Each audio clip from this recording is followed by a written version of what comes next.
check it out on YouTube. We are going to be jumping back into Farm Sim 25 today. We are going to be beginning a new run for doing the dare drops. I need to do the Sri Lanka map for this Golden Apples one here, and came to realize Silver Run is not going to work for the NEXAT stuff. It's just way too craggy of an area. As far as mods that we go on, I really don't actually care about all these mods here.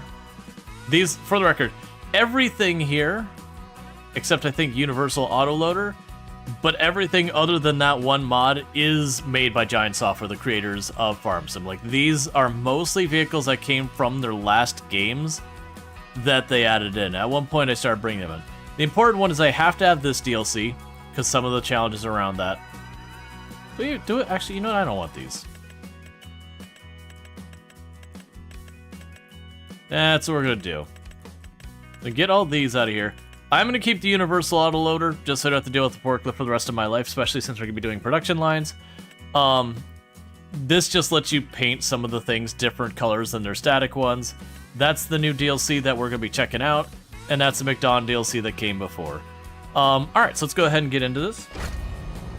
And in the meantime, so the things we're dealing with here is I need to earn $1 million using production change. That should be fairly straightforward and easy.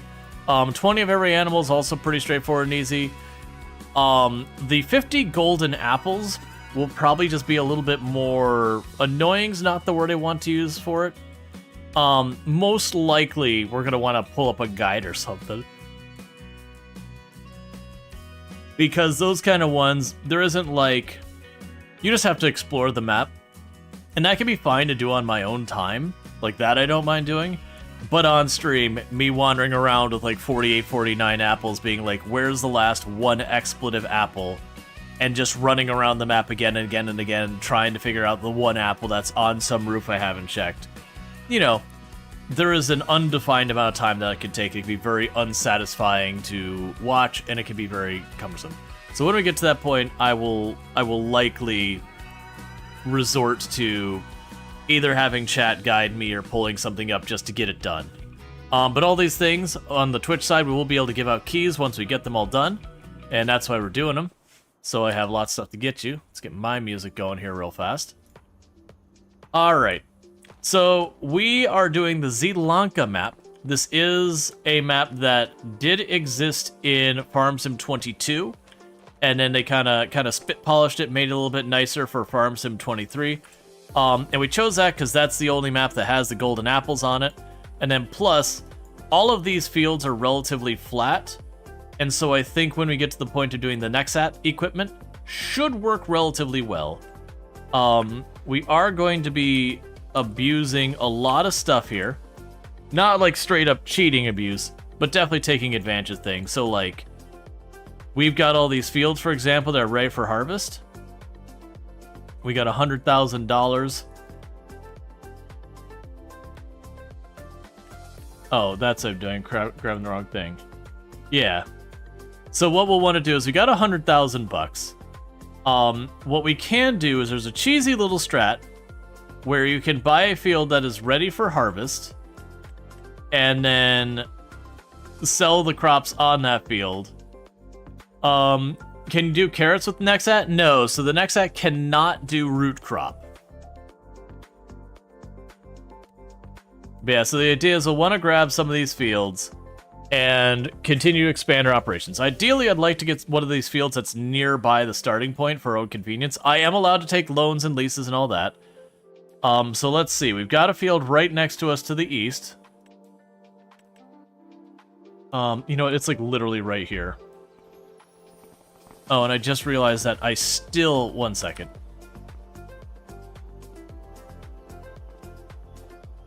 Logitech G-Hub, please work. Oh, cool. It just says it can't start. Give me 2 seconds. I'm going to run something in the background. Because... Alright, we'll see if that works. Nope. I'll deal with that on my own time. One day, Logitech will make software that's not awful. Stop trying to do stuff, Logitech. Wheat. Alright, so what we can do here is we do need to get possession of some land. So we got a couple of choices. Stop trying to...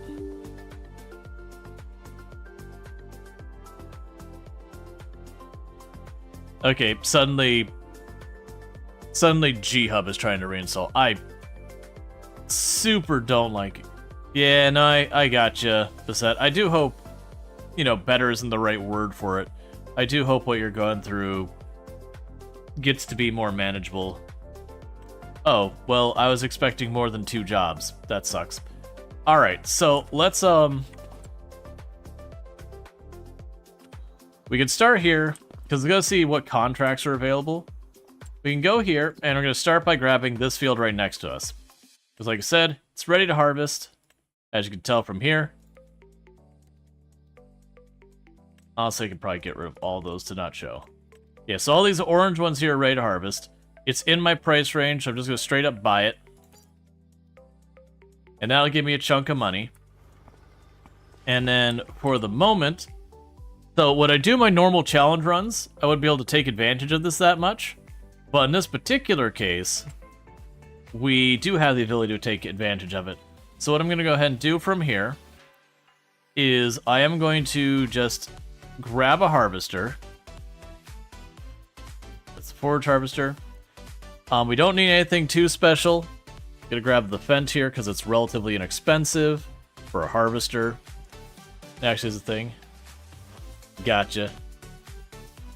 Yeah, sorry you're going through all that. I do, like I said, you know, my condolences. We're gonna go ahead and go to customize here. I don't really need to add anything special. I'm going to lease this for right now, which is gonna cost me about 13,000. And then I will need the attachment to be able to do the wheat, which I'm also going to lease. So that whole thing's going to cost me around 14,000, which, as you can see, has pretty thoroughly wiped us out.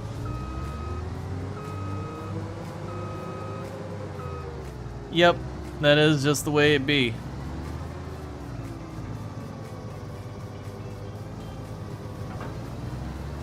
Alright. And here's hoping that my mouse software actually installs so I can use my numbers on the mouse. If not, we live with it. Alright, so over 100,000. We have spent 92,000 of it. We are about 10 seconds into the run, so, you know, doing good. But the advantage is...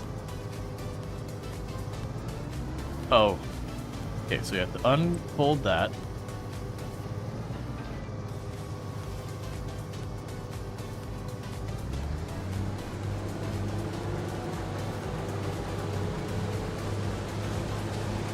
I can turn on steering assist. Alright. Yeah, so as you can see, we're trying to supplement buying the land by really quickly getting land that has crops we can harvest. It's something that's been in the game as a tactic for the whole time. You still do, like, lose money on the purchase. It's not like you gain money off of it. Not usually. But it is a way of just kind of, you know, making it so that land investment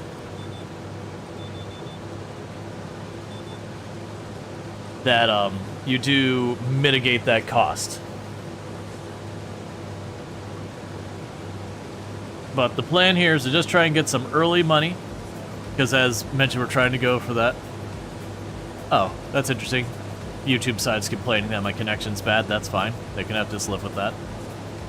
But this is all going to be towards trying to get money to fund the rest of our endeavors, as well as give ourselves some place to do things. So we do need to get $1 million through production chains. I'm not exactly sure how we check that at the end to show that we've done it, but it shouldn't be too bad. My initial thought is just trying to get our basic equipment up and off the ground so that we can do anything. It would be cool to be able to get the NEXAT stuff going right away and just lean into that, see what its potential is. But it is absurdly cost prohibitive. It might be one of those things that if I take a ton of loans and I buy like a whole bunch of land, we might be able to make that make sense. I'm not sure we can, with loans and everything, make that happen. And then plus on top of it, if we take those loans, we gotta pay the interest on them. And Farm Sim's a little weird in the way the loans work compared to other games, or most other games when you take a loan out, it slowly chips away at the loan as you do payments. Like in real life, a lot of loans, you'll end up paying both the principal and the interest. In Farm Sim, you only ever pay the interest unless you explicitly do a separate payment to pay down the loan.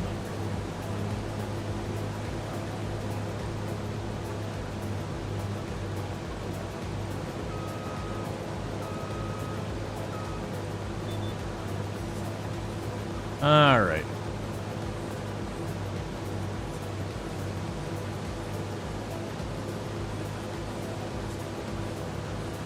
Yeah, if we were to look at the NEXAT stuff, the basic vehicle is $655,000 before any attachments. So $655,000. I do think this is literally the sell point for the wheat right here.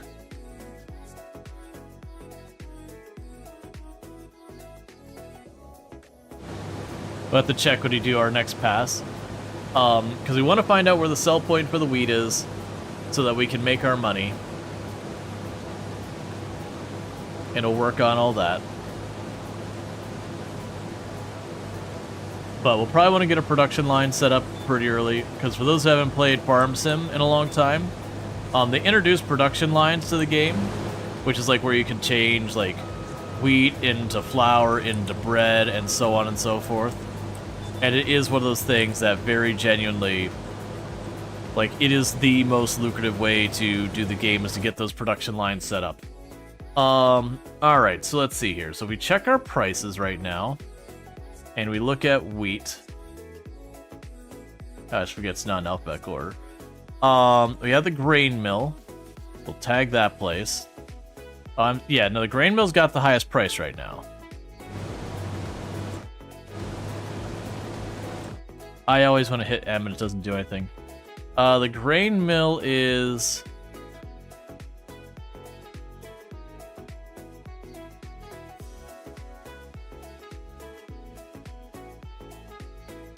an excellent question where the grain mill is. Oh, it's over here. Yeah, that's fine. There's a pretty good chance I'm gonna need a tractor with a trailer, realistically, to deal with that.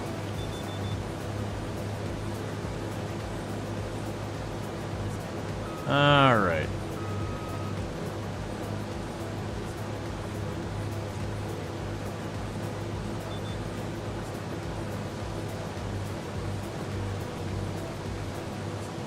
We'll see. It's gonna be a thing to figure out. What are the other two locations? So we had the grain mill, we have the farmer's market, and then we've got that. And where's the farmer's market located? Okay, so the farmer's market's down there. That's probably just got an open pit, and the grain mill I probably have to fit my vehicle inside the building. So I literally might not be able to sell to the grain mill until I get a tractor with the other thing. We can check here in a minute. That's the grain mill right there. And I'm pretty sure the pad's inside the building. If it is, I'm not going to fight to get it inside there. I've done that before. You can make it work on a lot of the maps. Fight to get the harvesters inside enough to empty them out. But usually by the time and effort it takes to get that to happen, you might as well have just proceeded to go to the other location and keep things rolling. The other thing we're going to want to do is keep an eye on some of the better contracts to see if we have any really, really easy breezy ones. Because we're just trying to gun for money right now.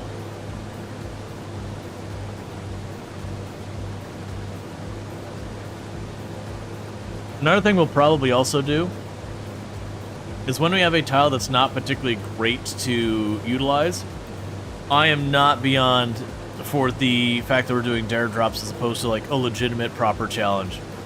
Like, say we were able to buy that farmhouse tile over there. I'm not against tossing down like a solar panel or something. I don't want to go like all the way in and just making the miles of solar panels. But if we do find ourselves in a little bit of a surplus, that's a way of we chuck it on the ground, 10 months later it pays itself off, so, you know, you're just good there.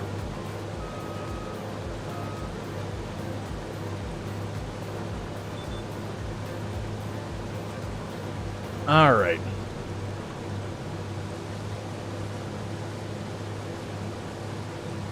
But pretty quickly, I'll be able to start turning around and using workers. For the record, for these challenges, I had to play on the, not challenges, for the dare drops, I had to play on normal difficulty. And so that's what we got going on here. I'm not really sure what's happening with this Logitech stuff. But it's annoying me to no end because I'm so used to using my thumb for 1, 2, 3, 4, all those kind of things, and they don't work.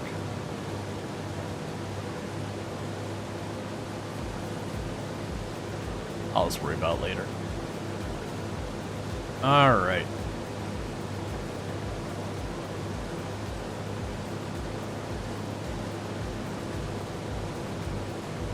Okay, so with this line done, that'll be this basically full, and that'll be a second pass there.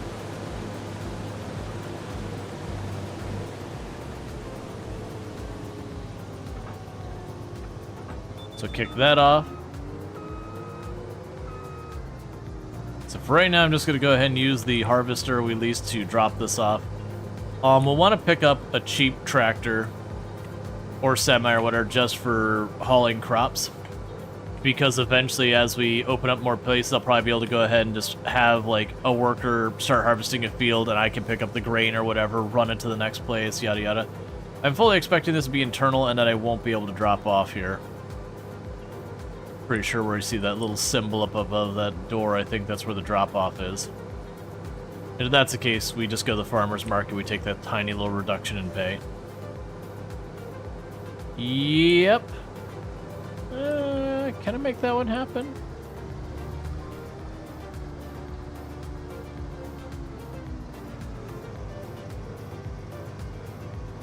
I'm gonna try and make it happen. I shouldn't, but I'm gonna try.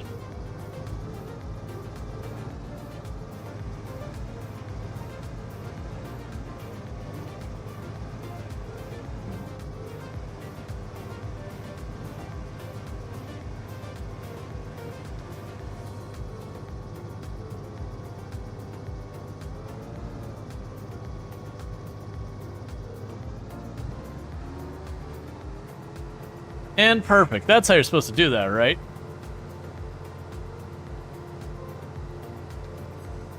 That's the professional way of, you know, selling wheat.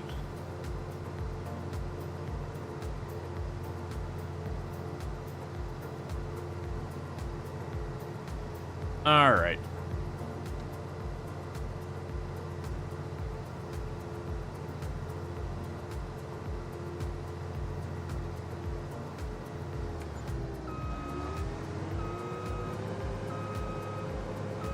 The thrifty farmer method?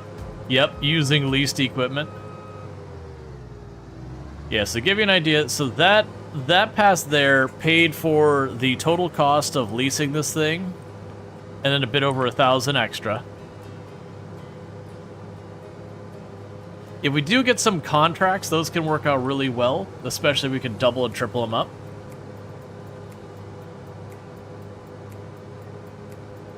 It can be worth it taking the loans. That's what I'm wondering. Is with taking the loans, if I'll be able to, it'd be unreasonable. If I could take enough of a loan and do some contracts to buy the NEXAT in one piece. I don't think we can. Oh, that's my own crop I'm just destroying. I forgot. With the contracts, I don't have to worry about that stuff. With the non-contracts, I do. I've just been in rush mode, which makes me think of like when you're not doing the contract. Or sorry, when you are doing contract stuff at the beginning of the game. No, this is a different save. And there's two reasons we're doing a different save. Yesterday, because we were just trying stuff, we were very, very wasteful on our money. We horrifically indebted ourselves, and then least really, really expensive stuff that probably set us back easily $100,000 would be my guess. So we went ahead and started a brand new save for going after the other dare drops. And then also there is one dare drop. You see the collect the 50 apples up there. That is only available on the Sri Lanka map, which is the map we're on. Whereas we were playing at Silver Run, so we physically couldn't do that. No, we are not straw swathing. I'd have to lease all the equipment for doing the straw, and for a field this size, more than likely the lease would cost me more than the payout for it, not counting the effort and everything.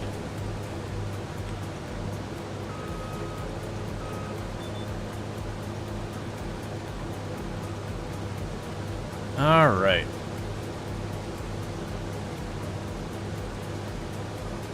See if any contracts showed up yet. Yes, I'm not seeing much in the way of the contracts. We've got some smaller contracts here that I don't want to do. Just leave the straw to protect the soil through the winter. I want to say there is something with the fertilizer in the game that if you leave the swath of the ground that it benefits it in some way. Because I mean that's what happens in real life.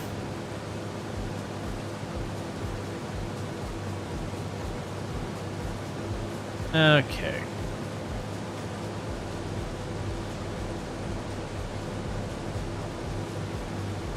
Sorry about that.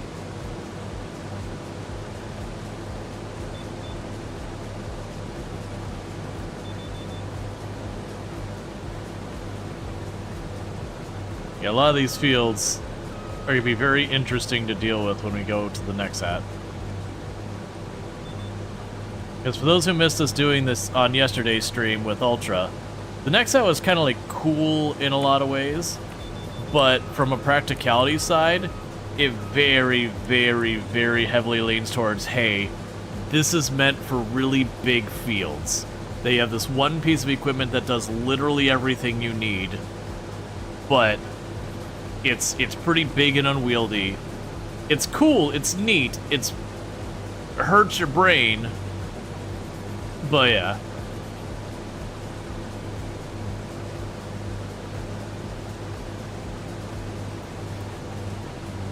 Alright, so we're getting our first harvest out of this.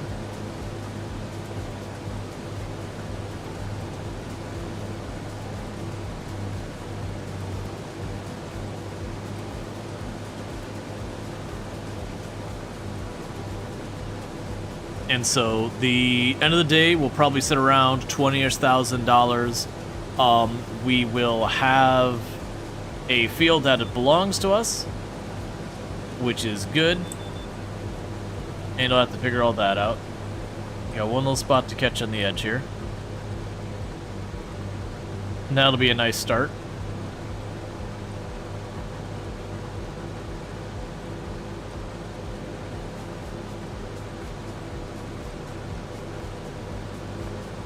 Okay.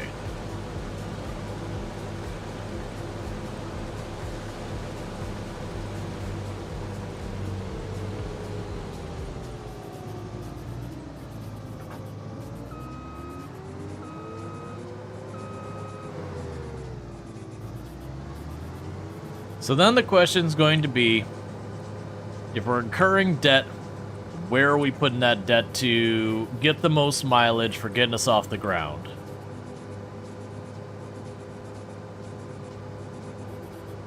Because we could probably grab somewhere in the ballpark of about $500,000 in debt, would be my guess. And we're going to need to use that $500,000, or as much as we do take on debt, to try and give ourselves the basic equipment for growing something. Ideally setting up some kind of production line, because those production lines end up making a boatload of money, the catch being you have to have everything you need to set them up to make them even worth considering. I need to go farther up before we do that turn.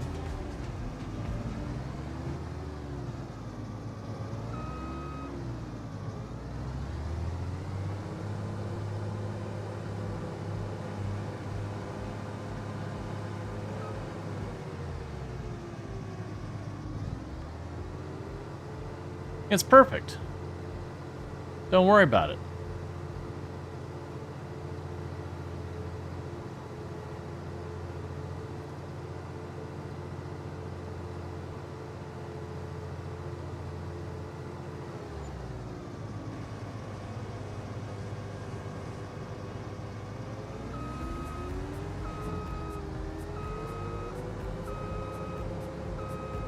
So then the real question comes down to, I should have checked the price, but if we were to sell the field back after harvesting it, would that be lucrative? Because it's never been something I've actually done, but does make me wonder if we could do that. Just buy the fields, harvest them, sell them back, make the difference. And part of the reason it's good to have the production lines, you could do the thing where you take the crops, you drop it at your production line, and let it operate and all that, and deal with it on the other side. Okay, so if I were to go through and check this, yeah, no, if it comes to finding the apples early game, though, I've got to actually deal with that. Yeah, so if we sell that, I lose money. That's what I figured would be the case. I mean, we can find the apples right away. Because the apples will usually, like, all your collectibles usually give you money. If we're going to do that, though, the only reason I usually hesitate to do that early on, and we'll return those so we're not paying any more lease than we have to, is for the apples. Those you usually want to just break out a guide for the collectibles, unless you're, like, really taking your time. Because these maps, they're big. And they're all hidden. Is there going to be, like, an easy, like, Lanka apple locations? Is this going to be a whole big... I don't want to look at a video. Because I don't want to watch a video while streaming.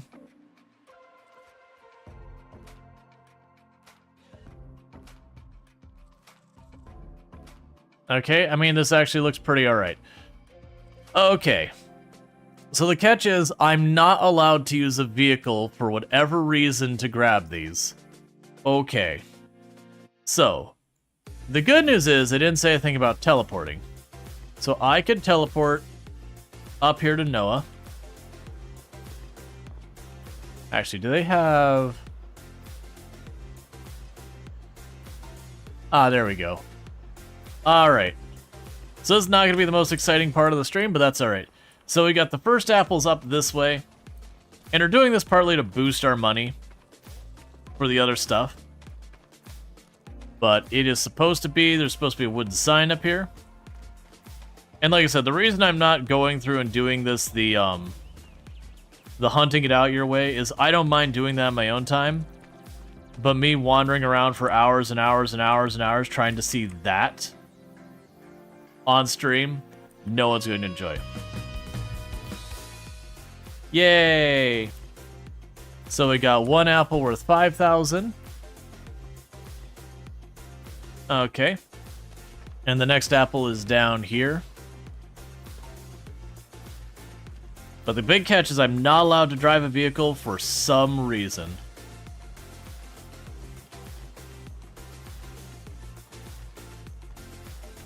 Your ear pop? That sucks. I'm sorry. And it's supposed to be in the dumpster back here. Somewhere.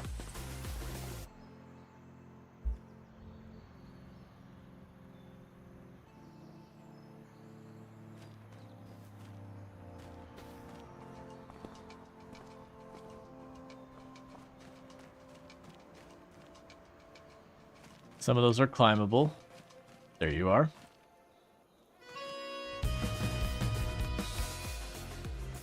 Okay, that brings up the third apple. And the third apple is supposed to be by some cargo containers at the sawmill, which is right here. Oh, it's probably those cargo containers over there. Yeah, it's supposed to be behind a cargo container. It's like finding the skulls in Halo. Yeah, and a bunch of the maps have the hidden things in them. Those aren't the right cargo containers. At least I don't think they are. Unless it's this one.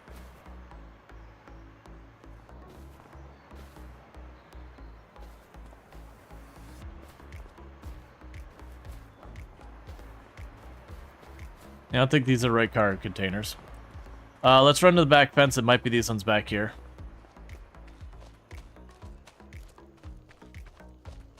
There you are.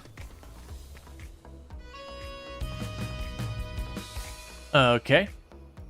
And then after that, we need to go... Where is it on the map? We need to run...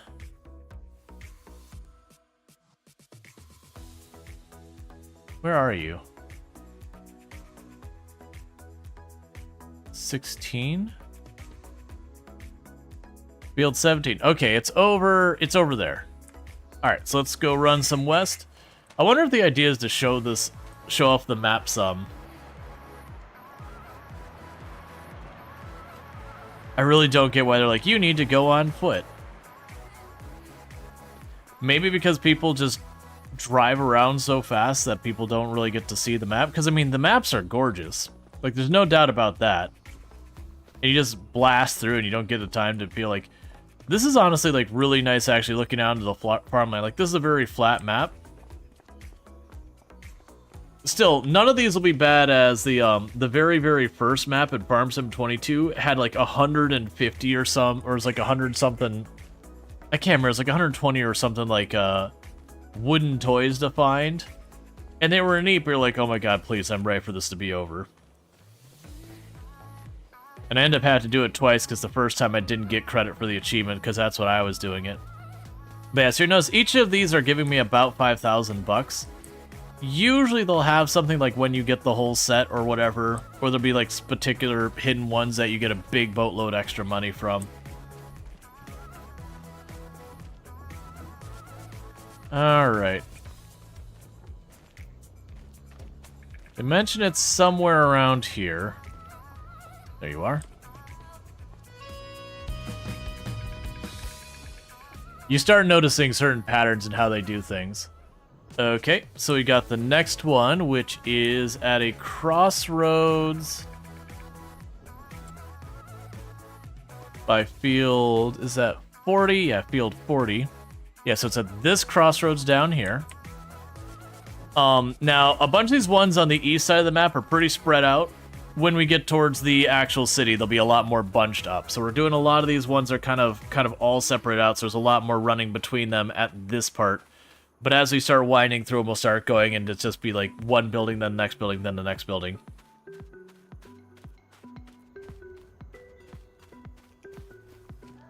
But me taking the time to grab these apples, one, gives me a better start for the other stuff we're going to be doing.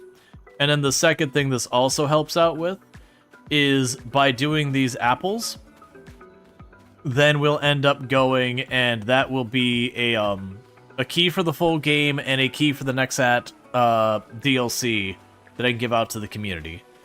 So, where it's going to take us a little while to do it, hey, that's a free, what is that, like $60, $70 worth of game stuff that you're all going to get for free. Like, we won't have it today. It's basically, I'll finish it when we hit the 50th one. I will, I'll get a clip of it, and then we can take that clip, send it into Dare Drops. 1 to like 3 days later, we'll get it sorted. Alright, so it's supposed to be around this intersection. I already see it. 10% of the way there. Okay, next one down here.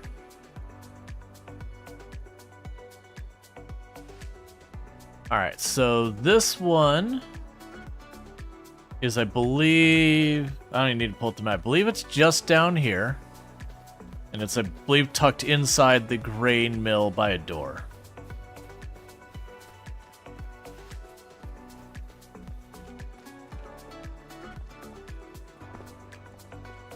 It kind of makes me wonder if the people... I've never paid attention if the people wandering around in the towns look any different based on where you choose to play.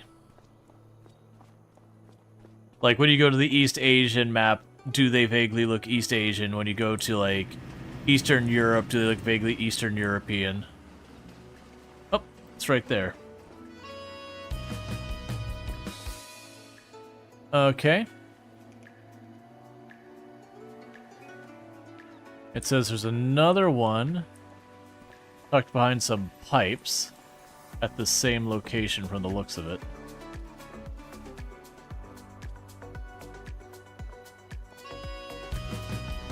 Make sure I didn't miss any. Yes, I got the door there. Okay, so next we're going out of the woods. I just gotta keep an eye on how many, because the worst is when you miss one. Because if you miss one, then you gotta backtrack and be like, alright, where's the one I missed? Yeah, I got that one. Yeah, I got that one. We definitely don't want to go that route. Who needs farmings when you can just grab apples? Farmer's got this whole thing all wrong. There you are. So if we're on the right one, this should say I have 42 left, or whatever it is. Yep. Okay, and then we have... You are down in, like, a wetlands area? Okay, so the next one is just straight south of us, I believe? Yeah, that gray building down there.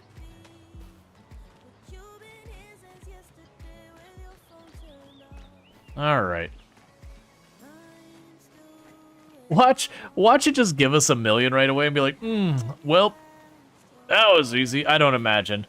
There's been ones that have been able to give you a good couple 100,000. So far, these are all giving us exactly 5,000. Okay, and it's supposed to be inside the building over here. That'll be some benches.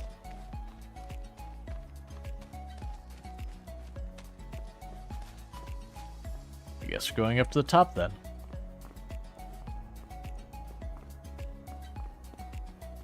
I wonder if these ones will be achievements, because in Farm Sim 22, all the collectibles were achievements. But I don't recall seeing those, because I do know they were pretty unpopular achievements.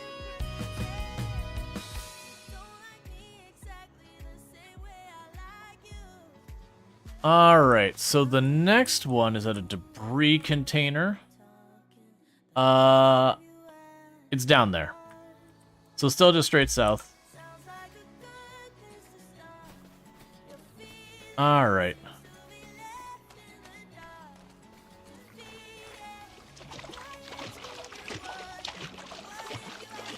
Yep, yeah, I know exactly, Draconic. I remember GTA was one of those, like, ones I started putting the time to look for all the hidden packages. And then, you know, with how long it took, I was like, you know what? I just don't want to. I feel like part of the reason why devs do this, and I honestly don't blame them for it, is very genuinely with the whole thing going through there. You spend all the time to handcraft this map and make it look really nice and do a whole bunch of stuff.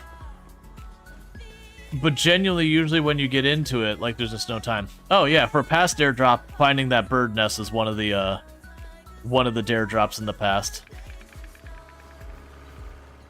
I think you had to find like 3 of them or something like that.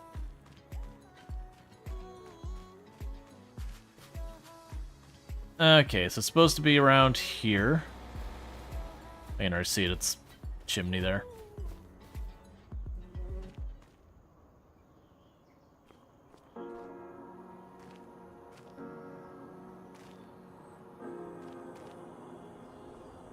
Or I'm wrong.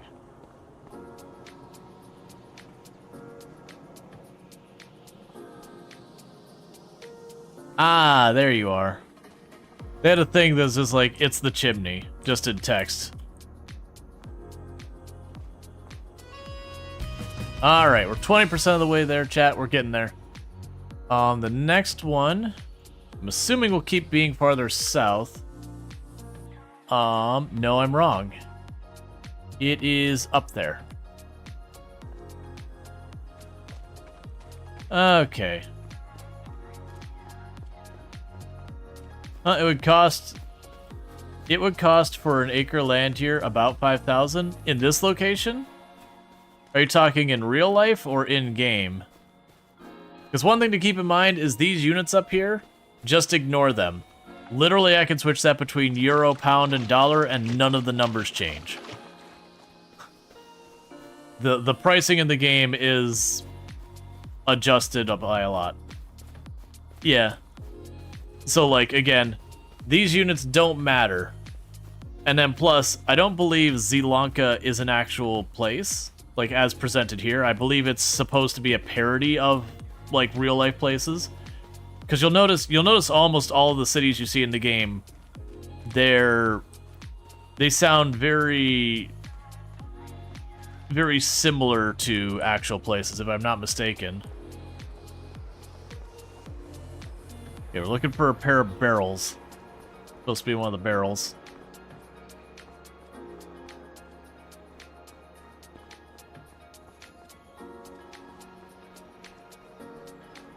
In Canada?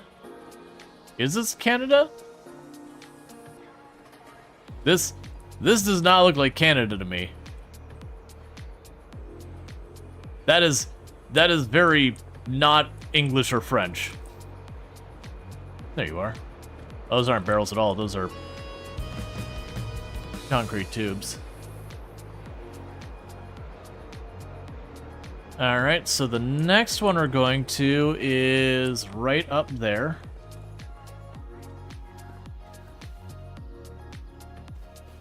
And it should be on the north side.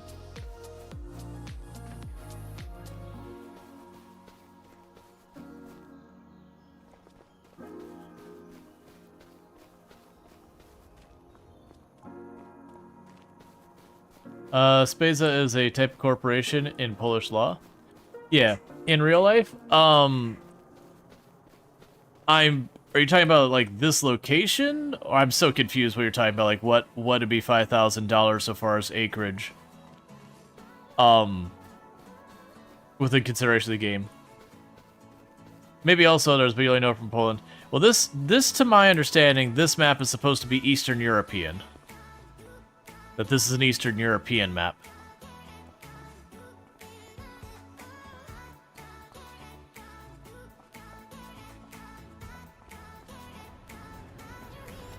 Because we have an Eastern Asian, Eastern European, and a vaguely Southeast, here we live, not a game.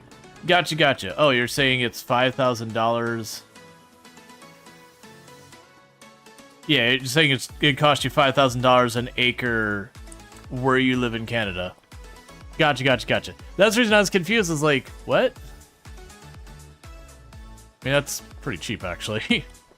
Okay, so the next one we're looking at is at the grain mill. Oh, we're still at the grain mill. I guess there's a concrete outcropping or something? Oh, it's, I think, this thing.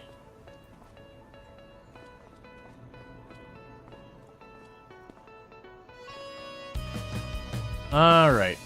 And then after that, we've got another one here. It's just around the corner. And this is where it's saying is once we get towards this middle part of the map, a lot of them are going to be like this, where we just go around again and again. So you are supposed to be in a big pile of debris over here somewhere. I think over here. There you are. And then we've got another one, and this one is down here somewhere. Can't actually see the actual place it's at on their information. It's supposed to be on a park bench kind of southwest of us. We're gonna get through this really quick. It's already looking like we're gonna be looking at maybe a little over 200,000 once we get them all. Which would be a relatively good start. Assuming there's no bonus as we get close to finished. Because some of these will do that.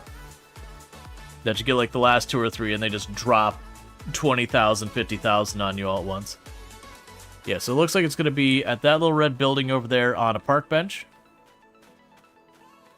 And then we can turn around and we can use this money to pick up some equipment to try and get ourselves off the ground. Which would be nice because that means we won't be dealing with that much in the way of loans. Or sorry, We won't have to indent ourselves too badly. Because it would be interesting if we get the NEXAT early on. I don't think we can because it is $600,000 for the base equipment. Unless I can manage to catch it on sale. So park bench. There you are.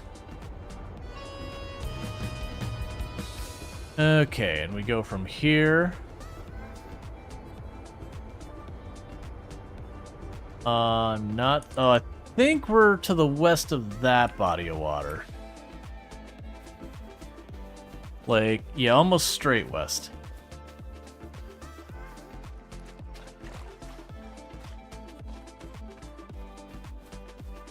The cheapest you've seen in land is at least double that price for desert land. Yeah, we have places in Florida you can get ridiculously cheap land, but it's swamp, and then you're also not allowed to build it up because it's swamp, and it's like, it's one of those things like you can buy the land, but other than just being like, I own this, and you know, I don't know, taking boats on something or like that there's not really a whole lot you can do with it, which is why it's so dirt cheap. Is because if you built it up, you're gonna mess with the entire waterways and everything, and they know better than to let people do that. In a lot of places. There are other places that they're more lax. Okay. So this one I gotta find my way up to, because the picture just shows me it's up there. So are you a functional ladder? The answer is no. Alright.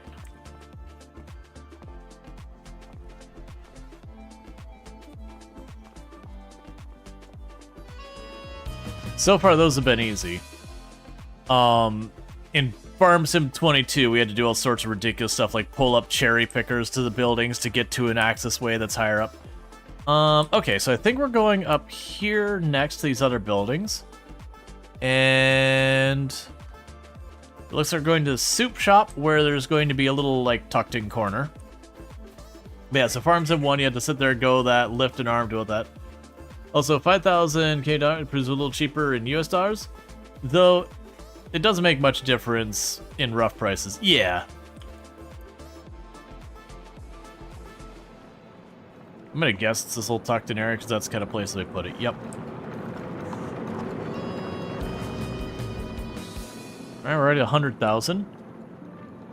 And the next one appears to be in the same general area. The block of buildings up here.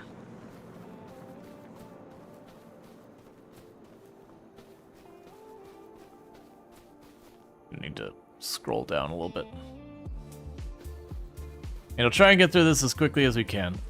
So we got these buildings here. I think I need to be on the other side of them. I imagine they're gonna hide a bunch in here.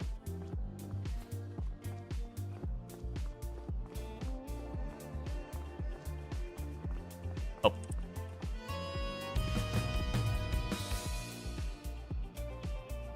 Okay, so it's the same area. But I want to go around this corner here.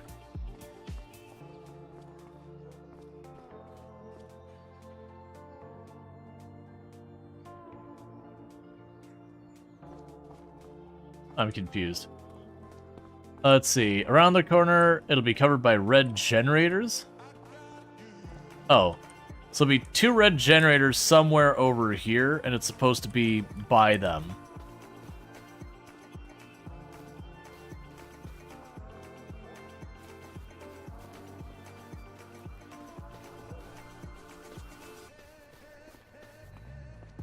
I'm not seeing at all what it's talking about. Because all they mention is, oh, I'm not far enough up. Where am I? Wait, what? No, okay, I have to be up here. I see. These are not generators, friend. These are dumpsters. Okay. And then the next one is also in the same area. That I am going to be... I think it's that house over there. Cutting around this corner, and we're looking for some type of green bollard-looking thing, and that's probably it there.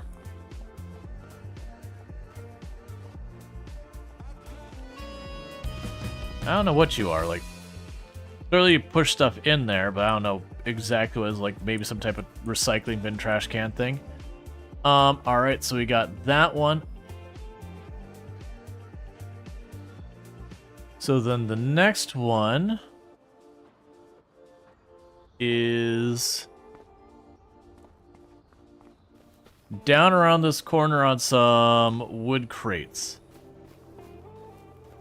That's probably the wood crates there. Okay. Cool. And now it's 21.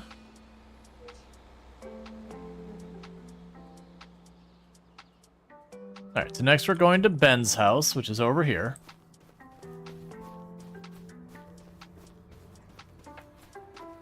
Oh yeah, there's lots of places you can get cheap land. Usually the catch with a lot of cheap land, though, is you have to go places that you don't necessarily want to go to score cheap land.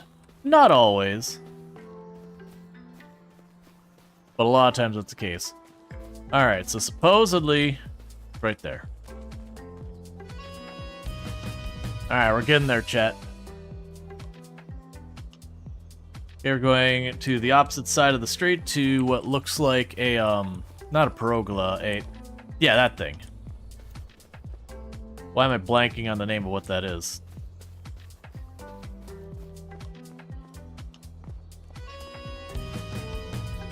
Alright. A gazebo, thank you. I was sitting there in my brain, like, pergola. I was like, nope, that's the thing that the plants go over. That's definitely not a pergola. The dread gazebo. Oh, well, I hadn't got a chance to look at the image for where that was. Some of them stand out really well. Alright, which I think is intentional, that they want you to discover them. Okay, so we're looking, like, right over here at the corner of these two fields. We're getting there.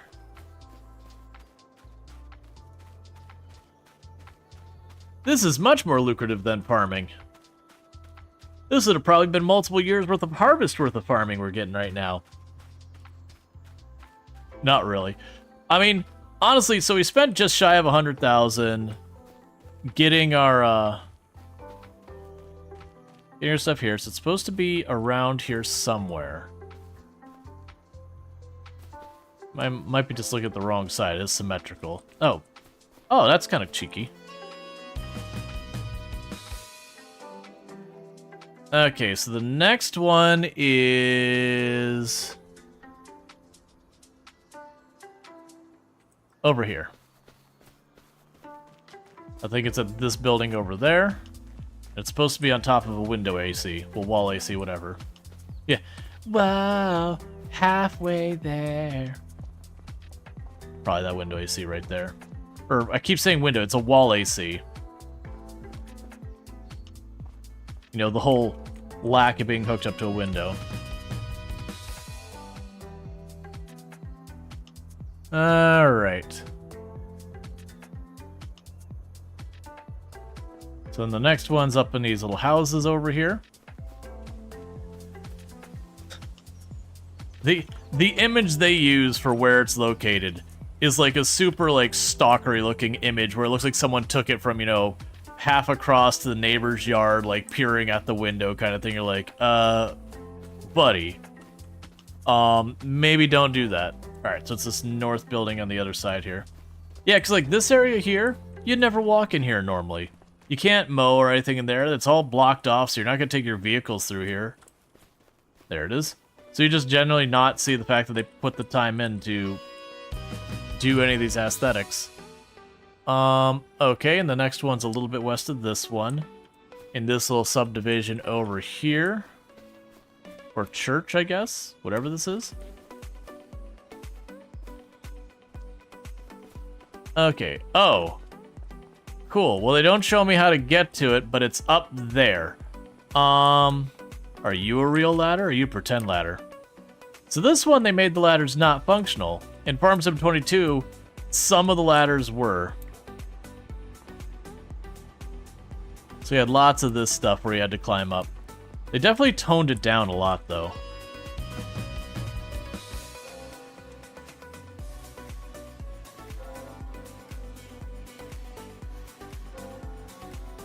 Okay, and so next one, it looks like we're dropping down to the road. Are we going to the main road? Where are we going? Oh, it's on the other side.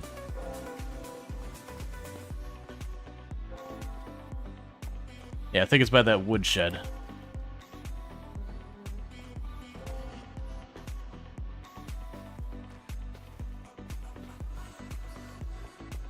Where are you?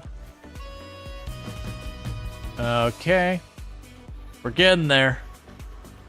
And the one after this, we are looking for this bridge. It's under the bridge. The under the bridge is the same level of there's always a secret there as behind a waterfall. If you got a bridge, some's got to be hidden under it somewhere. We got to go to this park up here. Banjo-Kazooie platforming, man, I remember doing it. Well, that was easy. I didn't get a chance to, like, establish where I was going. Almost. This one is also in the park. There's a red building. It's right there. Just straight up in view of each other. That's cool. I'm not going to complain. And from here, I think we're going to this building to the west. And it looks like it's going to be at a patio set. Yeah, like the soccer field that you completely missed. Or considering the location, our football field. Not American football, real football. I said it. It hurts, I know. It is what it is.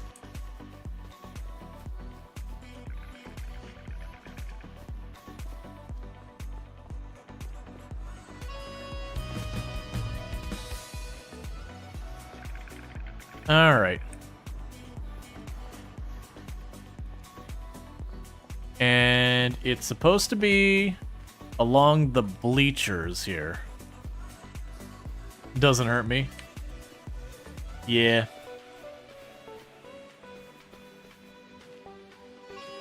Alright, it was underneath that bleacher for those who didn't see me approach it. The next one is in the trash. In the trash. By the football field. Golden apple. In the garbage.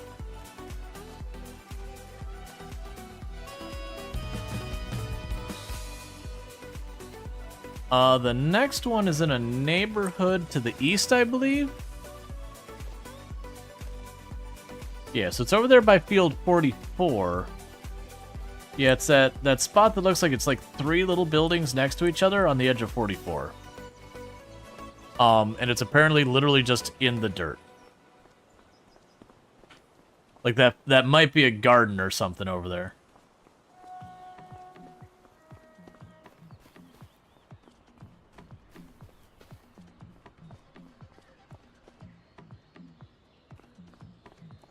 Okay.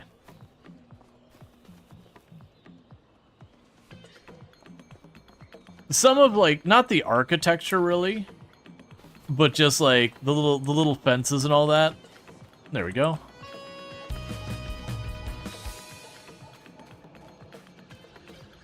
Some of those make me think of some of the places I went to visit in Germany. And you're just kind of like, oh, shame we don't have a lot of fun places like that around here. Just our neighborhoods just aren't the same. So we are looking, I think, at this shed thing over here. Yep. 13, so we're on track. We haven't missed any yet. All right, so we are looking to the east of field 66. Had to Google how big an acre was, a football field. Yeah. Oh, we want to be this house here.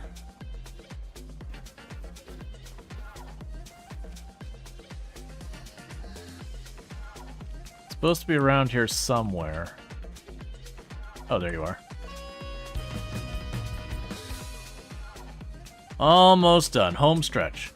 The next one is also by Field 66. It is on a pillar. I think it's the other side of the street.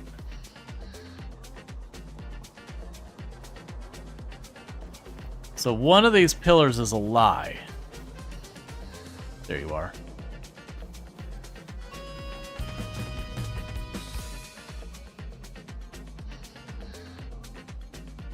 Alright, and after that we've got by Field 36, so up here. There's a solid wood fence. And along that solid wood fence, there's just a thing by bomb. So it's Field 36. So I'm a little too far south. I think this fence.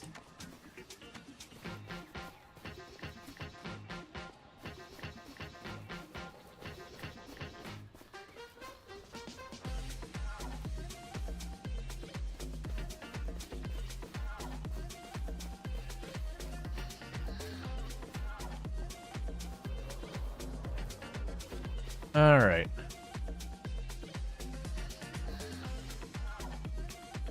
I think I'm not far enough to the side. I think it's actually up here to the side somewhere. There you are. Okay, then there's another one by this building.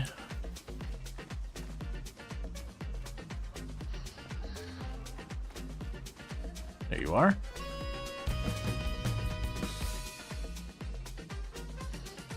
I've got another one that's by the sell point over here.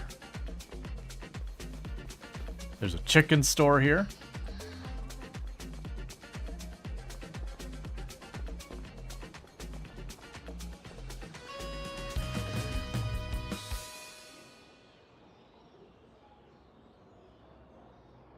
Okay, so now we're looking up over here to the east. It looks like I'm looking at these animal dealer over here to the east. How many left? 7, I believe. So we're pretty close to done. Less than 10%. No, that's a lie. Less than 20%. And then that'll be that one done, and then we get the clip, and that'll be one of our objectives off the list that we don't have to worry about anymore. At least this one's proven to be nowhere near as bad as when we when I went to do the 100 for the first map on Farm Sim 22. That one I did off stream, but that one seriously took like well over an hour. Like 2-3 hours by the time you got through it all, because there's just so many. Okay, so I got like a little dig out area.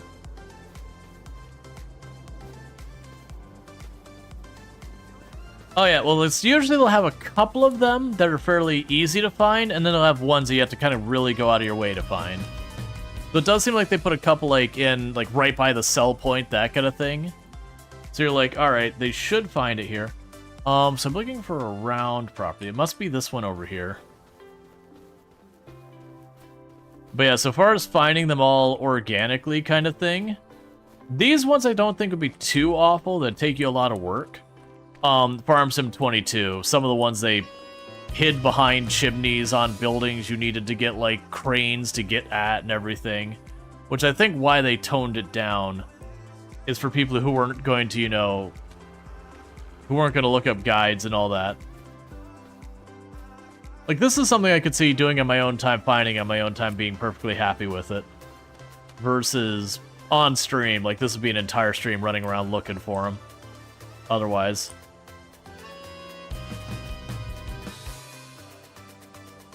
Okay. And you go over here behind these buildings from the looks of it. So you underestimate how much money we were going to make, because we're looking like we get pretty close to 300,000. Alright. And 3 more.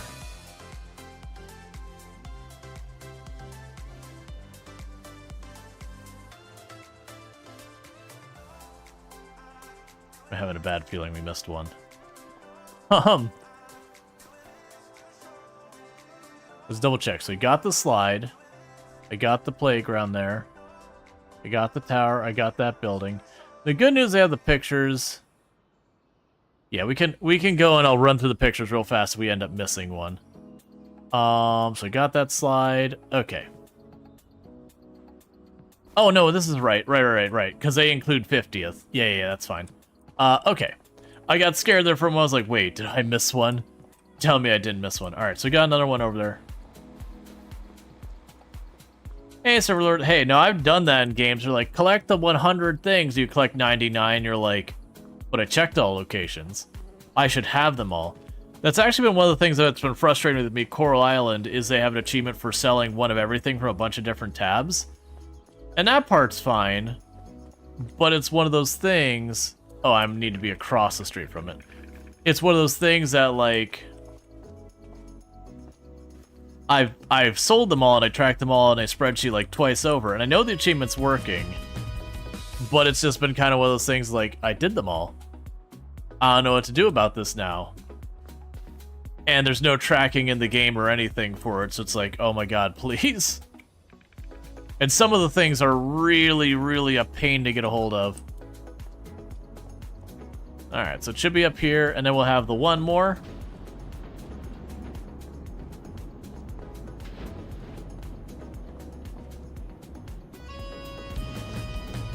And the last one is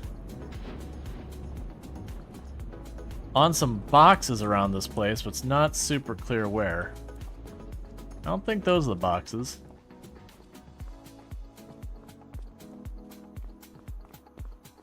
Oh, it's not this building, it's this little building in the middle. They just got reminded about the Silicon Valley on N6 collectible in Silicon Valley, straight up broken, you couldn't 100% the game. Yeah. That's why when people are like, oh, console games just hands up there, it's like, nah man, they had their problems too. I don't believe one's necessarily better than the other. Alright, so when I grab this, we want to get a clip. So yay! Legend of the Golden Apple. We got the achievement.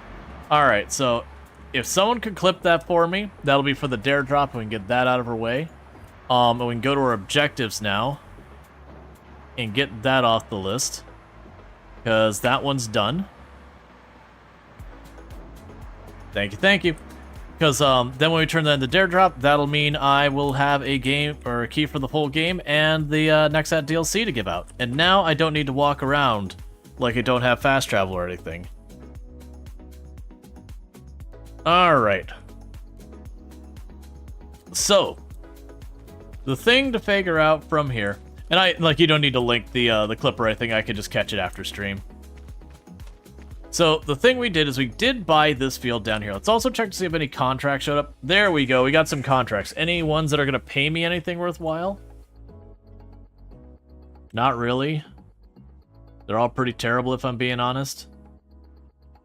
Okay, so I've got $265,000 to my name that I can pick up equipment to get working on to get us off the ground. So, needless to say, one of the first things we're going to want is to get ourselves some kind of tractor. No matter what we're doing, we're going to need some kind of tractor. Like, that's just the reality.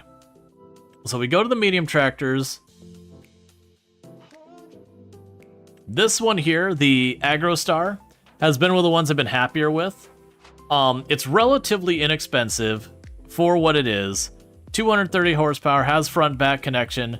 It's not going to win you any awards, but 230 horsepower when you compare to the other ones that cost literally 3 times as much, and it's kind of in their same rough ballpark. But it's got no bells or whistles. But, you know, the price is right. So I'm going to grab that. We're not going to change anything about its wheel setup. We are going to buy that, because I am going to need a tractor, and that should do for most of our stuff. So 230 horsepower. The next thing we're going to need is we're going to need the basics for doing the seeding and all that. So I'm going to need something to process the field. First, I should probably decide what we're actually growing here. What are we going to actually grow here? Because we can grow just about anything. For planting, we can plant canola. We can plant canola. It's literally the only thing we can plant this in-game month. I really don't want to do canola in Farm Sim unless they changed it. Canola has not been a particularly lucrative crop in this version of Farm Sim. It was one of the worst crops so far as pay. But if we wait till next in-game month, we can plant basically anything but oats so far as the grains to get by. When is soy? Soy is way earlier in the year. Okay. Yeah, so we'll probably end up just doing a grain. Alright, well, in the meantime, let's go ahead and for the moment...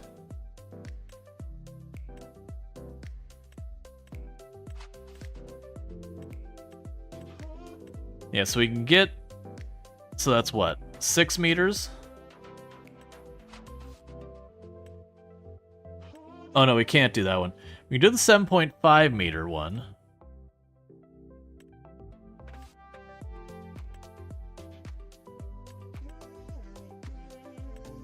Yeah, so we can do the 7.5 meters here.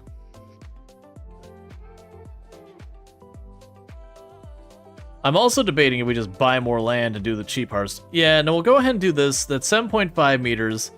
That will require us to do the weeder, but that would work here. So I'm gonna go ahead and just buy that outright.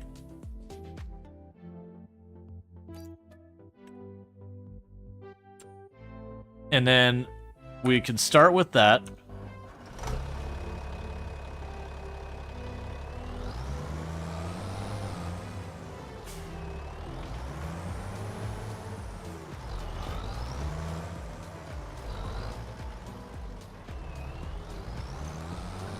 I'm debating if there's some type of like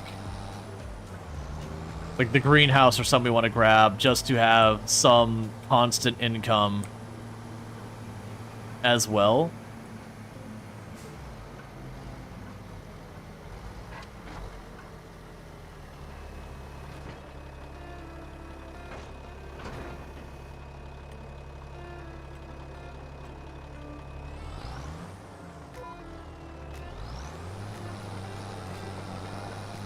Okay.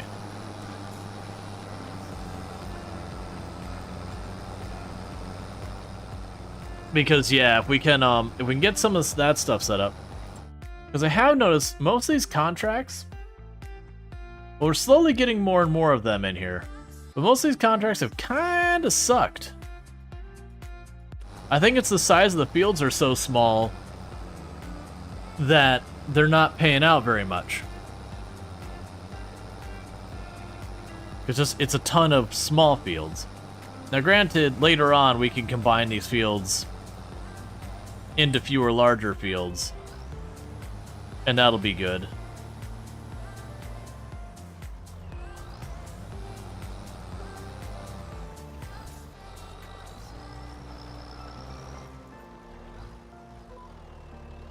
Alright, now let's clean up that corner.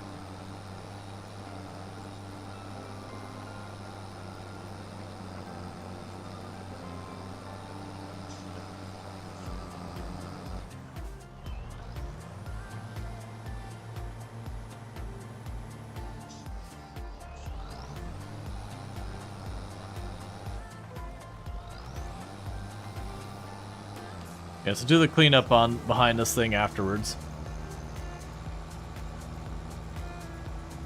But yeah, so the goal here is we want to go ahead and get some crops down, trying to get our basic equipment for all of that. And then once we get that going, we can use that money to acquire more land and all that. I do think, well, we're supposed to get a production line going anyway, which I also didn't check.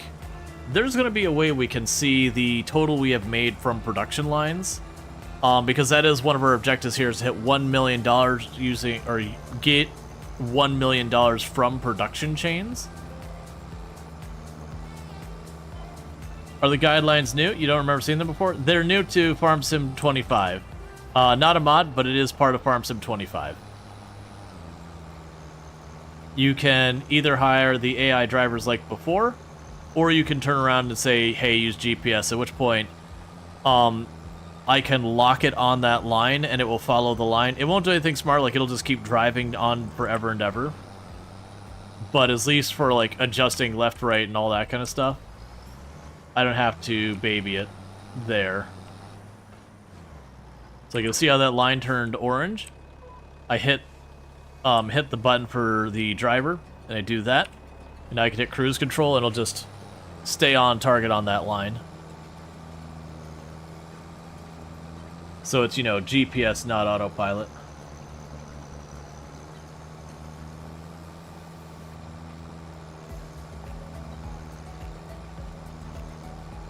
So it's nice. So if you want to fully hand over the keys to your car to the AI, you can hit the button, the AI will take care of it and start doing all the stuff on the farm. If you want to manually do it and like do it all manually yourself, you can do that too. If you want something that's a little bit in the middle where it's like, okay, the AI is not doing everything, but also, you know, you're not having to like really micro the different turns and all that.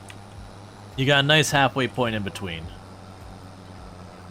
Damn it, do lots of cleanup.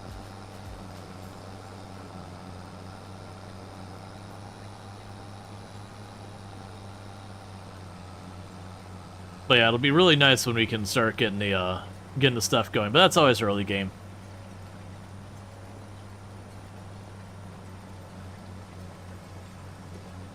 Which we still haven't taken any loans, which we can do. I do believe we will need to pay back those loans for stuff to count towards having the million and all that.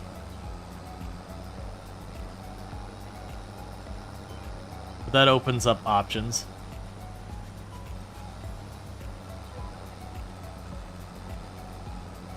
All right. I imagine if we bought the NEXAT, like wiped ourselves off, bought the NEXAT to get like the basic equipment and tried to do contracts with that, it would be awful. Is gas acting in here? Is gas acting in here? Do you mean gas mechanics? There is gas mechanics. We do run out of gas. Yeah. If you look down below me, there's a wrench that shows the wear and tear of my vehicle. It's basically full right now, but eventually I'll have to pay to repair my vehicle. And then just to the right of that, there's a gas gauge that will gradually go down.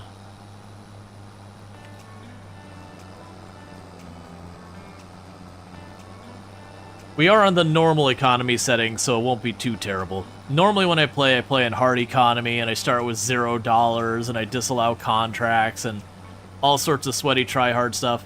Right now we're just trying to get these objectives done that I have over here on my left, because that's what's going to be necessary for the purposes of getting keys for everybody. Well, not everybody, getting keys for 6 people for the full game, which is part of what we're doing here, just trying to knock out as much as that as can.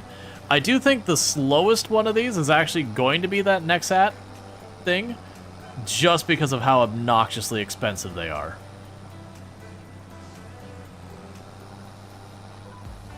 Because all that equipment costs more than 1 million, which is the objective for the other things. But without having our difficult, try-hard, sweaty challenge settings, we should be able to make relatively decent money relatively quickly. This field, just doing a quick and dirty harvest on the field, did net us probably somewhere in the area of like 20,000-25,000 without any perks going on for it whatsoever. And that's just like one tiny field. And so we can just sit there and capitalize on that, get ourselves some decent stuff. You know, if your PC can run it, wouldn't be able to tell you. You'd want to look at the minimum specs and all that.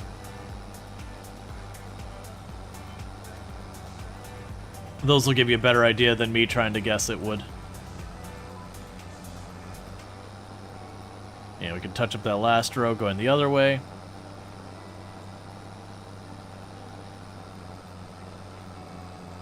I do think we work on some type of production. I honestly, as much as I don't want to beat up, like I don't want to go like the full thing where you just plop down solar panel after solar panel. I do think having something of that nature where it's just giving me a steady income just like a little bit on the side would be nice, because those things do give way more money than that. And again, if we were doing a challenge run, usually my challenge rules require me to not use power generation or anything like that. It's just too easy. For a purpose of dare drop, I'm not gonna sweat it.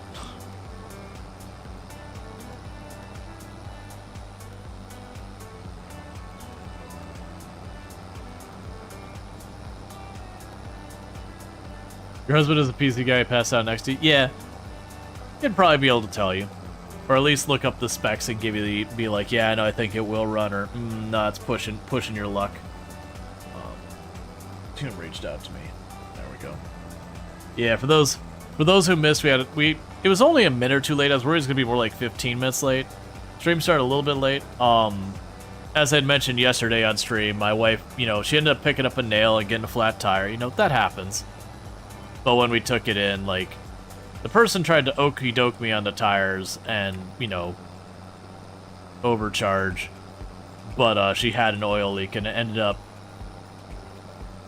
being one of those things when we looked into the oil leak. Oh, it's like, oh, you know, like the leak itself wasn't too bad. It's by where the timing belt is. That was going to cost a little bit, but it leaked directly onto a motor mount. And for those who haven't been around oil and rubber, oil makes rubber disintegrate, so it destroyed the motor mount. And the guy showed me that the motor mount was destroyed. I'm like, yeah, no, that's a destroyed motor mount. I've replaced those before myself in my own cars. So that wasn't fun. That wasn't fun at all. Alright, so we've got that cultivated. Does it run on Linux? I have honestly no idea. So, if we grab the weeder, which I'm gonna need, I could do a bunch of these other contracts for some quick money. So let's go ahead and grab a weeder.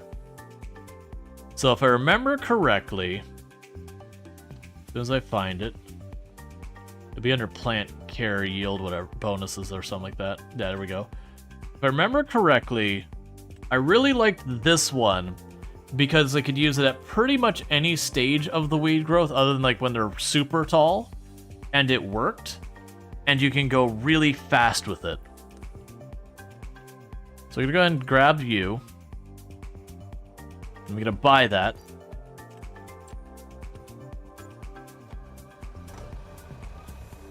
Because then what I could do with this is I can grab a bunch of those contracts for the for weeding the crops and everything, score us a couple extra $1,000.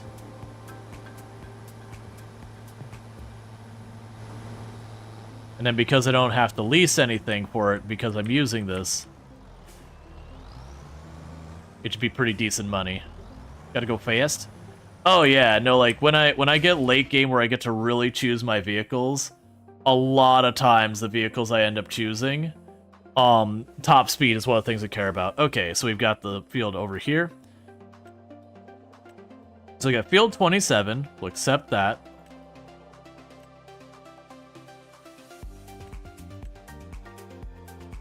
Field 15 is kind of over there as well.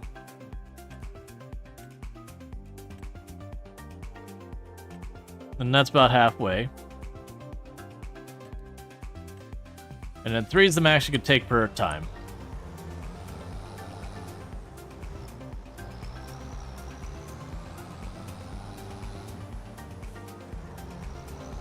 Pronto DB says it's a platinum game on Linux, which should mean it runs perfectly. Nice.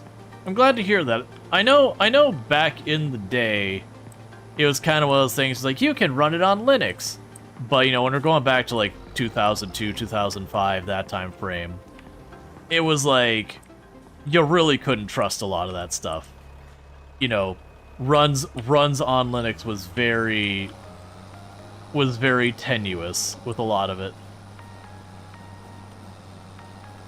Turn on steering assist. But I know a lot of that's gotten way better over the years. And hey, Dusty, how's it going? But yeah, so this thing, when I'm on level terrain, will go about 15 miles an hour going uphill. It looks like it's dropping to about 12.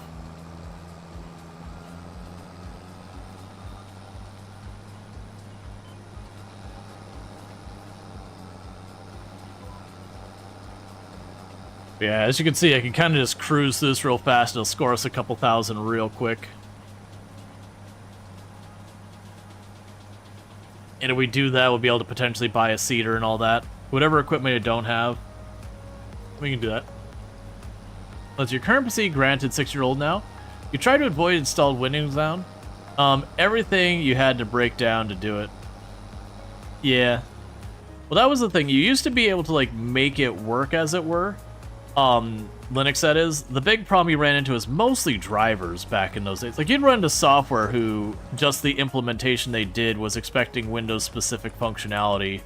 Not, like, the task you're trying to do, but they would call, like, the Windows file system way of doing things, or the Windows whatever way of doing things. And so when you called that Linux, those functions didn't exist. And it wasn't something wrong with Linux.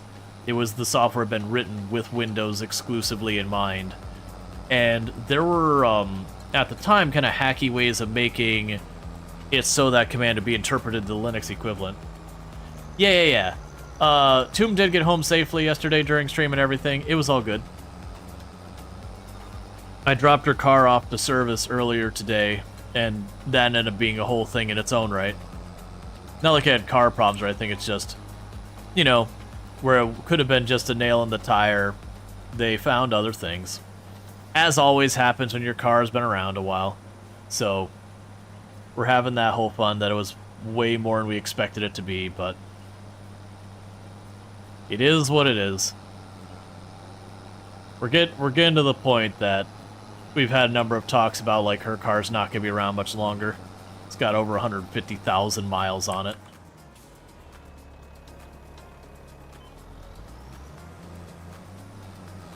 And while you can certainly get, like, Hondas up to some pretty high mileages, you know, 150 is 150.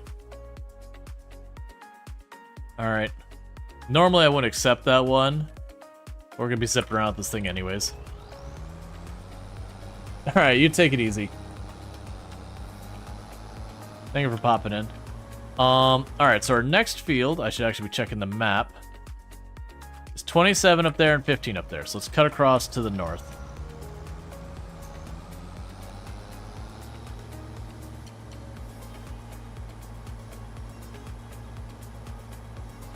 Because later in the game, when you start getting yourself some, like, really big high-yield fields, spending the time to, oh, well, I shouldn't have gone here.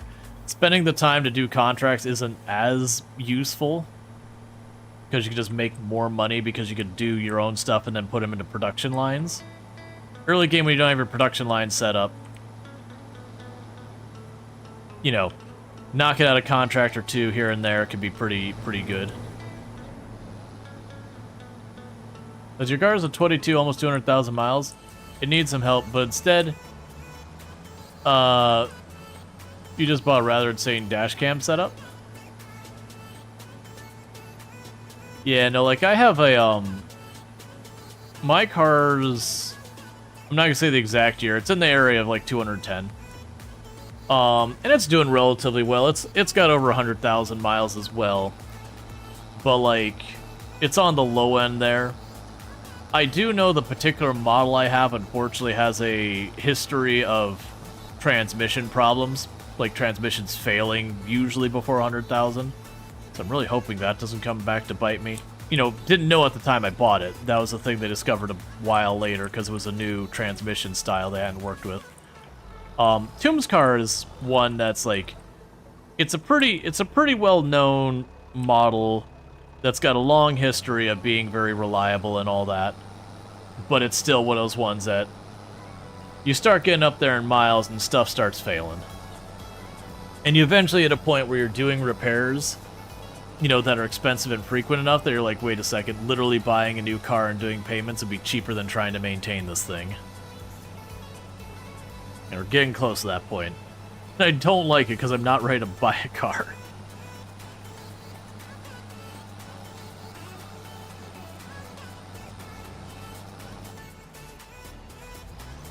Alright.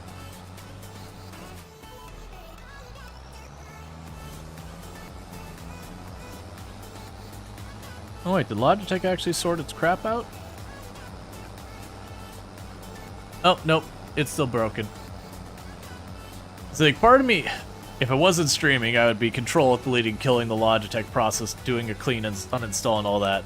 But I know the moment I get into that, that's a good way for me to take out the stream and being done. Or you just stubbornly keep maintaining out of spite. Yeah, no, don't get me wrong. I keep my cars a lot longer than most people, and probably in a lot of cases longer than I probably should. But there's definitely a point when you sit down and be objective and you do the math and you're like, but no, really, really buying a new car is less expensive in the long run than this. Yeah, no, you're never ready to buy a car. It's a big expense. Not unless you're buying, like, you got a bunch of money and you're buying it for, like, hey, this is fun money kind of thing. But I am not in that boat. That is well outside my means. You know, the person who just, like, casually goes down is like, you know what, I want a BMW convertible. And just buys one. Not even a trade-in, just literally buys it. I've known people like that in the software dev circles. That they got, you know, with the right startup, got a ridiculous amount of equity, made some serious cash. Your Camry made it to about 200,000 miles before parts got too hard to find. I had a Honda Civic way back that I had bought it with a bit over 100,000 miles. Like, I couldn't tell you the exact amount, like 110, 120, somewhere in that park. That kind of thing. And when I finally was like, no, I'm done, I can't take it anymore, this car needs to go, it was just shy of 300,000 miles. And that was the point, I was like, I'm sorry. It was just one of those things that is like, I could fix this, but it's a terrible car. Not because it's a Honda Civic, but because the owner before me had absolutely just treated it like garbage. And it doesn't matter how good of a car it is, if you treat it like crap, it's gonna run like crap. And I had replaced so many parts. Yeah. It grabbed, sounds like the girl is what it jumped on. For misogyny. Obviously, depending on context, most of the context, that's totally chill and fine. Whose family had like 3 private helicopters. Aw, man, I didn't know anyone quite that loaded. I think, honestly, the one that surprised me the most for someone who's just absolutely loaded is they used to work at this tourist location. Out by the Space Center kind of thing. And most of the people who worked there were, you know, they were high school students or fresh out of high school kind of age group. You know, for that age group, making relatively good money, but relatively good money is still just a bit over minimum wage, that kind of thing. And we were out there one day at one of the more like remote places for it. And I'm looking at the parking lot, and you got, you know, your beat up like Lincoln, your beat up Civic, you know, a bunch of these like clearly high schooler car kind of things. And then there was a Dodge Viper with a lightning paint job on it. And we, like, you know, at first I pulled in and I parked, and I'm like, okay, what like higher up in the company is here today? Like, who in this company, like, is the CEO out here? Like, who is this person who's got this, like, you know, just straight up money car just sitting in the parking lot? And it ended up being the janitor. That the janitor normally drove his, like, beat up piece of junk car to work every day. But from what I had heard, he had won the lottery. And generally speaking, it was like Black and Lightning. This is before cars. But it was definitely, it's one of those things, they had won the lottery, and for the most part didn't spend any of his winnings, with that one exception, that he bought himself the car he had always dreamed of, and everything else he just kind of, I don't know what his investment plans were, but just kind of kept it on the download, didn't spend. Oh, you're not counting this as weeding. Well, gonna cancel those contracts then. That's fine.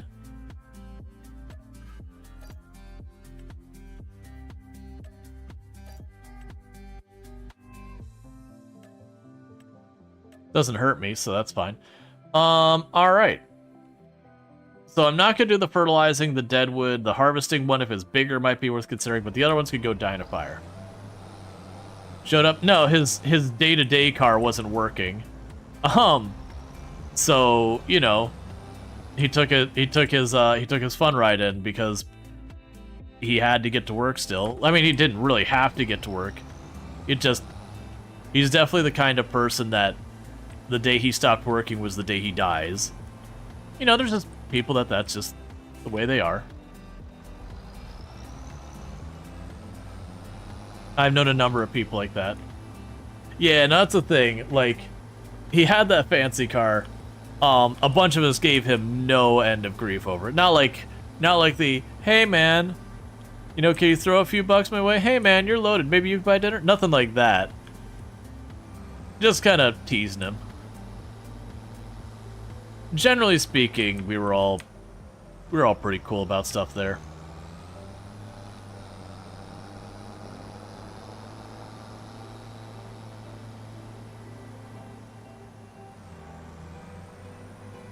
You know, I remember having a conversation with like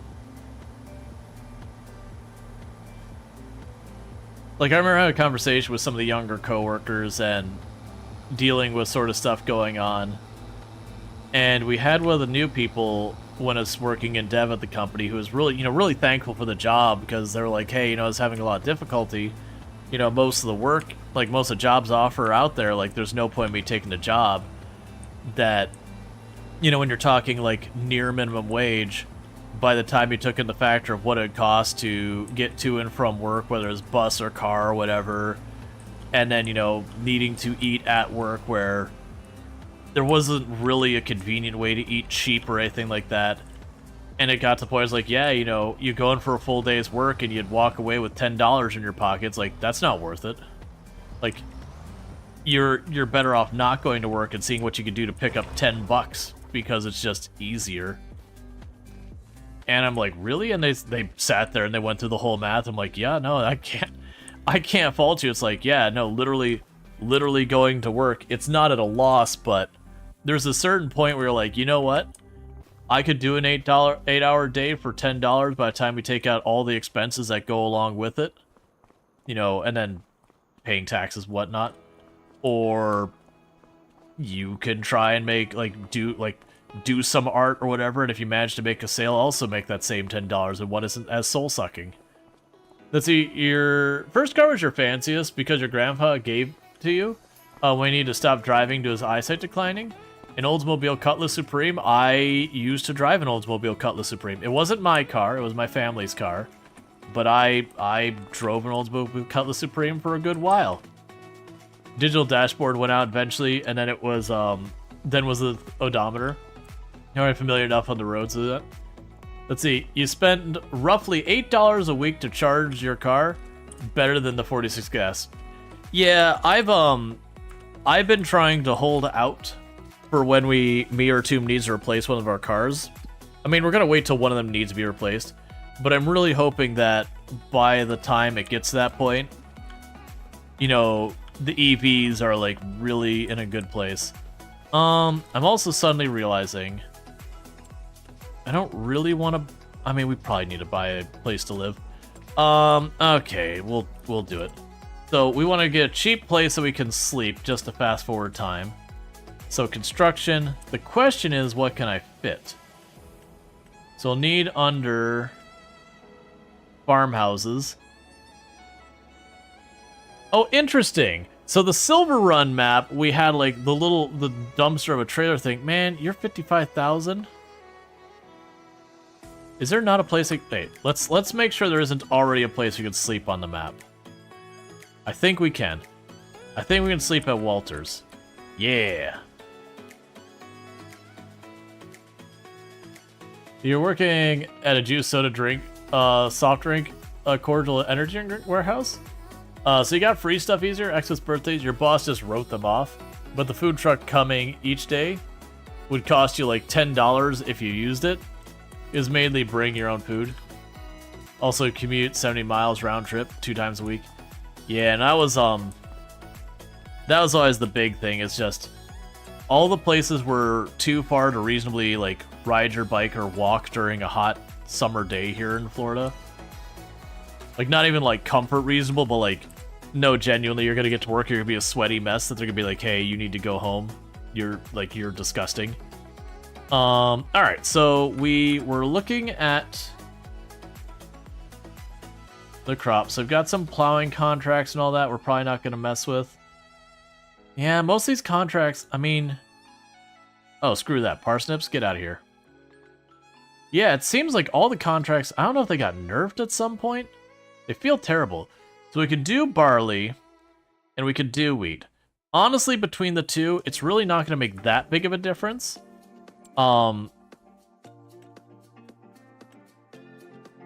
Okay, so... we have our tractor's 200 and what horsepower? So we're at the bottom. 230 horsepower. So we got 230 horsepower to work with. And we're going to be looking at a seeder. And preferably one that can also do the fertilizer. So 4 meters, 6 meters, that's a bit out. Oh, here we go. So it looks like I can do that one. I can't afford it, so why am I looking at that one? I can go up to this one, but then I wouldn't be able to... Alright.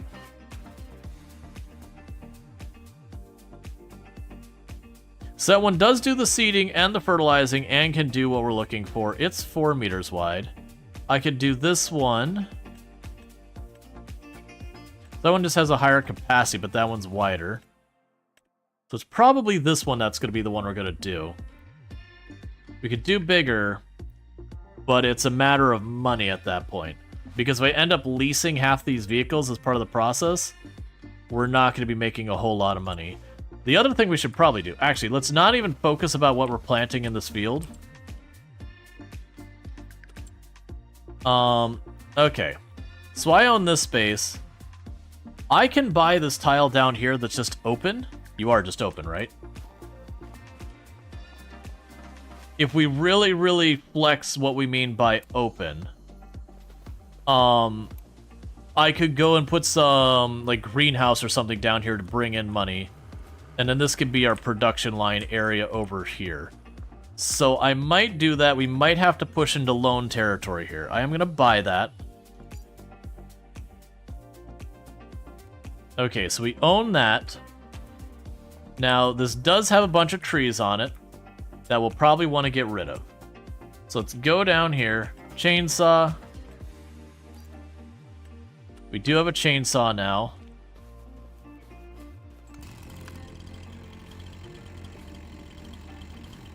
Alright.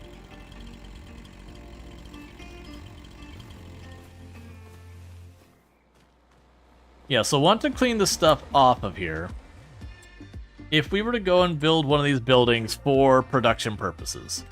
So we would go to all of this. They do have, like, the mini buildings now that we can make money. So I could spend... Where are you at? Not the carpentry. Not the cement factory. The sawmill. We could spend the 36,000 for the sawmill. I don't know that we would make our money back on that with just a handful of trees on here, because this is the tile we're looking at dealing with. So, you know, I could tuck the sawmill over here, chuck stuff in here. I don't think the little pile of trees in here would do it. That said, if we did drag the little pile of trees into that thing, it would get rid of them, and then we could sell the sawmill. I also don't know what you are. What are you? I'm assuming that's my property.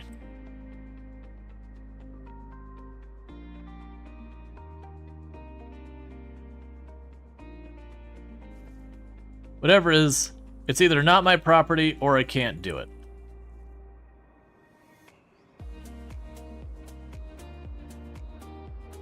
So I could buy the sawmill now. Again, chuck it over here on the side, out of the way. We could start working on knocking down the trees on the property, drag it in there, We get a little bit of money back from that. Maybe, maybe not. It pays for itself. But then I do have a sawmill, so in the future, if I acquire more land with trees, then we do have that as an option.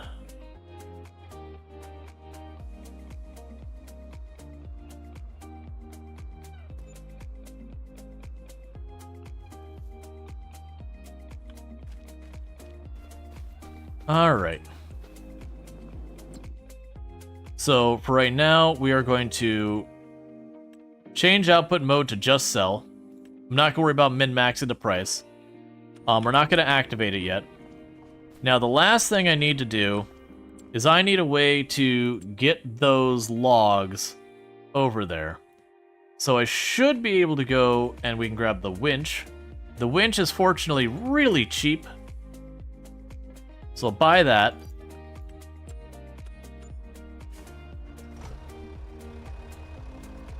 And then the plan here is to drag all those logs in there.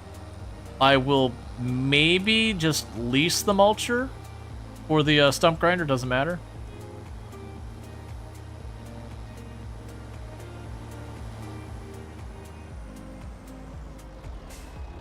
All right.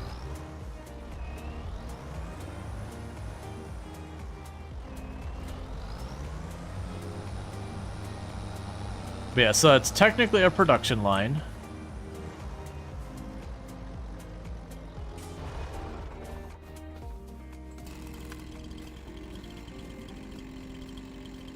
Oh, and yeah, I think that's the drop-off for the logs. Yep, and that was on target, so it went right in.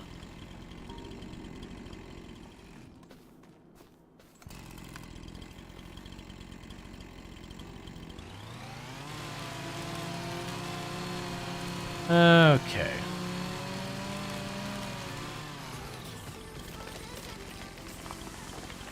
Come on, go in. That's fine.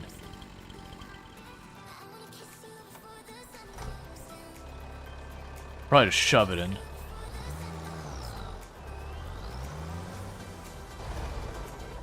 No, we can go right here. So we want to activate this.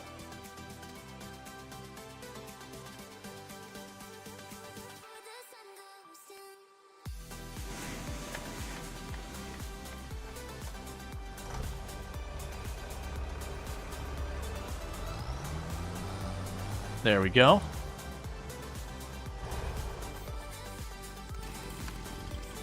This is solo play. The reason we switched to solo play is one of the dare drops I could only do on this map. And while we did check out a bunch of the new equipment, we did so in a way that was like really kind of burning the money. I don't regret it at all. But for a lot of the other objectives we had, you know, it was going to be a whole thing.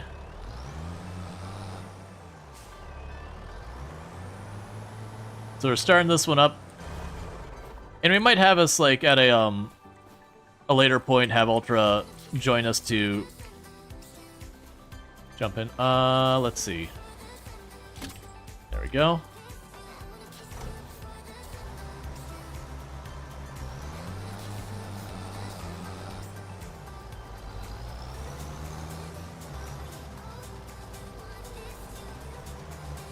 Yep, so just clearing up this area. This will be our production area.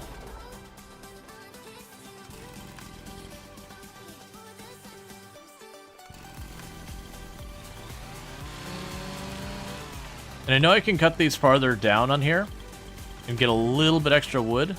I'm partially not trying to cut them down to the lowest height, just for the purpose of when I go to clean up all these tree stumps, I can actually see the tree stumps.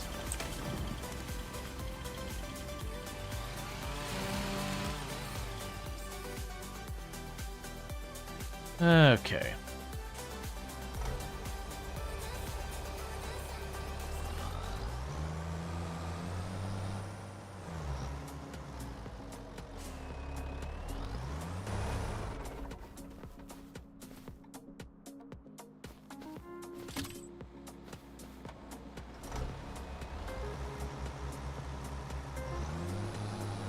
Okay.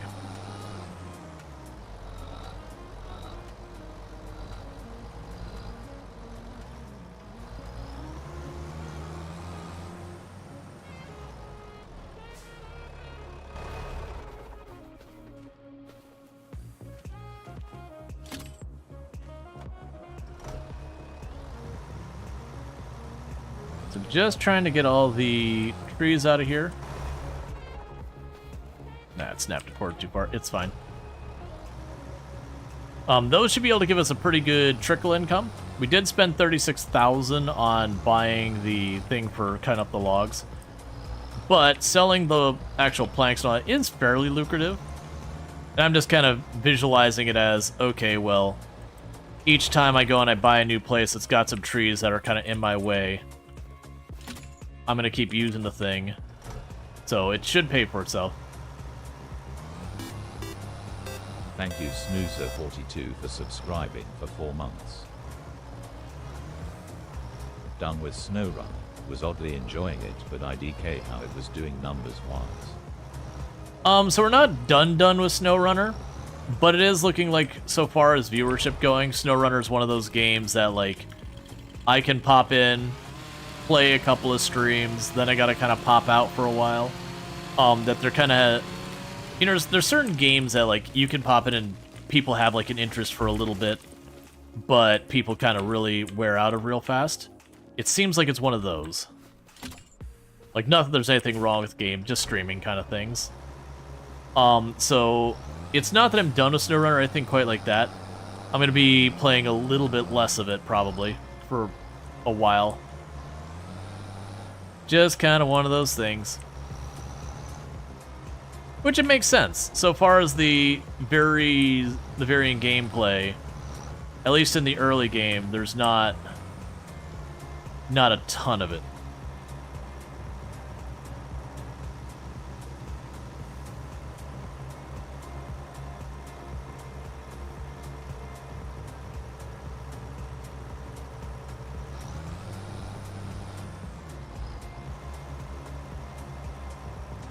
Okay. Like, it's one of those games that can be satisfying to watch. It's also a game that can be a lot of the same old kind of thing. Oh yeah. I think one of the things that helps with Farm Sim versus SnowRunner for a lot of that is SnowRunner, yeah, you cut through the area, you've got that path that you've opened up, and so there's actual map progression kind of thing. It's sometimes hard to really see it. Like, it's not super noticeable if you're not keeping a close eye on it. Where Farm Sim, they definitely have where you can physically see, like, oh, the farm is bigger. It does a much better job of being able to see that progression.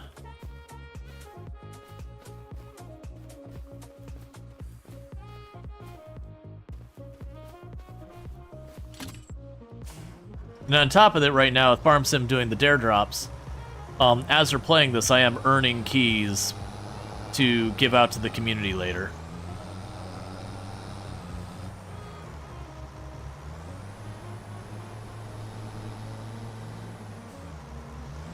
So that'll be good, because you've already earned, during this stream, one set of keys. We're working on a couple different objectives simultaneously that'll help get some more.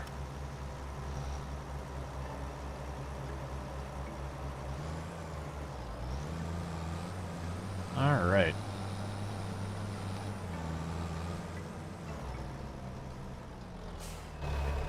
Now, is that one light enough I can just pick it up? The answer is yes.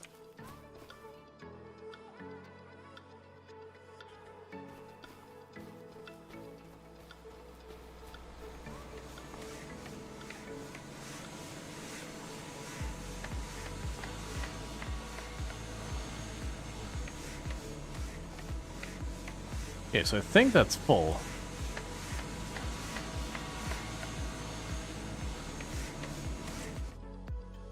Alright, so we did fill up the whole thing. So it costs a little bit of money to run that thing, but it'll keep paying it out. So that's good news. The bad news is, like, obviously, I don't get to have that money right now. So let's go ahead and drop this off, because I have more field to clear later. Let's see what contracts we got floating around. Any good ones for quick money? I really don't want to plow. Yeah, and those are all parsnip ones. I really don't want to do parsnip. Cultivating we can do. Only 2,000. How do you know how much you got for protection chains? That's actually one thing I wanted to check. I believe it'll be under here somewhere. Let's see. So we collected all the collectibles. We haven't technically made any money yet. So that's the work size stuff. Finances. Oh, so we have stuff like the biogas plant, the contract income, the wage payment. Property income. Yeah, so I think under production line, I think property income might be underneath there. So I think we'd see it under this finances tab. Be in the breakdowns there. We don't really have much money to do anything else. I don't feel like just running a bunch of slow contracts. So I've got that making a little bit of money. We did miss on... What will we want to plant here? Because I didn't buy the cedar. Because I didn't want to spend the money on that cedar. I'd rather get something that we have a very specific production chain in mind or something more lucrative. Here's what I'm looking for. So we could do something like soybean pays pretty well. That'd be a possibility. A lot of these specialty ones like the peas and that, you can make good money on them, but the equipment is really expensive. Corn actually does relatively well. Cotton requires a bunch of specialty equipment. We can do oats in March, potentially. They have a very fast grow time, so we could do... That's what I did usually on my first one. I said grow oats, and then turn around and grow like wheat or barley, if I'm doing the wheat stuff. We can worry about that. I think that's fine. We can go over here and fast forward time again. I think Walters is right next to us. Which one's Walters? Oh, I'm literally walking away from it. Walters, this house right here. Because we will get the money from what we were doing there. And we could chuck some more logs and all that in there. And we might try and get oats going, and then turn around after the oats and follow that up with, like, wheat or barley or whatever.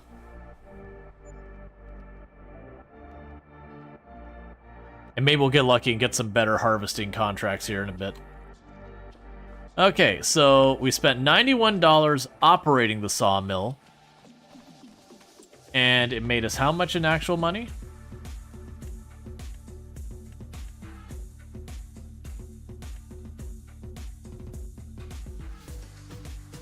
Yeah, so it made us about $4,000. So that's good news. And how much did you burn through so far as material?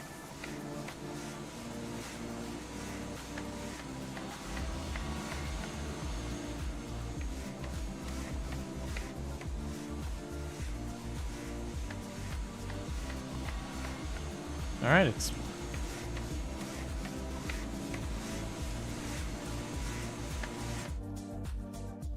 Yeah, I guess we'll just have to wait for it.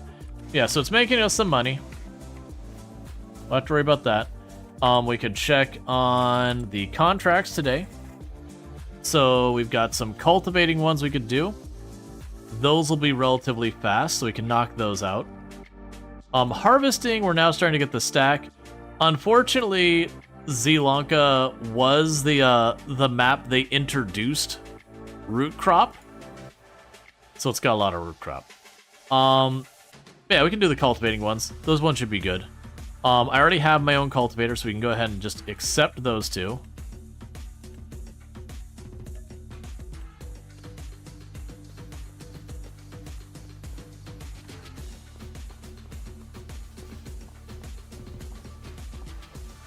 Went through a little under 3,000? Yeah. So I can add a little extra money. Oh, and I was also going to go here and say, any sales? Not that I can afford much. If we have something really amazing show up here on the sales, I'm down to take a loan.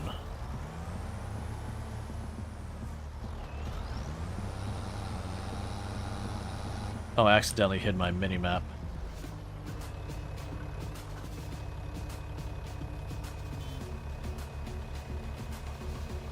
There we go. All right.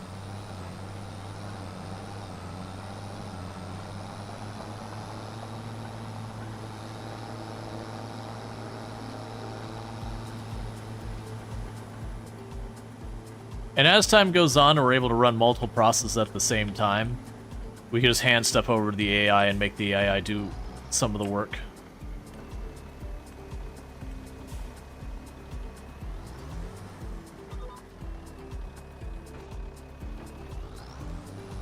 Alright. So we can knock out these, that'll be a couple extra $1,000. One big thing we want to do is make sure we get some going on our field. Like I said, I think we will do oats, and then follow it up with like wheat or barley or something like that. Hopefully we'll have the money to get a bit better of the equipment, because you can make money leasing almost everything, but it's next to nothing. Because every one of those leases just takes a little bite out of your money. Or I should say takes a little bite out of your margins. It's the same with taking the loans. If you take way too much loans, you end up using all of your income to pay the loan interest and not actually making any real profit.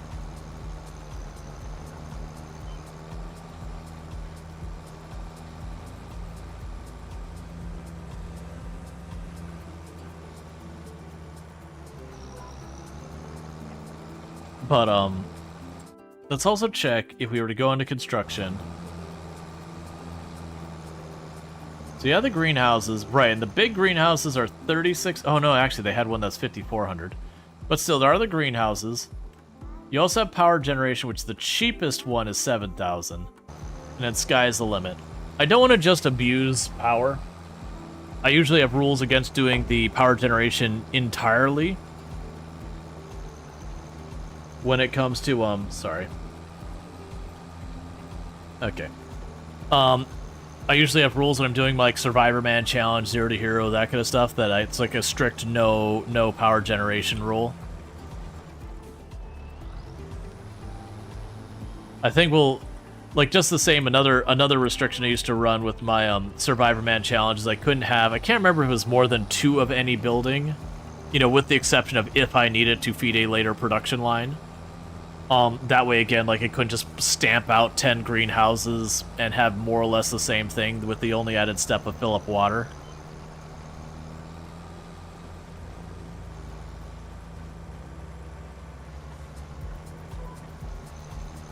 Okay. Yeah, we can get that all sorted.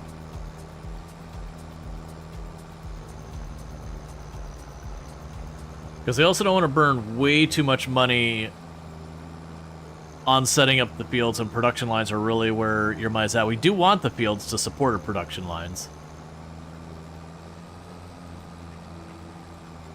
Yeah, so we can keep that sawmill running for a while. That should make us some good money. Then maybe we get something like one of the greenhouses up and running. 1 or 2 of them. Have that as a means of making extra income, because you just put in water and it spits out goodies. The catch there is I have no idea where the nearest body of water is. It looks like there might be one just west of here to fill up at. But that also takes money to get all that running. But all those little things you set up where it goes, okay, every day I'm making $3,000 from the sawmill, for example. And then every day I'm making $1,000 from this, or $1,000 from that. And those all add up to be this reoccurring thing. You can also, again, use the farms as a means of getting money. And once you start scaling things up, they can be very lucrative. But early game, just a field of wheat, for example, for a whole year is like 15, 20,000. That your little sawmill, your little greenhouse, whatever's going to make you way more.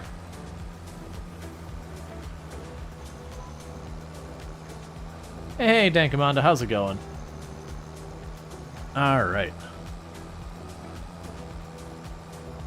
So get this field cultivated. Between the 2 fields, we get about $5,000 out of this. Yeah, no, when we're doing the 0 to Hero, sorry, the Survivor Man Challenge, where, like, no loans, leases, $0 to start, you just get a piece of property, and, like, the very, like, a chainsaw and something to move logs, or a lawnmower and a foraging wagon. That's basically it. Usually we spend like first multiple streams just grinding up that we get a singular piece of equipment per stream. We're not doing that this time. I love those for the challenges, and they make good YouTube videos. And honestly, they don't even make that bad of content for on stream. But for the dare drop, that's going to take too long. I'm happy to already be down to... It's technically 4 objectives, because it's earn $1 million via production change. I have a separate earn $1 million just period. But since those kind of directly overlap, which is technically earn $1 million while playing with a friend, or it doesn't say while playing and play with a friend kind of thing, just the verbiage. It's like, okay, the friend doesn't need to be there the whole time. So I said to Ultra what I'd probably do is once we're ready to, like, once I'm in that $1 million range, maybe we do another collab where we can hop in and I'd help her knock out some of the dare drops that are a little more grindy that maybe she doesn't want to put the time in. You know, she just has other games she wants to be playing, like Project Zomboid.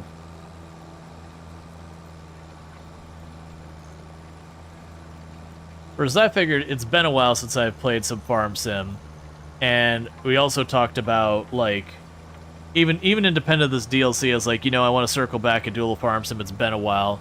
We had just gotten started on the well, not just started. We got a little ways into the Survivor Man challenge we were doing, and then, you know, other games came out and got distracted, all that. All right, pretty soon Tomb's gonna be home. She's part of the reason I didn't delay the ads like I normally do is I know she's gonna be a bit later because she's picking up dinner. Because very genuinely, I'm running right now on an entire day where I've had a yogurt because I had planned to have time to actually eat a proper lunch and everything, and that did not happen. Just errands did not go as planned. And we're a little, like, I need to do some grocery shopping, but we're down a vehicle, so it didn't happen. Wants a small chicken farm? Well, one of the things I need to do up here is I do need to get 20 of every animal, and chickens are one of the animals, so we will be getting chickens. So we'll be getting chickens, we'll be getting sheep, we'll be getting pigs, goats, cows.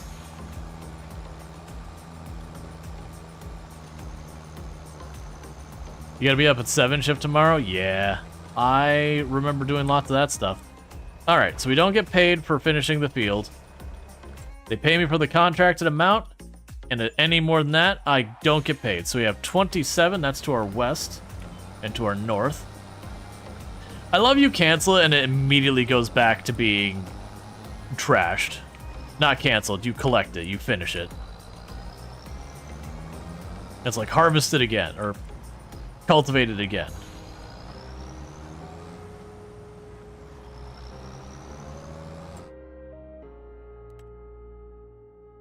Yeah, so you still got cultivating, plowing, and rock removal and all those. Alright.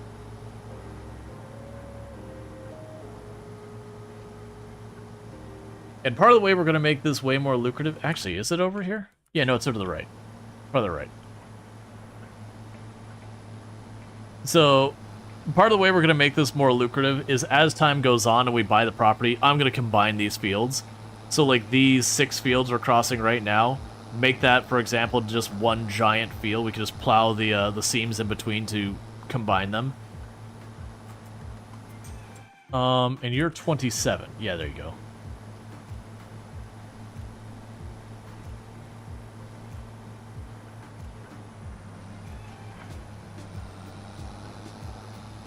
Alright. Not my crops, not my problem. Yeah, and same with, like, these, as I'd combine, like, 17 I'd probably just cut the top off. But combine all those fields as well. I probably won't need to get that far to hit our goal, though. Alright, and that would sound like Tomb's home. So bear with me, chat. I'm going to be back in just a couple minutes. I believe to actually pause. It's fine. We're at 1x speed. Alright, I'll be back in just a couple minutes. I'm going to welcome my wife home and all that, and use the restroom because I need to. And I'll be back in just a couple minutes, and thank you again for tuning in.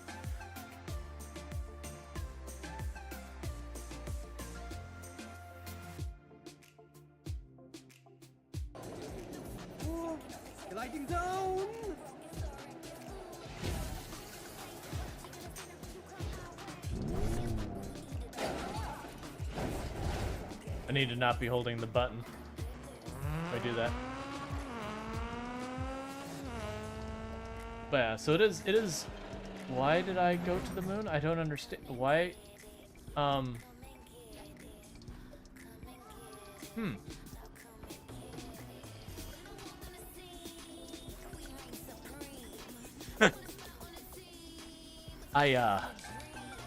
think I found a bug in the physics engine. What do you think, chat? I'm not sure what I hit, but I didn't just slam into the roof and get stuck here. Like we kind of glided up here. I have to find out. Left again. Keep going. Keep going into the garage. It moving. Oh, you are too find late. Some Tupperware or hide behind the truck. Oh, you're Either safe. one. It's not hunting anymore. Oh, Okay. oh, Pank got away by like It's hunting. nothing. We're by ourselves. Okay.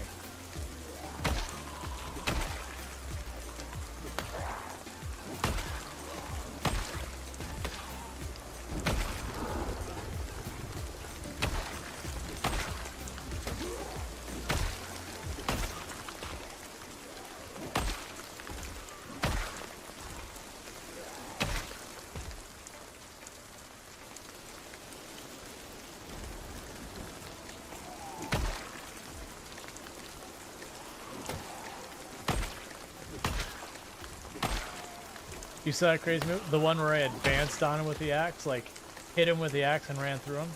I did not feel good about that move, but I'm like, man, I'm getting cornered here.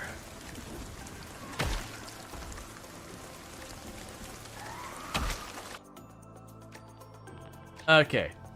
So, what happens if instead of going from the tree to lumber mill, we take the lumber mill to the tree? It works. It does work. If I just walk through it, does it work it?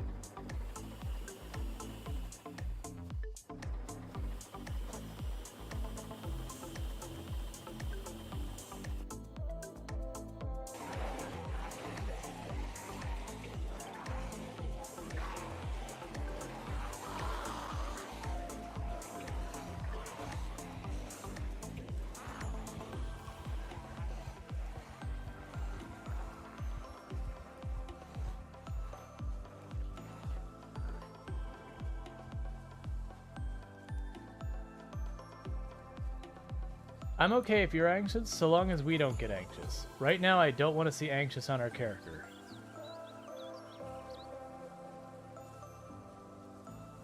We're just going to see if our Nimble 5 will carry us through. Now, our hope is that we actually got the zombies off the car.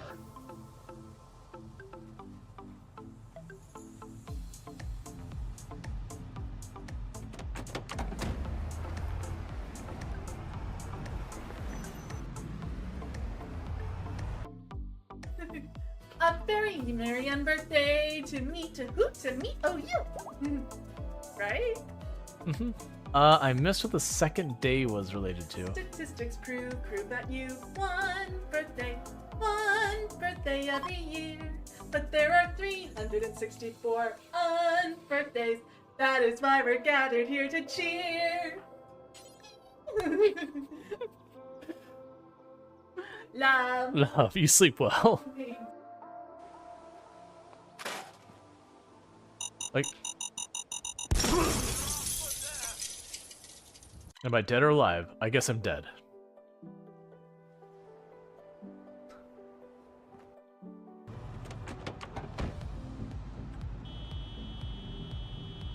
If at first you don't learn your lesson, honk the horn more.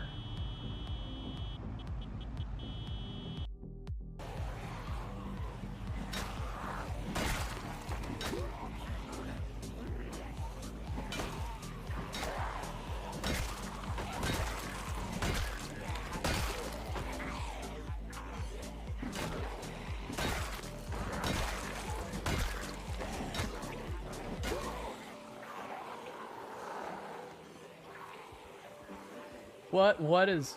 What is that? What is that? Hang on.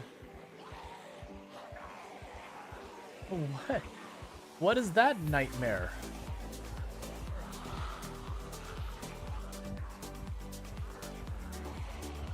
Like, the helicopter didn't bring that much.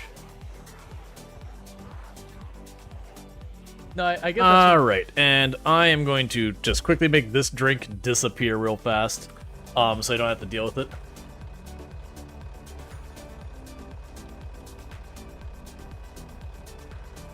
There, now it's not taking up desk space.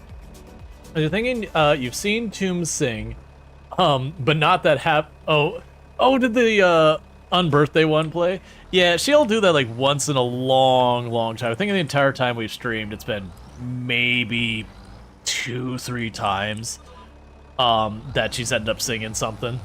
Like, not as a thing that I ask, like, just something will be going on, and she'll just do it kind of as a joke or whatever. But yeah, there was Tomb was confessing some embarrassment to me, Amon. I don't think she'll mind me saying.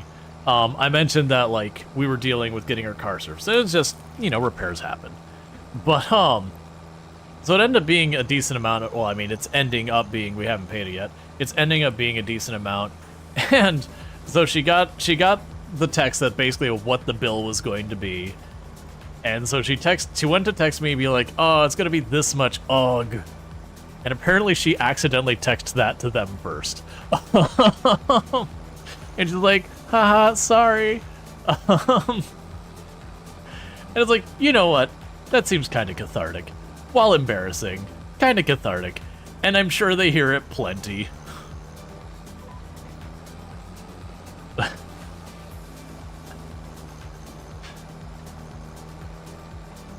Which she just said ugh. It's not like she was like, you know, these stupid people, whatever.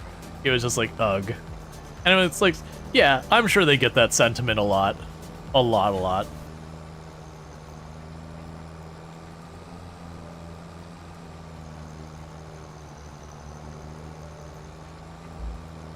You've had customers do that?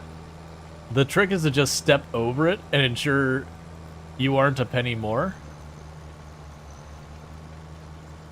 I've had customers do that. The trick is just step over it and ensure you aren't a penny more.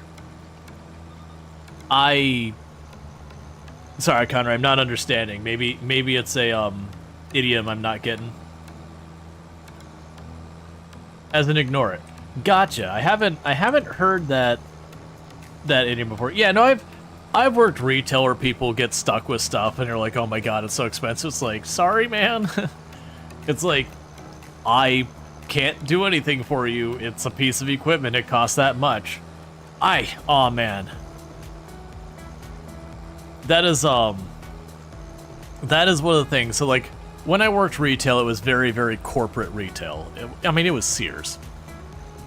Like, I can say it. They're basically barely non-existent. What's the game with the one where you're carrying the lumber? Oh, that's Overthrown. It's actually, I believe it's coming out soon. Where we were playing the demo at that point. But, you would have people who'd come in, and they'd be like, so, I see you've had that, oh, I'm blanking on the name. Bob Vila. Oh, I see you got that Bob Vila tractor that's been on the floor for a while. I'll cut you a deal on that. If you sell that to me for $1,800, we could deal right now. And you're like, that's a $3,200 mower. That's brand new, and we still sell it. I don't know if you think this is a used car dealership or something, but there is no negotiations happening here. Like, this is, even if I want to, that's not something I have the authority to do. This is the super duper corporate world, where it says, do you know what the price of this is? It's that. Do you know what else it is? That same price. Do you know what's going to change to if you manage to please the manager? It's not going to change. It's the same price. That literally we will actually have our prices audited, and if we knock down the price and we get caught, that's the end of my employment. Like, there's some places we would get wiggle room. Like, there was stuff that people returned but was still in working order. We would sell at a discount. that was like, hey, it's used, which most of the time the used is they started it once, didn't know what they were doing, and returned it saying it's broken. Which I've told the story, it's like the two things I dealt with the most with the lawn equipment, because after I was working on the sales side, I went into being a technician. Out of all the stuff I got returned in the lawn and garden stuff, the two repairs I had to deal with the most was, one, bad gas. People had just left some gas in like a little 1-gallon container over like the winter or whatever, and then they go and put it in their weed whacker, or they just straight up left it in the weed whacker, and they go to start it, and then it wouldn't start. Usually, honestly, for the returns I was dealing with, since it's mostly trying to save sales or whatever, it was usually people taking gas that had been sitting there for, again, 3, 6, 7, 8 months, not realizing that gas goes bad, and they would dump it in their weed whacker, and it would just choke on it, and it wouldn't start. And you'd be like, hey, well, the gas is bad. And then they tell you don't know what you're talking about, and you'd be like, well, your equipment's working now, and it drained the gas, and it cleared the lines, and now it's working. And you can yell at me all you want, but I'm handing you a working piece of equipment because I was nice enough that I didn't charge you $140 to send it out. If you bring it back, I'm going to charge you $140 to send it out. Because that was roughly what it was to ship it out to have it worked on. Yep, and the other one is not at, so it's not actually not adding the oil. We didn't run to people just straight up not adding oil very often. Most people, because the way they would sell it, they'd actually have like a little baggie with the oil like attached to it. Yeah, no, I know, like the mixed gas. We didn't usually have them have a problem with that. You had a bunch. It was usually older men.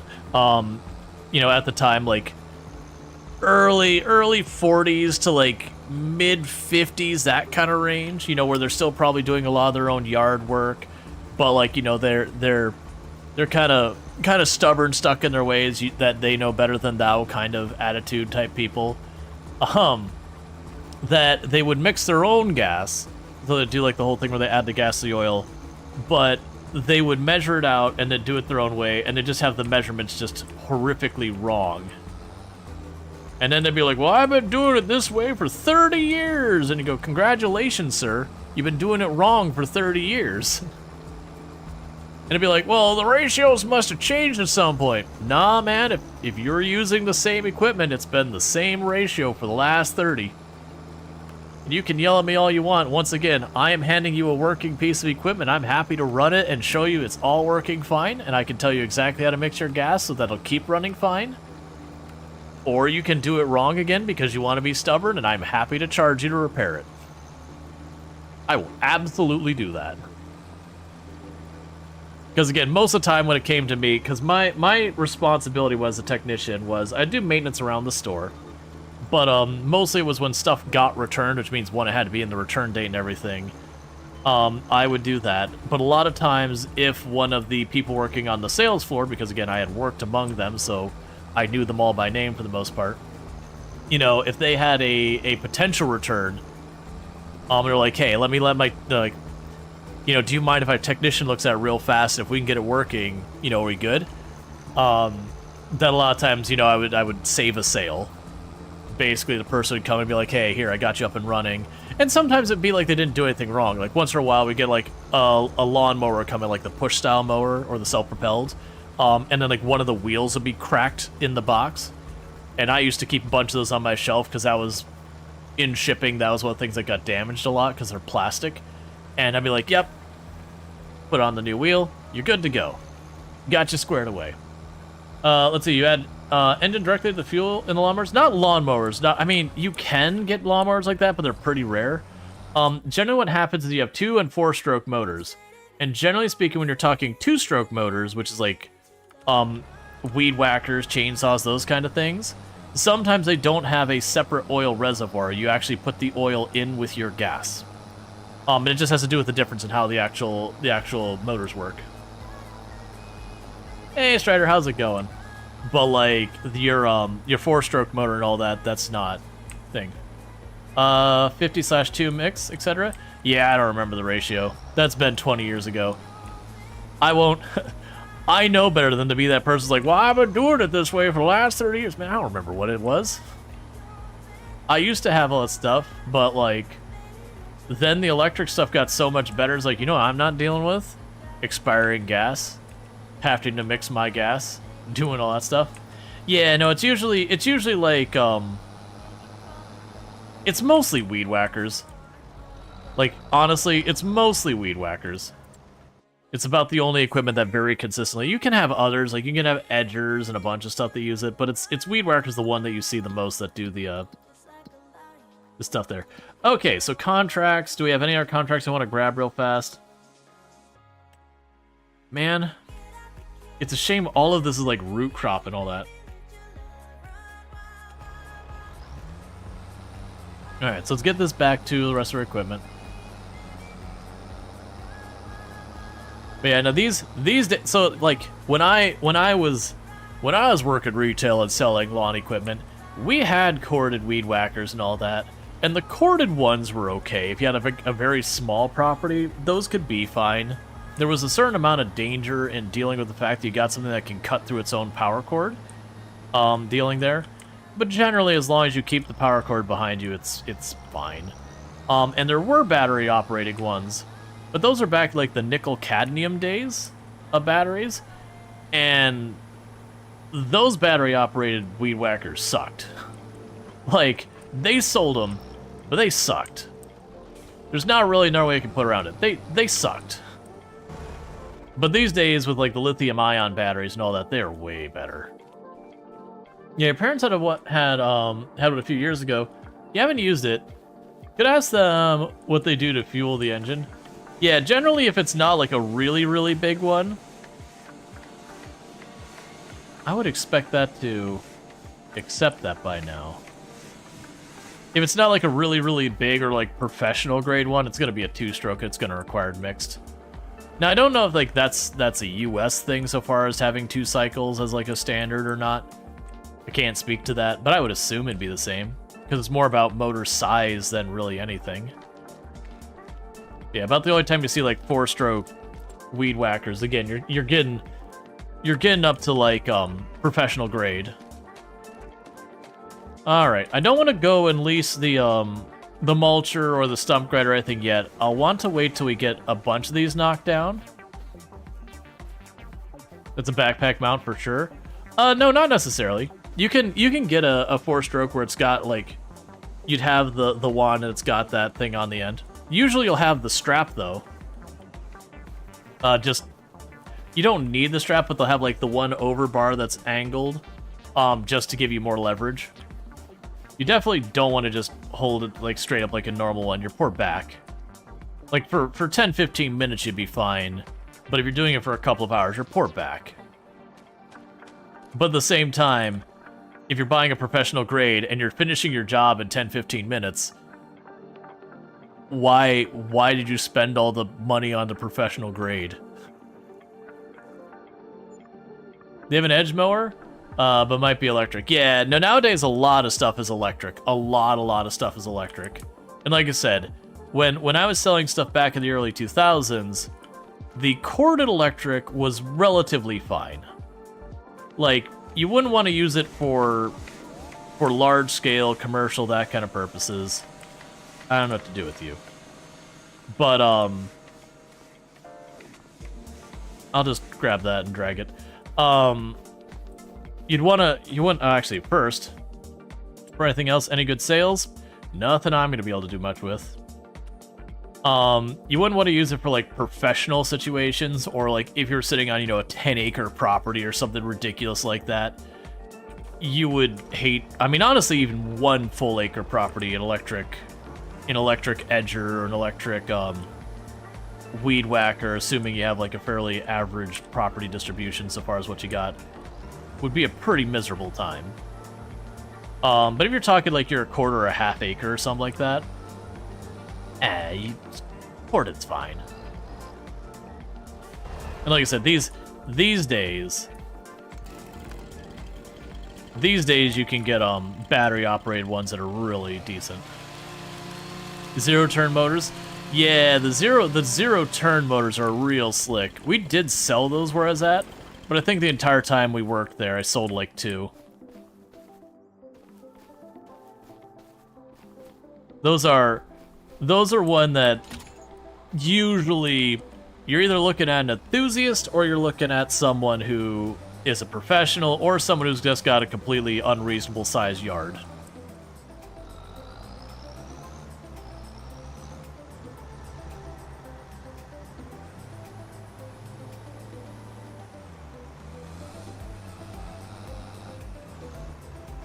What are you getting stuck on?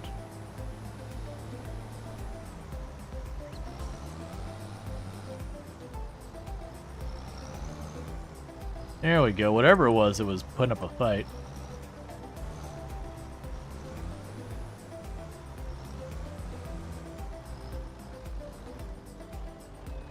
And it magically made the other one disappear.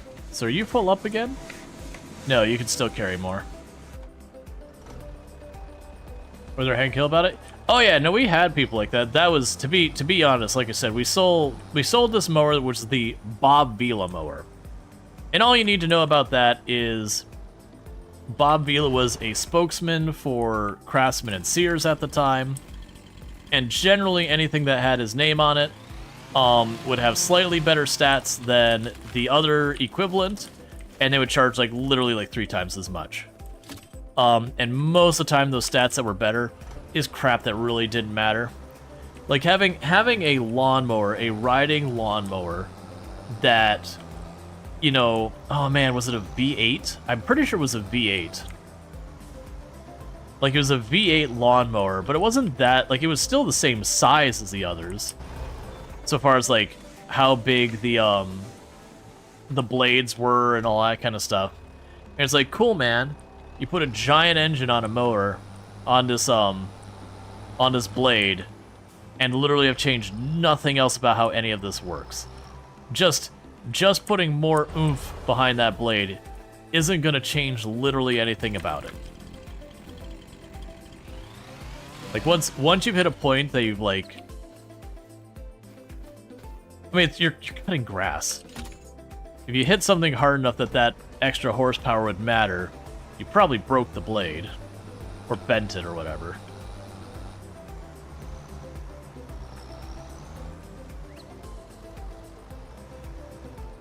It'd be like getting a car that has tires that are rated only to go about 80 miles an hour, and then putting, you know, a race car engine in it. The problem is, it can still only go about 80 miles an hour, or like you choose a transmission, whatever you want for a hard limit. There, it's like you've got this thing, and it's got this ridiculous specs to it, but it's irrelevant because there's a hard limit on what it can do based on the rest of the vehicle. Okay, so the little tiny tree just vanishes. It's not big enough to give me any wood.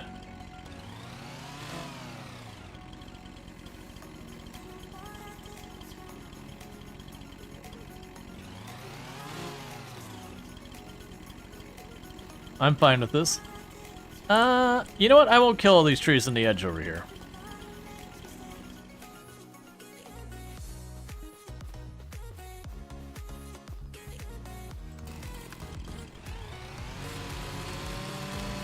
You're gonna be a big mess, aren't you?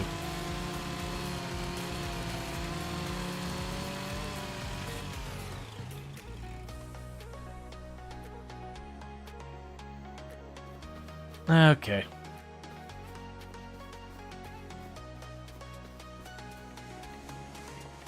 Yeah, so right now we're trying to get the trees out of here.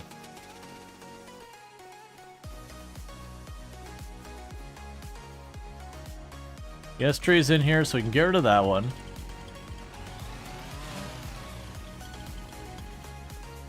Probably get rid of these handful over here.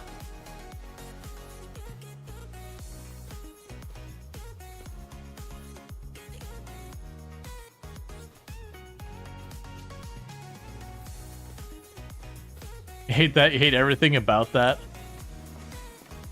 The mower, the tree that broke up in a bunch of tiny little pieces, so I have to, like, find all the little pieces and drag them away. Yeah, those ones. Alright. So you can go over to here. This will be another one that when I cut it down, it's just going to be a bunch of junk on the ground. So realistically, what I'm gonna want to do is get the mulcher, or get the So get the mulcher blade or the stump grinder. To remove the stumps from here.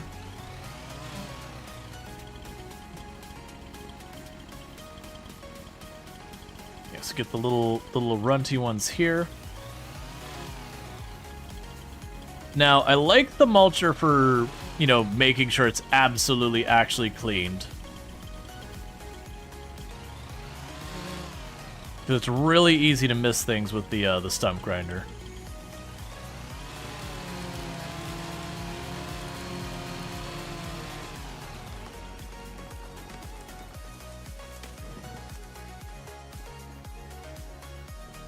Okay.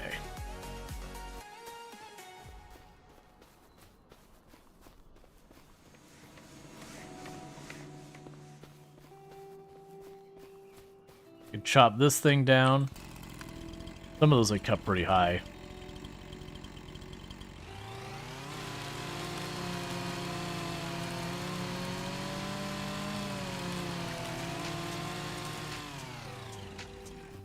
Plus, the stump grinder, sorry, the mulcher can actually, those little branches that aren't worth me picking up, it can get rid of them. So we got this mostly cleaned. I got a little bit of mess here and there to tidy up.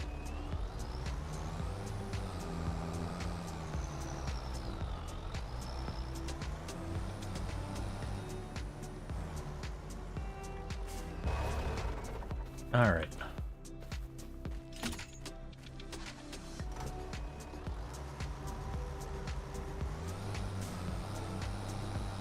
I'm not looking to like fully clean this area. I just want to get the junk out of here. We'll need to get rid of these tree stumps because this is probably where I'm going to set up some production stuff. And that's going to require me to have the space actually cleared. Because if I try and hit where the tree stumps are, I'll be like, this is obstructed. You can't do this. Get rid of it. Alright. So let's go ahead and drop this off. We're probably done with that. Alright, so we don't have anything there of use. Let's check, is there any important contracts here? Not important, but any really good ones. So we've got more cultivating contracts that we can make some good money on. So it's, again, I'll accept those. Because those we can do relatively fast. We make good money doing it. It clears stuff off the list. The harvesting contracts. So we've got sunflowers, soybeans, cotton. So I got multiple ones with sunflowers, so I could potentially do those ones. I don't want to do the plowing ones. Yeah, there's a couple of harvesting contracts that would also be relatively okay for us. What I am going to do real fast is because I've got food here and I am really, really hungry. I'm going to go ahead and toss the AI on one of these cultivating contracts and mute my mic and make my food happen because we're about to hit an ad break here in a minute anyways. So it's a good time for me to do it. Because as I mentioned, because errands did not go as planned today, I'm hungry. I'm really hungry. So I'm going to do that thing you should do when you're really hungry. You're going to eat something. Alright, so I got the AI worker all set up. I can plunk you on here. And this is using the AI worker as opposed to doing the other thing. So I'm going to make my food happen real fast, and I'll be right back in just a couple minutes, and thank you again for tuning in.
Take a sip. What's the worst that could happen?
Yeah, no, the driver's just doing the head rows last. Alright. So, I was gonna grab more contracts, and then I realized I already grabbed 3. But what I'll start doing is, once I get this contract going, what are we eating? It's just Taco Bell. It's something, it's something that Tomb could grab home in a hurry. That you wouldn't have to, like, wait forever for and all that.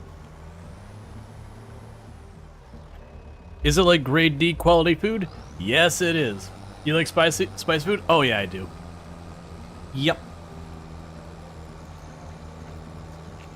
As long as it tastes good, which is always one of the kickers, is sometimes you have food that they, like, it'll be spicier, but then when you actually go, it's like, yeah, but it tastes bad. You tried the Hot Ones Pringles? The Hot Ones Pringles. No, I don't believe I had. Sorry, I'm checking my AC real fast.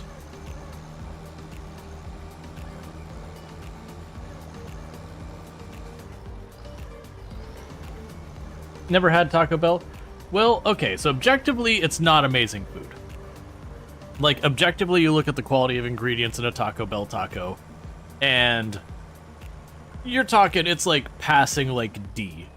But it is tasty because, like, the sauce is really tasty. So it's kind of the subparness of everything else.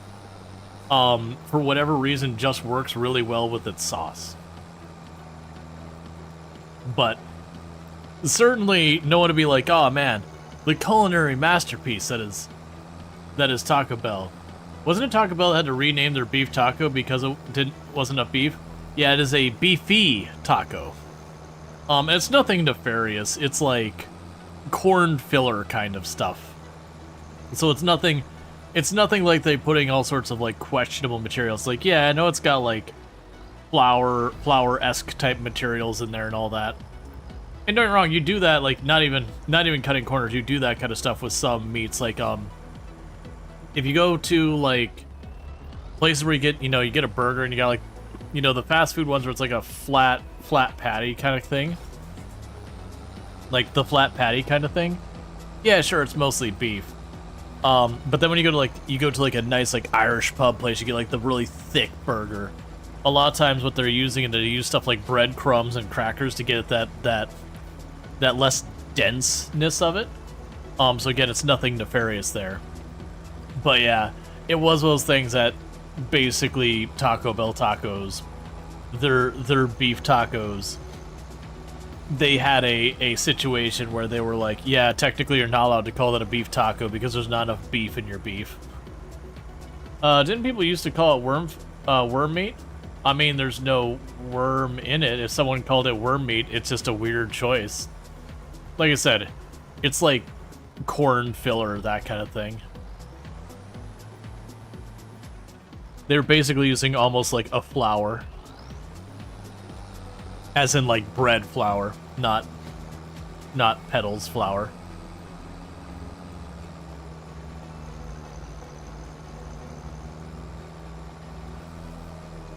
Alright, so I'm gonna let him finish this pass, and that just needs to go around the outside, and that'll finish the 100% this field. And we'll get this tractor to do that. Let's see, now I remember, I met you in this game, and you were doing some hardcore challenge. Yeah, we're probably doing what's known as the Survivor Man Challenge, which is basically you start with $0, you're not allowed to take loans or leases, you have to give yourself a piece of property just for the game to function. Nah, it's fine. Let's do it by hand. You have to give yourself a piece of property just for the game to function in that regard.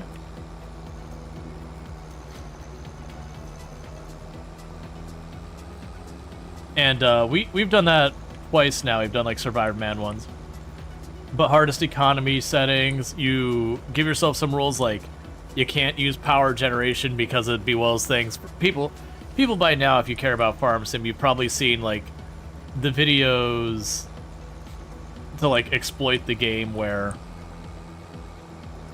you could sit there and be like, you put down a thing to generate power, and then because it's basically every month it just gives you money.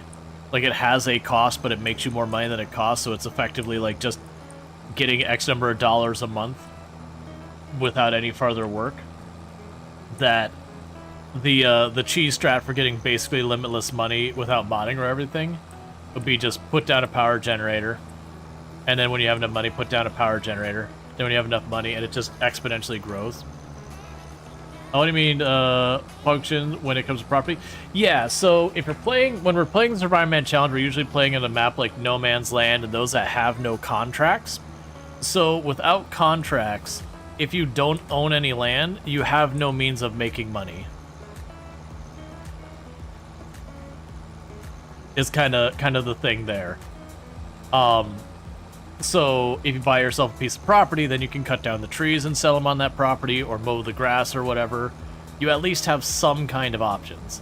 So there is a minimum amount of equipment and such that you need to be able to make literally any money at all in Farm Sim. And you can choose to allow contracts, but usually the Survivor Man Challenge contracts are off limits. That's normally what it, yeah, you'd be soft locked, exactly. You wouldn't have a means of doing that. So like the first time I did the Survivor Man Challenge, we gave ourselves a crappy truck that I wasn't allowed to sell, just so people didn't have to watch me carry logs one by one in small chunks for like $100 each. Because it would be agonizing to watch. And then the second thing that we gave ourselves with that is a chainsaw. And then the second time we did the Survivor Man Challenge, we went, just to mix it up, we went with the grass route, so I gave myself the absolute worst tractor that I could equip. I mean, it's the worst tractor, there's no real second part. We gave ourselves the worst tractor, and we put a mower head on it, and the tiniest forest bread. Until he safe bus to sleep in. Yeah, we had, like, for the place to sleep, usually I'd give myself that just, again, stream things. Instead, like, you could sit there and just wait for the day to change, but yeah, just fast forward. But so you did something like that, but you started with debt, hardcore economy, not allowed to take loans, no rent, and you had enough for one crap tractor and all that.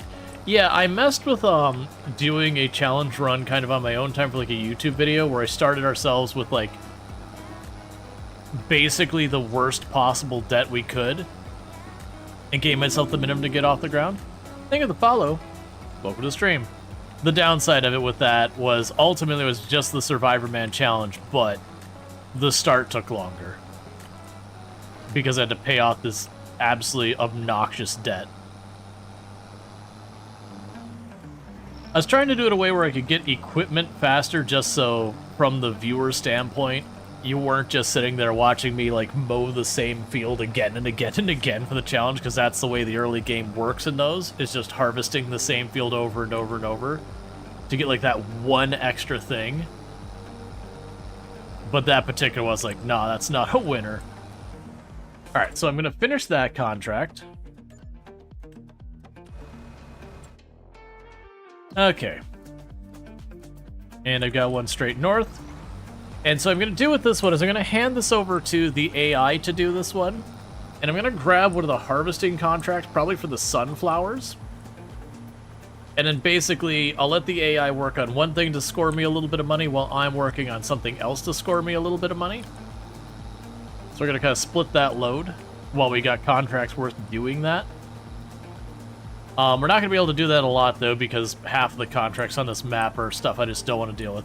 Because, yeah, like you saw, that that job we just did made us about 4,000, and it cost us... It was probably 2 ticks of it, so it's probably $600-700 worth of worker time. Okay. You do your thing.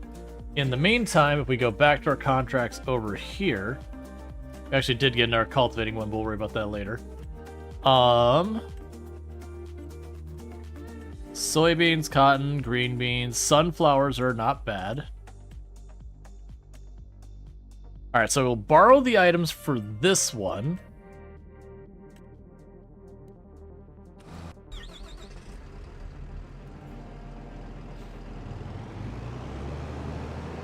Oh yeah, no, I'm very excited for Roadcraft. It's part of the reason we're playing so much SnowRunner this past couple weeks.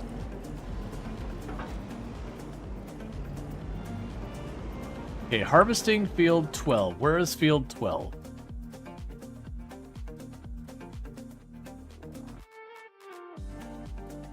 And untag that, please. Alright, field 12 is basically as far northeast as we can go. But yeah, I'm excited. I know a lot of people have reservations, just because I feel like in a lot of ways the demo was a disservice to the game. Because they had fuel turned off, they had maintenance turned off, they had the garage turned off, they had the upgrades turned off. We didn't get to see the exploration side of the game, which has been instrumental in that entire series. So I feel like in a lot of ways, it presented the game as something it's not in a nefarious way, so much as they watered down what the game is, so that we really kind of don't get a real feel of what we should be expecting. And so, I do feel like I'm going to enjoy it either way. But so you saw, you just watched a real civil engineer play it. You're not going to touch the demo, because you'll gladly wait. Yeah, no, we definitely checked out the demo, because it makes sense that I check out the demo. As a content creator, me popping in when a game comes out, a lot of people actually go out of their way to seek out content creators playing new games before they buy to get a feel for the game. And considering how unreliable a lot of articles about games can be, and even honestly just pulling up random YouTube videos, but like finding a content creator you know is just way better. Because these days it's like most games don't get, yeah, no, it's totally fine, it's on YouTube, but the point was more like a random creator you have no idea who is, but popping into someone who you've seen their content, like, yeah, this is the person that I have a certain level of confidence or trust in what they say, kind of thing. But, yep.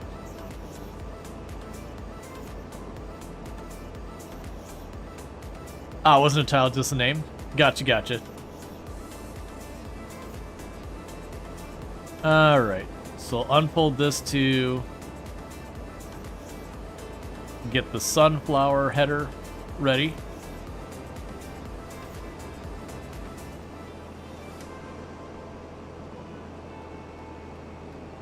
Yeah, so we're doing that thing where I'm running around balancing multiple tasks.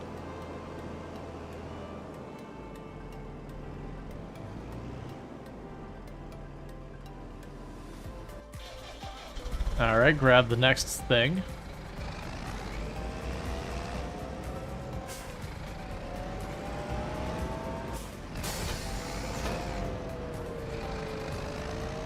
Okay. But yes, this is when you're playing on your own. Usually the way, if you want to get a lot done in a day, you just end up having to turn to the AI. You can also slow down time ridiculously slow. Yeah.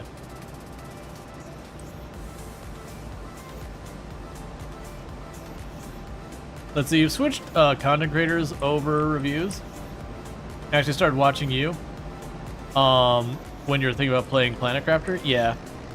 Well, there's definitely, it's a tricky thing to make sure, like, giving honest reviews, because on one hand, like, you don't want to just dump on the people who give you keys and all that. That's how you stop getting keys. But you also want to make sure you're being honest and authentic, because if you're not, then you start pushing away all your viewers. I went all the wrong ways. That's fine. So there's definitely that balance between doing that. But part of that, I feel, is just being fair when you're going, not giving the review, this game's garbage, it's crap, I hate it kind of thing. But being like, hey, here's the things the game does well, here's the things the game does badly, here's my pain points, those kind of things.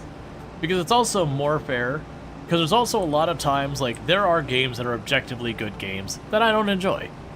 Like, they're not my preference, they're not my genre, whatever. But I'm not going to sit there and turn around and be like, this is a garbage game that no one should ever play or anything like that. I actually get very tired of running into creators who are that kind of attitude. Like, don't get me wrong, there has been 1 or 2 games over the time of the channel I'm like, I can't say anything positive about this game. Like, this particular game we're talking about, like, I'm looking for positive things, and there's just nothing to work with. That has only happened, like, twice on the channel. Which one is Snowplow Simulator. And that's just... It sounds good, but it's like they tried to weaponize motion sickness against all humanity to demonstrate that every human existence could suffer from motion sickness. They did it so badly. It was literally like, is this someone's sick joke levels of bad? Then you have both Mud and SnowRunner, and you've dabbled with them on release. A tiny bit of multiplayer. Not really given a real chance, to be fair. No hate or anything. Just had other things to play, and actually quite interested in playing either one of them just for the hell of it. Yeah. Well, that happens a lot. There's a lot of times that, you know, some game will come up and be like, oh man, how could you have not played this? Like, man, there's a lot of games coming out. There's a lot of games coming out. Missing out on a good game should surprise literally no one when the number of decent games coming out. Like, we're being just all-inclusive games. There was, what, 17,000 games that released on Steam last year? Just Steam, not counting anything else, just Steam. 17,000 games. And if we take that a step farther on all that, we can even sit there and go, okay, but let's get rid of all the like, let's not count the generative AI slop, the shovelware, you know, the things that are obviously trying to scam you. That'll be like Supermarket Simulator, and instead of it being that, which was actually a decent game, it'll be like Supermarket Simulator 3D or Supermarket Simulator 2, even though there isn't a 2, or Supermarkets Simulator or whatever, where they're very clearly just trying to get you to accidentally buy their game by mistaking the name. And ignoring all those, you're like, yeah, you're still probably talking 2,000 games are at least decent, and then you can probably cut that down to at least 200 games that are like legitimately good. And you go, cool, man, that's just a bit shy of a game a day. And then like the S tier games, like, you know, game of the year type games, you usually still have a good like 20, 30 games a year that come out that would hit those really high tiers. And it's just like, yeah, there's just not enough time to play them all. Listen, the variety streamers you watch, usually the ones who give fair and balanced thoughts on games, are the reason you continue watching. Yeah, it's unfortunate right now, and I feel like it's getting better, but it's got a ways to go, that it is a thing that negativity sells. That generally speaking, people like raging out about something or else or other does tend to draw in more, I shouldn't say draw in more viewers.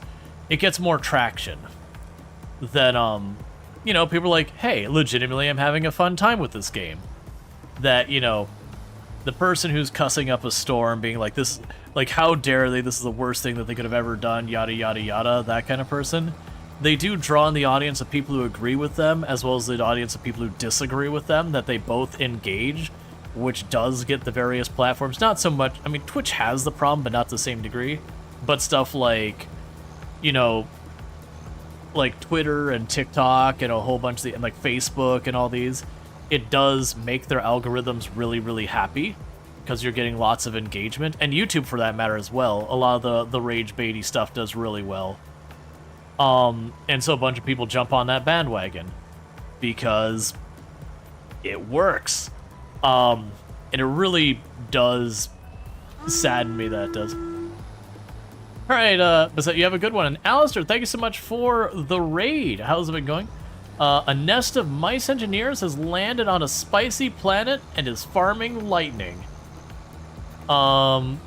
We come for advice on how to best farm it. Stay under the towers. Stay under the towers, and crossing the water gets a little sketch at the beginning. That's my advice. Honestly, I really like that plant. And be very comfortable with spaghetti belts. And if you're not, that's unfortunate. That's unfortunate, because that's just the life you're going to be living. I like it. Let me go ahead and get you a proper shout-out. Because for those who don't know Alistair, another fantastic content creator on the platform, been playing some Factorio lately. For those who don't know Alistair, again, I literally just said that part. But as far as those who don't know Factorio, that was where I was going with that. But again, check out Alistair, who is playing Factorio. For those who don't know Factorio, when it comes to the factory automation games, it's one of the biggest names. Maybe the biggest name. I would say the closest, like the fight is mostly between them and Satisfactory, which are very different factory automation games, in just a lot of ways. But yeah, no, playing the new DLC, checking out the Lightning Planet, which I definitely, when Factorio dropped, I definitely no-lifed the DLC until it was done, and did super long streams and everything. It's good. Let's see, you mean in many years you have a lot of different audience types of streamers who you worked for instance, always made honest reviews. He'd always require that he was allowed to crap on a product. He did sponsorships for it, and he felt it was valid. But on the other hand, he was primarily interested in depth nuance reviews as possible. So generalizing in a direction probably hard when it comes to what is popular or not. Yeah. You know, it's much Gleba first time on Fulgora. Yeah. Gleba was definitely the planet I felt had the most things. Yeah, so yeah, and I'm familiar with Zizarin. Yeah, no, it's so like when I do my reviews, I've only once had a game try to be like, hey, you're not allowed to badmouth this, and I was just like, yeah, then I'm not taking this. It was pretty much that's what it was. Like, hey, you know, don't say a thing negative about our game. It's like, okay. I've certainly had some that are like, hey, you know, like they'll usually have something along the lines of being like, hey, like be fair kind of thing. Like that you're allowed to have your own opinion, you're allowed to vocalize and all that. It's just more, you know, if I'm going to say something critical like, hey, you know, this game's tutorial does not teach you enough to play the game. Like, that is a fair criticism, even though it is a negative thing. It is a totally fair thing to say about it. Whereas, if you turn around and go, this game is garbage, no one should play it, those are two different things. One is helping people make an informed decision about their, you know, like, about their purchase. They're saying, hey, here is this thing that this game does badly. If that's a big deal to you, you're not going to like this game. But if it's a thing that you're like, oh, but that's not a big deal to me, I'll just watch a video or whatever, then that's fine. So it's definitely one of those kind of things. An example, even though it wasn't sponsored, is Diablo Immortal. Yeah, I don't know, I haven't kept up with that. Let's see, didn't feel that way. Not a lot of enemies, stuff spoil, but it's not bad. Yeah, so like, I definitely found Gleba didn't get bad until you start really building up the, what is it? It wasn't pollen. Was it pheromones? Whatever the thing was. That started attacking you. The enemies there definitely got pretty wild. But it wasn't like a constant annoyance like the biters could be. Man, I'll definitely sing praises when games impress me. Like, I mean, we bought we bought a 2 Point Museum and I've been very much enjoying that. Basically costs way more than 100,000 on average to get the best gear. Yeah, no, that's the whole thing. I wouldn't have accepted, like, I have no intention of playing Diablo Immortal. I have very strong stances about microtransaction heavy games. And I should specify with stuff like where your progression locked, pay to win, those kind of things.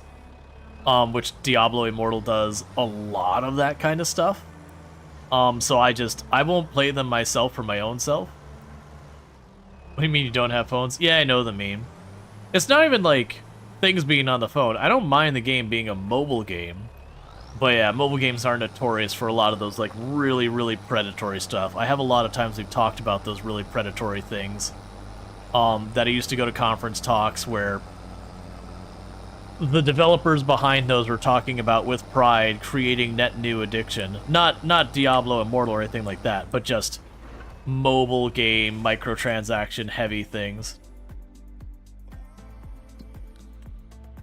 Okay, we can collect that one. They've got the cultivating and field 37 way up there in the corner.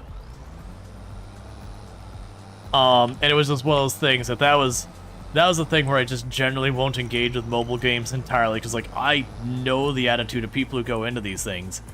This is not something being done with any positive reason or holistic or anything. Like, don't get me wrong, business has got to make money. I acknowledge and accept this. But like, you are genuinely trying to create an addict out of someone who would otherwise never have a problem. And that, like, literally making a joke at a conference, they're like, oh yeah, you know, this person's probably going to lose their home. Like, we're going to get these people addicted, they'll probably lose their home by the time we're done with them. And they were proud of it, that they were extracting all of this money. You're like, oh my god, you're like, go get your volcano lair, you know, super villain level of approach to the world that you're going to deliberately find and ruin people's lives. It's like, holy crap, man. Am I in just the wrong place? Where am I looking? I'm going the wrong way. Okay, that's fine. Let's turn. I was seeing all the 70s over here and like, this isn't right. And it was like wild. And this is again not like you caught someone in a corner where they don't think someone's listening in, or this is them giving like panel talks about monetizing mobile games and all that, and just being like, oh yeah, we could just like, the one company was talking about on their staff, I think they had 4 developers and it was something like 2 or 3 psychologists. That it was almost not quite a 1-to-1 ratio between psychologists and software developers, because it was more important for them to figure out the psychology behind people and how they could go after you financially than it was to actually develop their software. Let's see, didn't one of the high-tier marketing architects for Diablo Immortal externally explain their strategy online? That one surprised me. Like, when you get outside of the gaming circles, a lot of the companies who know they're doing really predatory stuff, they will go to conference talks and, again, speak with a certain level of pride on it.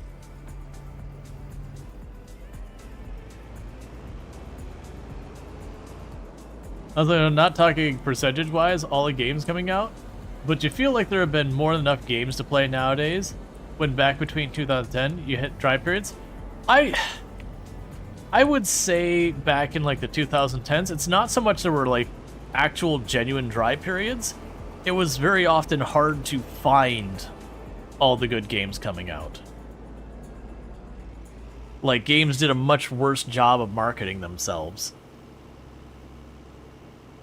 And so you'd sit there and be blissfully unaware of all these good games coming out because they just didn't believe in marketing them. I mean, you still have not found them? Well, if they're back in like the 2010s and 11s, you probably won't find them because they didn't market themselves back then. And then they're not marketing themselves now either. Like the ones that were back then. Because obviously if they didn't invest in their marketing in the past, they probably haven't changed their ways. And to be clear, when I say marketing, it doesn't necessarily mean advertising. Like straight up advertising. There's many forms of marketing. You can do very grassroots marketing. Okay, so we have 58, which is right by where we start.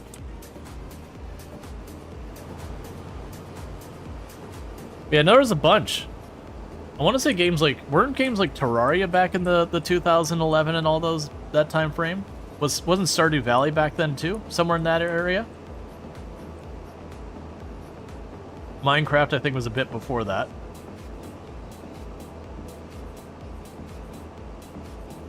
Then you had Fez was in that time frame. That was pretty good. Factorio would have been... Ooh, somewhere around there.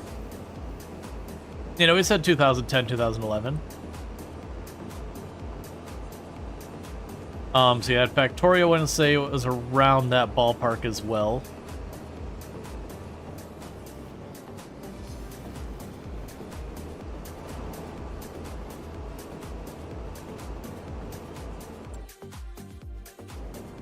Yes, it's probably farther down. I think Factorio's a bit after. Yeah, it's hard to remember back then. Man, no, I never felt there was like truly like you'll hear people be like, "Oh man, this, you know, whatever game was like, you know, this year was a." I mean, hell, you have people like, "Man, there's no good games coming about." We hear that like even nowadays. Like literally last year, there's a bunch of people like, "Man, there's no good games coming." It's like, where? What do you mean there's no good games coming out? It's like last year was amazing. There was so many good games coming out. Like genuine problems keeping up with all of them. But I've heard that my whole life. Just yeah, there's no good games coming out. I'm like, what are you talking about?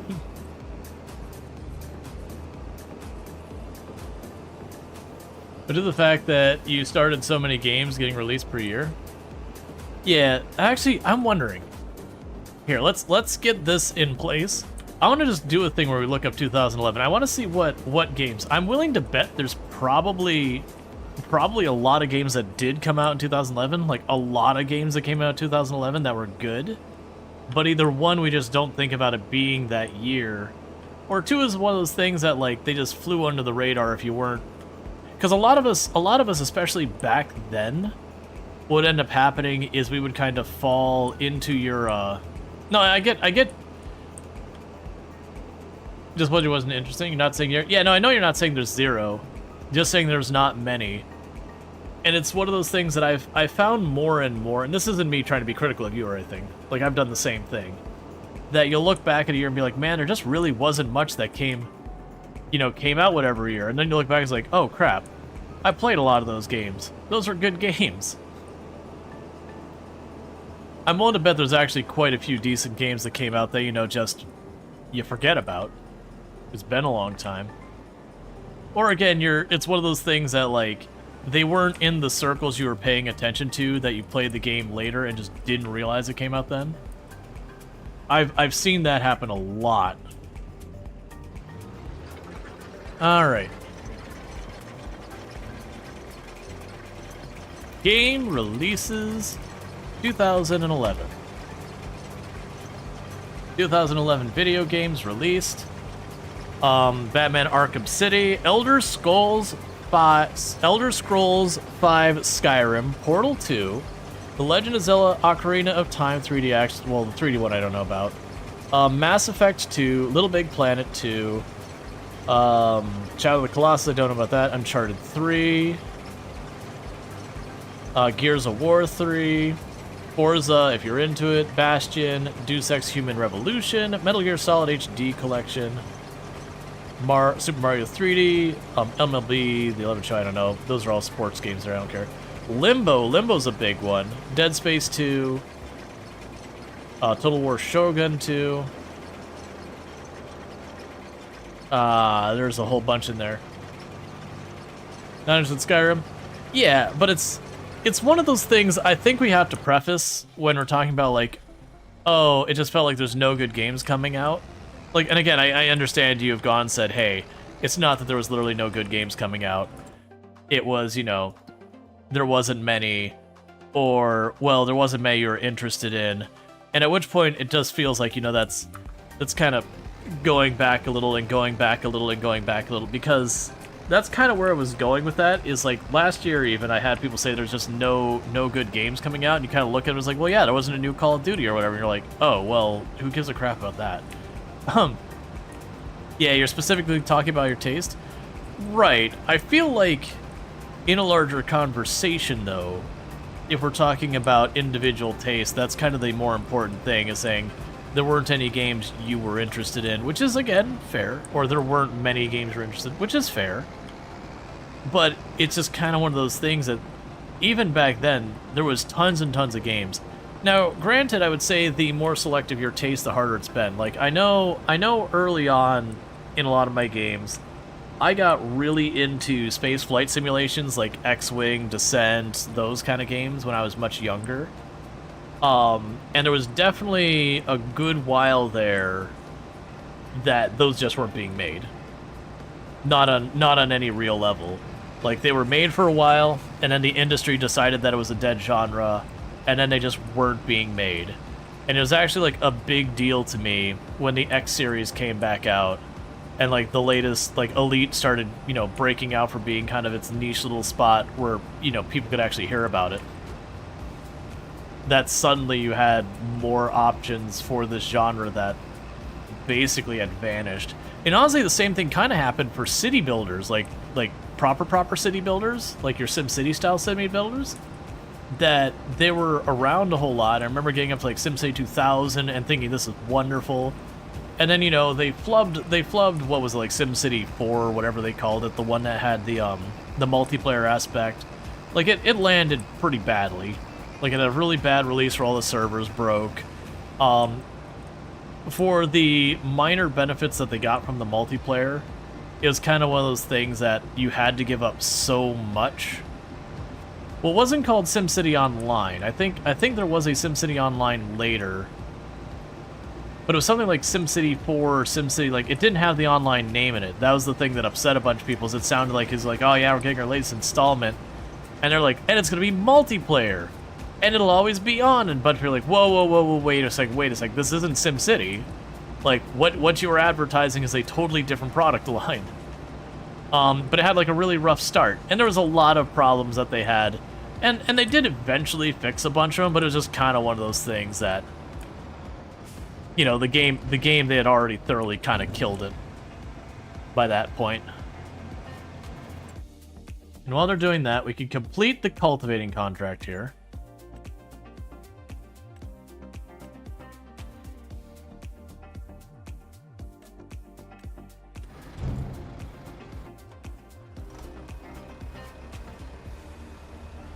But it was one of those things that landed so badly, it basically killed the genre for a while, that nobody was making games in the city builder genre. What you're saying is, looking at the number of games released on Steam in 2010, 2010, of the same as 2000. Well, I mean, that's just because the number of games releasing has absolutely blown up. But if we're trying to be fair and compare apples to apples there, if you're going back to like 2010 and all that, you couldn't just release a game on Steam. You had to get greenlit, or you had to do a whole bunch of other stuff. There wasn't a, hey, you drop $100, we'll publish your game. So there was a barrier to entry that you weren't even allowed to publish a game unless you managed to go through the hoops. Where nowadays I want to say it's $100. Yeah, you're in that industry working for a game that got greenlit. Yep. Yeah, so it's a very different world, because like, anyone and everyone being able to publish games on the platform has only been around for probably 6-7 years now, that they did away with the Greenlight program. And then before that, just you had to know someone to get you going before Greenlight. Like getting a game on there.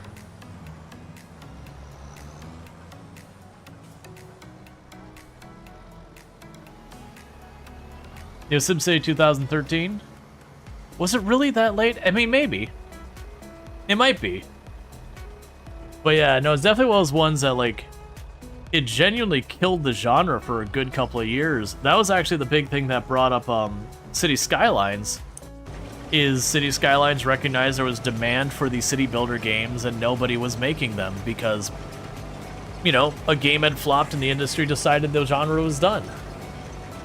It's kind of like Tycoons had a period like that. that Tycoons used to be all the rage back in the day, and there was just this dry spell of almost no Tycoon games coming out for a good long while. Not on a real level. Like, they still were coming out, but you don't hear with that. Same with RTS. RTS has been going through that as well, real-time strategy games. That's a genre that vanished for a good long while.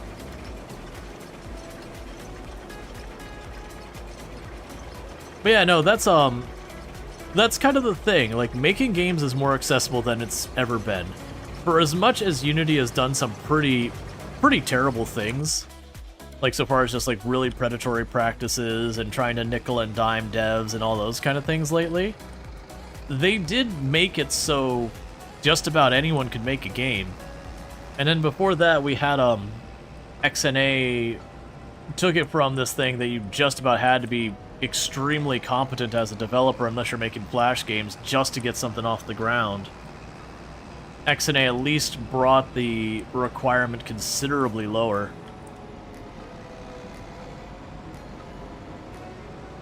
Does he really like the indie smaller teams are more prevalent now? Much more variety? Yeah, and a big part of that, as again, has been reducing the barrier to entry. It's $100 to be able to publish on Steam.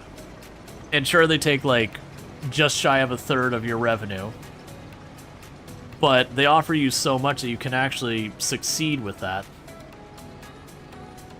And then also, again, like you've got Godot, you've got Unity, you've got a bunch of these toolings for developing games have just gotten better and better over the years.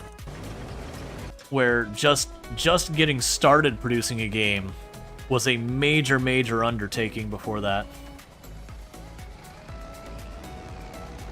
Oh yeah, no, I mean, so if we're getting into like the whole engine conversation, yeah. So that's the thing. I would say genuinely for final product, Unreal gets you the better game. But as far as this is your first game, you're trying for the first time, like you don't have a background in game dev, you are just learning now. Unity is a far more accessible one in regards to there's more material out there to learn. There's more packages you can just grab and go. Like, there's a reason we have a bajillion simulator games that are like Supermarket Simulator now, because literally it's just grab this package, grab that package, and you've got a game. It's no good, but you've got it, and now you can go through and do all that stuff.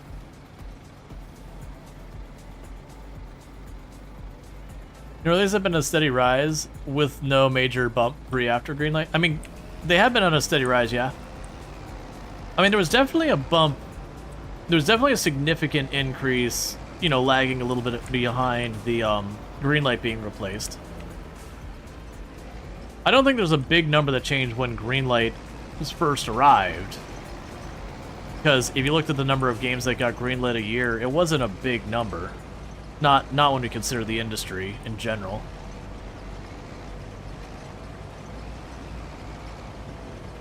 I do think the accessibility of being able to develop your own game and, you know, more and more free assets being out there and all that stuff. So again, you know, if you're someone with an idea and some time, you can make a game. Where it used to be you had to find that buddy who was interested in programming unless you're going to learn it there.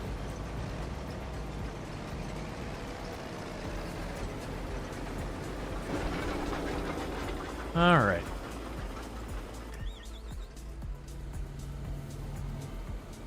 And you'd have to find an artist where, sure, don't get me wrong, grabbing free assets, usually you'd start noticing the same character models again and again and again, so it feels a little wonky and all that. But at the same time, that's not that big a deal. Versus, you know, in the past, there weren't many free assets out there that were any good. So trying to operate without paying someone to make art for you used to be one of those barriers that, like, even if you got the coding down, you had to find someone to make your art.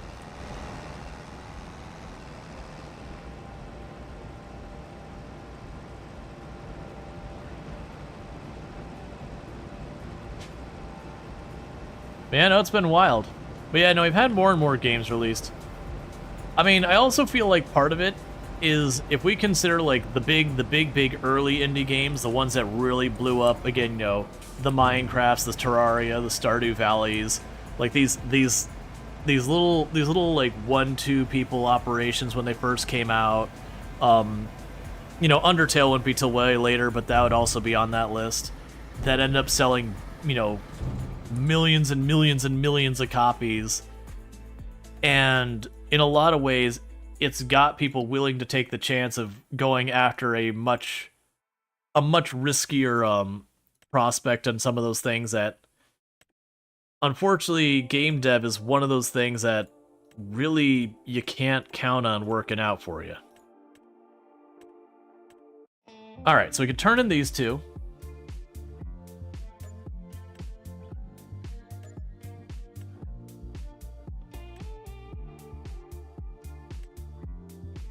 So, yeah, so if I borrow for this soybean field,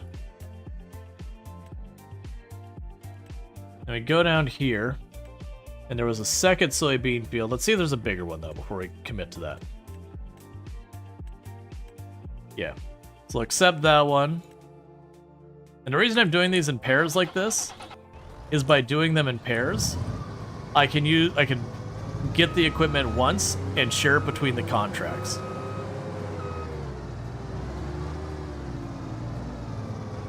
But yeah, so it's one of those things that, you know, you had those darling games come out where a person had a game idea and they got, you know, basically became overnight wealthy because they released it, it sold millions and millions of copies, and they made a boatload of money.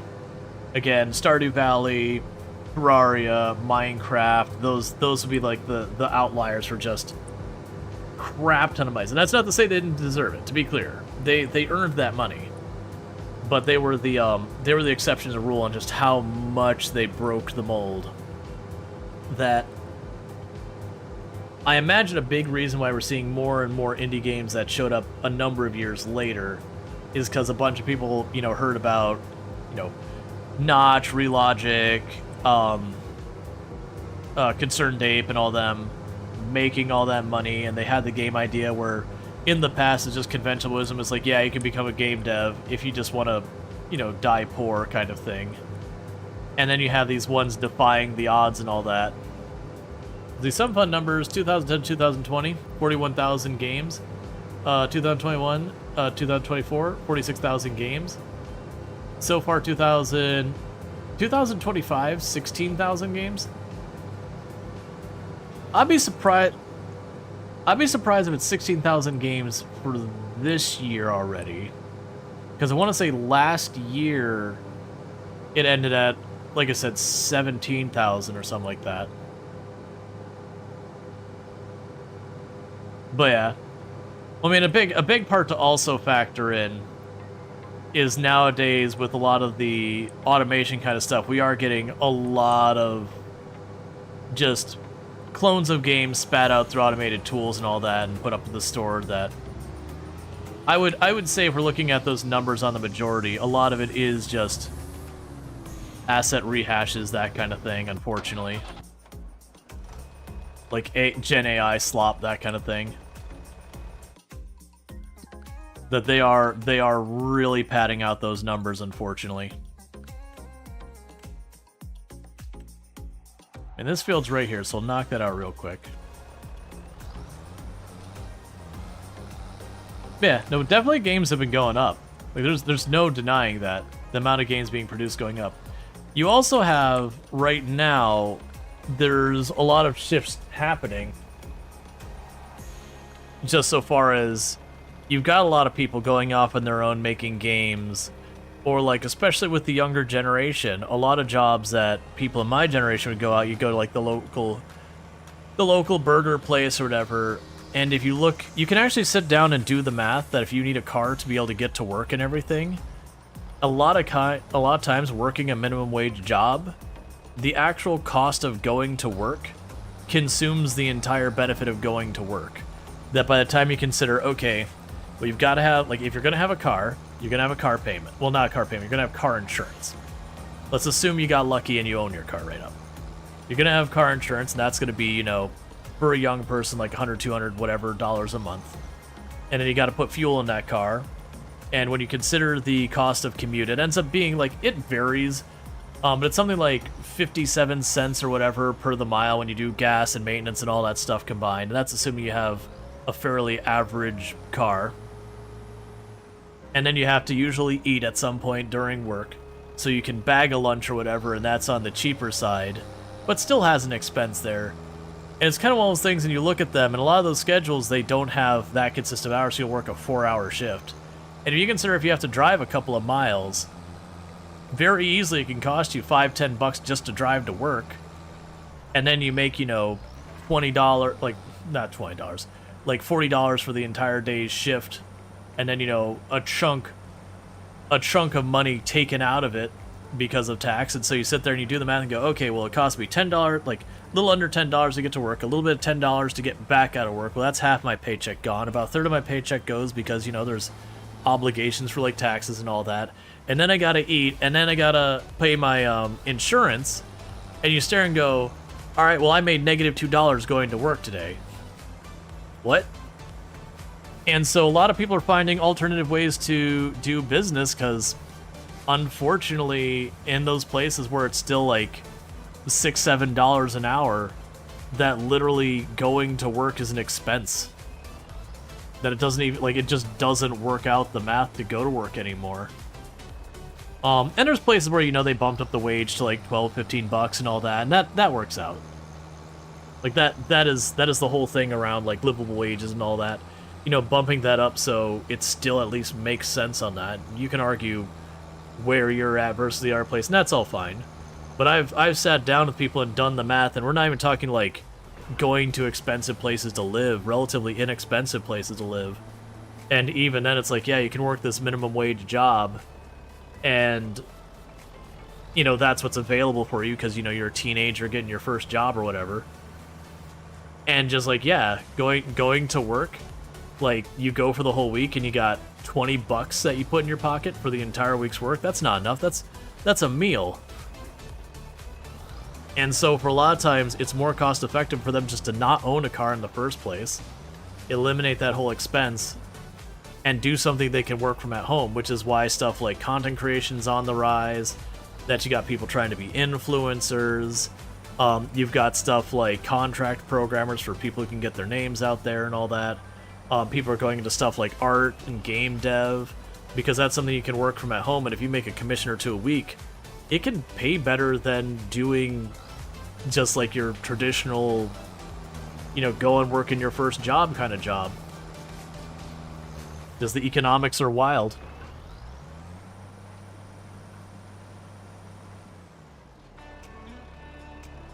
Can you name a common used cars for such a minimum wage worker? You like to check insurance prices here? Honda Civics are pretty popular for that. They're a fairly inexpensive car. Oh, what's the Ford? Is it a Ford Focus? Is that the little one? That's another one out there. Any old car? So like getting your hands on a car that used to be a nicer one, so like an old Lincoln or an old Oldsmobile, so you know you're buying it used or given, you know, is given to you by a family member or stuff. Those can be in there pretty easily. You know, it may have been like a really nice model back in the day, but after 100,000 miles, now it's the car you sell for the cheap to the local teenager. Yeah, now keep in mind, when we're talking about car insurance, this is talking more than likely teenagers. Yeah, Ford Focus, I want to say, because we're talking, again, budget cars here.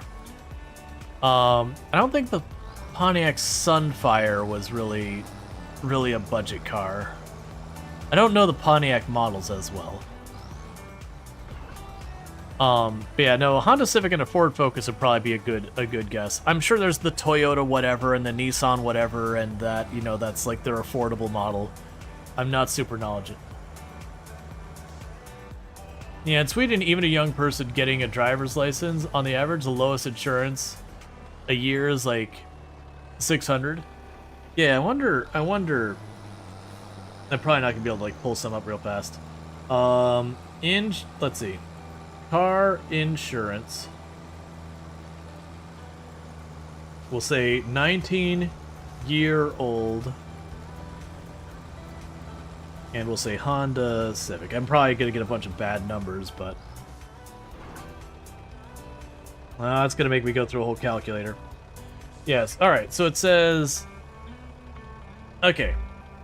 So again, this is gonna be an AI thing, because it pulled up that search result, but it's giving me a number, so take it for a grain of salt.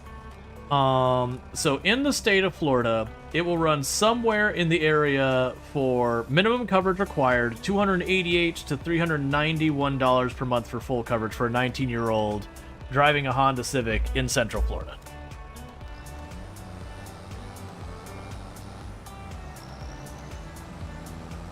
So, if you have to commute to work, you got to be making at least over $300 a month just to pay the insurance on the vehicle.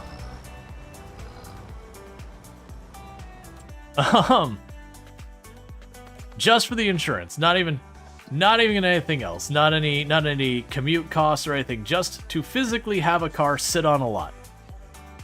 That's what it's going to cost you.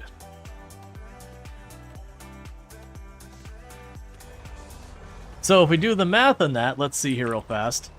So we'll just say it's the 300. So 300.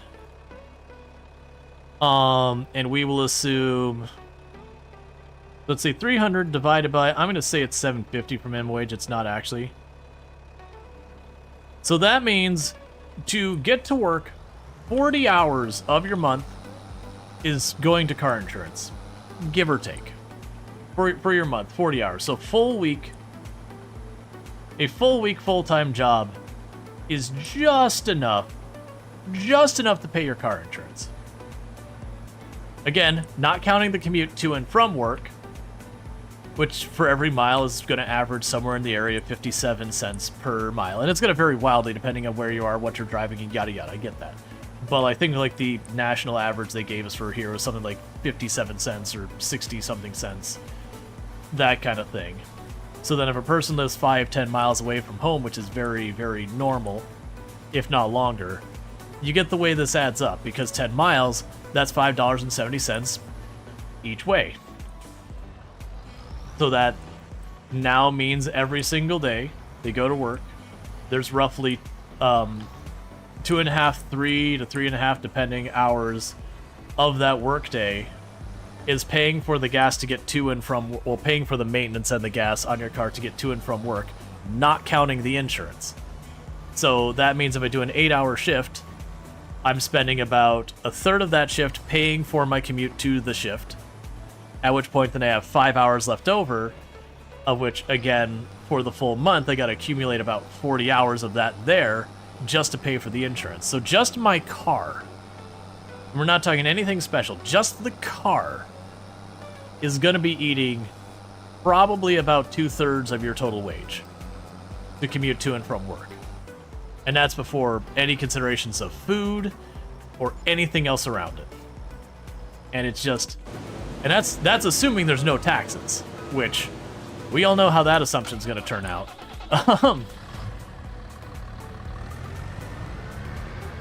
But yeah, that's the reasons why when you hear people's like, people don't want to work anymore, and you kind of go, that's not the actual problem going on. It's literally, it doesn't make sense to work anymore. Like, you can work to have no money, or you cannot work to have no money. The end result is both of them end up with no money. One, you're just a little bit tireder. So people are finding other ways, non-traditional jobs to make ends meet. I believe it was down here that was... No, it's up. Man, that was the first time I sat down and crunched those numbers with one of the people I was working with for outreach. It was mind-boggling. And I did that math with so many different people over the years, and every single time I was like, nope. Now again, if you're getting paid $15 an hour, the math works out way better. Like you start getting those places that have bumped up wages a lot. The math is just way better across the board. Because it makes sense, you're making almost twice as much. Because the good news about all those expenses I just gave is other than taxes, none of them scales with your income. It's like the bottom cost to commute to work.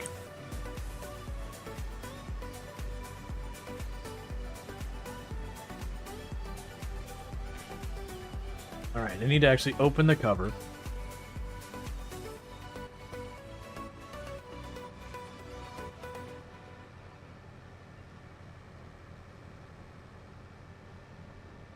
Yeah, and that's that was the reason I know for the record, like I said, that search result was AI. That's because almost every insurance company, they'll be like, "Oh, get a free quote. Do all this stuff." I'm like, "Man, I'm just trying to get a very rough number here." Like, I don't care if it's wrong by a factor of 20% or so. For the napkin math, plus or minus 20%, that's close enough.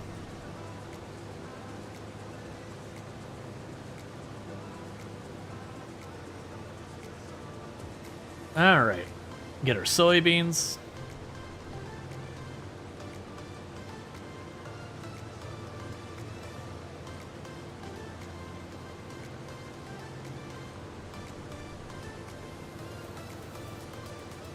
There's a lot of stuff. There was like there's a whole thing about I remember. Oh man, it was like McDonald's PR that they're basically going through and kind of going like, you can, you know, have a perfectly fine, like you could like be like financially fine. Sorry, I'm just double checking a message I just got. Like you can do like perfectly fine working at McDonald's and making like a good livable wage, that kind of thing. And, like, if you looked at the line item breakdown, one of the key parts of being, like, in a fiscally stable position was having a second job. That paid more than McDonald's. It's like, oh, yeah, you can work at McDonald's full-time and have a livable wage. You just have to have a job that pays more than McDonald's while you're here, and you're fine. It's like the same thing. It's like, yeah, you can eat fast food and have a healthy diet. You just need to eat fast food like once a month.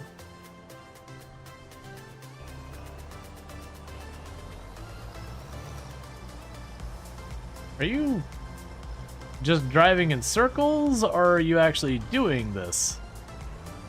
I don't see any field being done here.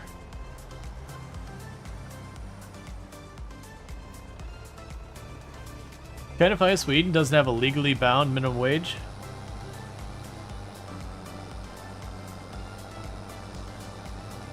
Oh, I see what's happening here.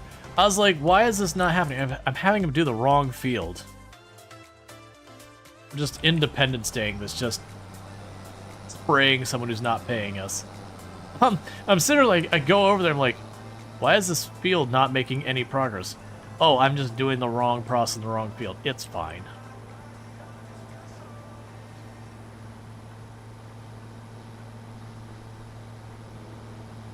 Yeah, no, there's all sorts of different cultures and all sorts of different stuff have different things that, you know, stricter or laxer regulation, and considering the culture does come as a factor to a lot of that.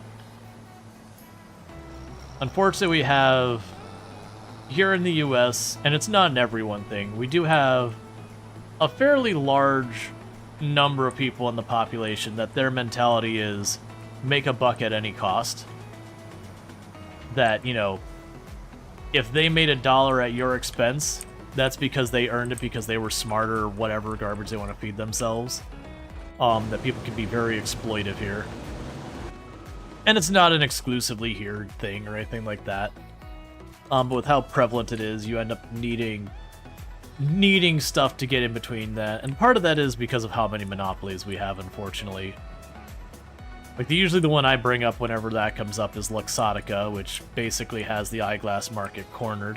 Which, fortunately, they're losing ground finally, as now that they become more and more people are becoming aware of the fact that the eyeglass industry in the United States is very, very heavily a monopoly, that a lot of people are pushing back at it, which has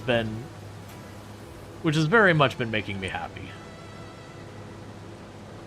Because that's one of those companies you look at, like, some of the stuff they've done over the years, like, oh my god, how are a lot of people not in prison?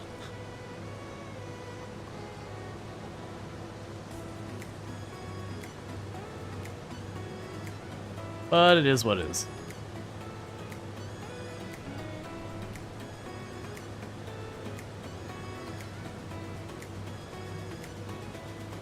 You don't get how that eat out every day, it's so expensive. You don't get how people eat out every day? Is that what you're trying to say? Sorry.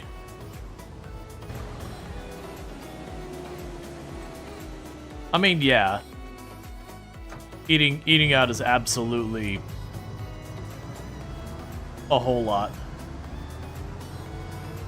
Yeah. Alright, so we need to go all the way to the other side of the map. Yeah.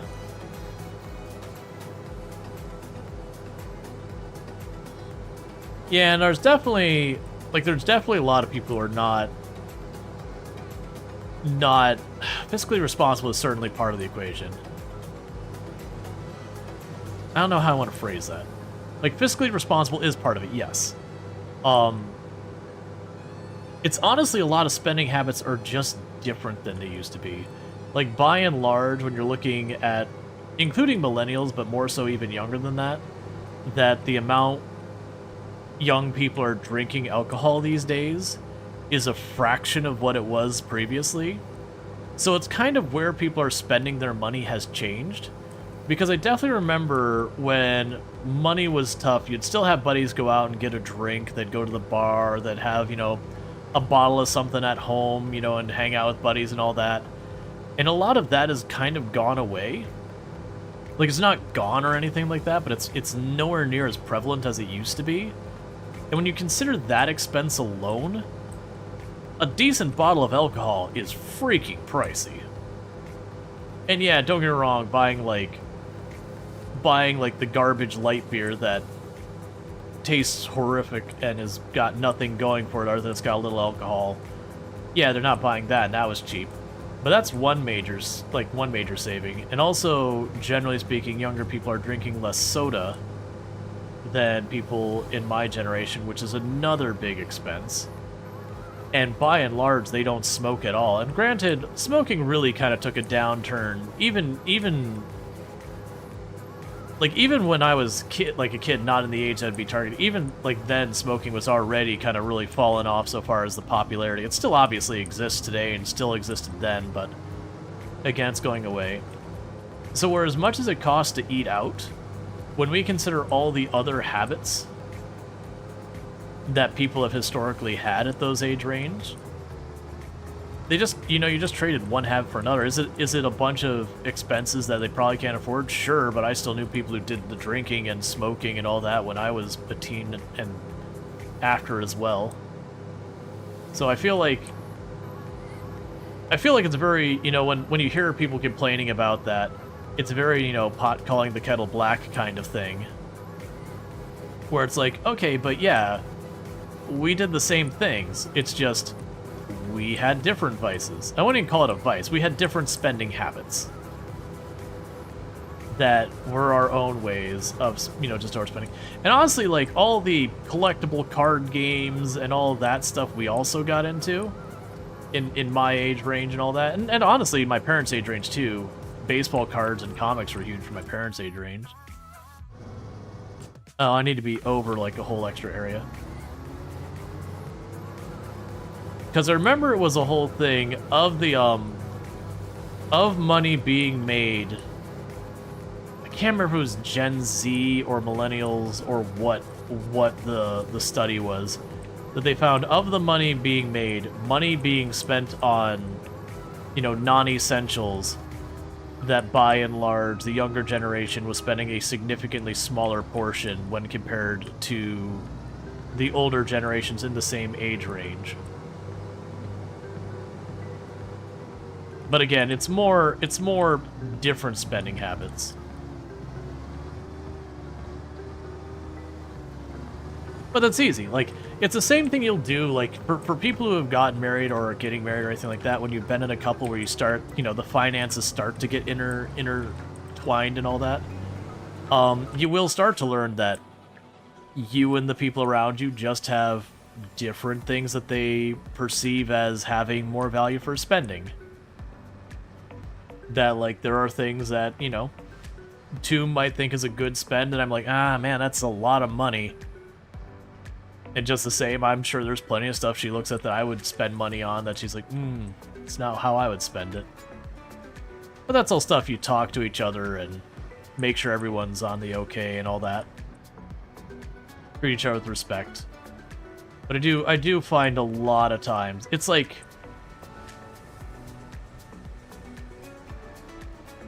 you know, it's like we all have our things that we spend. Don't get me wrong, if you spend money you don't have, that's a problem.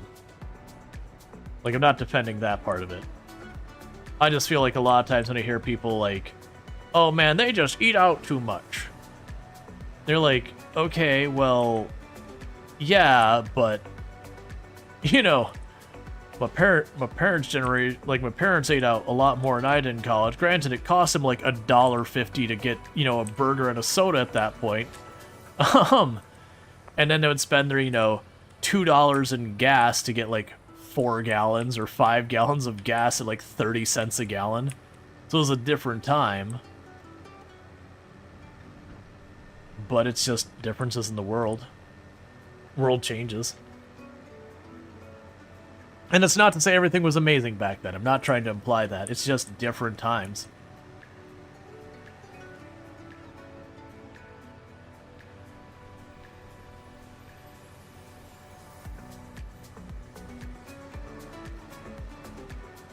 That's, like, very, very genuinely, I remember getting into, I'm not going to call them arguments, because that's overstating it, but, we'll say differences of opinion between myself and my father, just in the ways business work, that kind of thing, what, you know, what you should be expected of you, that, like, all that kind of, like, vague stuff around that. And, you know, in a lot of ways, he was very old school. You know, he grew up in a certain time. But it's kind of one of those things I had to sit down and be like, you know, Pop, let's be realistic. Just in the time that I have been in, like, working in tech in my career, and the way you approach things has changed to the point that if I go to a younger person, I want to give you sound advice of getting your first job, I don't know what to tell you. I'm guessing. Because it's not the same world I started my career in. Like, I grew up at the point that it wasn't necessarily a bad strategy to take your resume, and if you knew someplace nearby who, you know, did software or might be hiring, that it was worth taking a printed copy of your resume, walking over there, introducing yourself to whoever, like, assistant manager, like, vice president, whatever, whoever was there who had some level of authority, and introducing yourself, being like, hi, my name is whatever, you know, I just wanted to go ahead and, like, give you my resume in case you're hiring, and yada yada yada. And, you know, it was worth doing it. That showing the interest was the thing that could help you get a job. But outside mom and pop shops nowadays, that doesn't do you any good. Like, nowadays you go into that job and they just point at the computer and they're like, fill out the thing. And you don't get to interact with anyone until the computer says it's okay.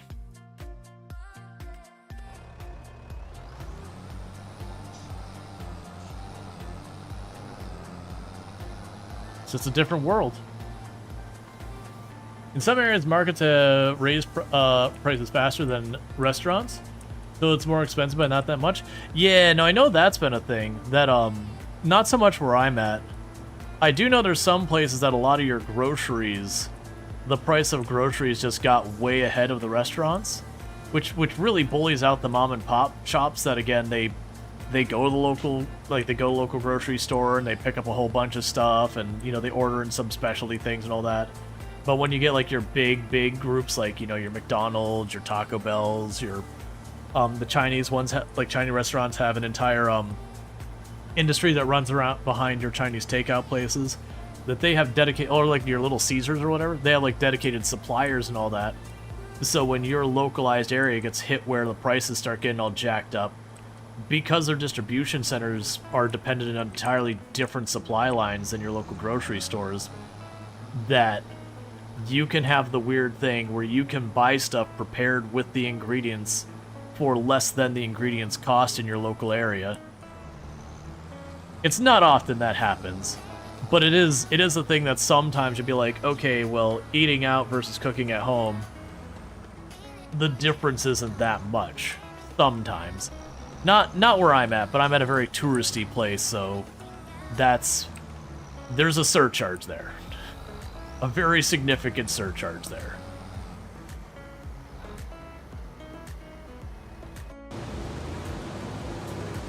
That's what I was hoping, is that we'll be able to fully harvest this field, because then we'll get some bonus money out of that.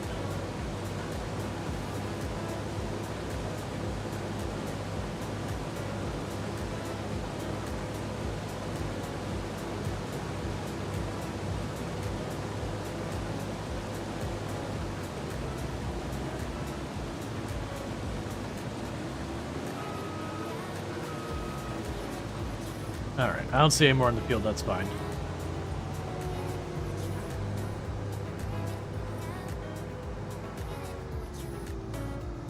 Okay, so we made some pretty good money just doing a bunch of contracts this in-game day. That'll be good. I'm trying to remember what it was. There was something, and this is going back to like early 20s.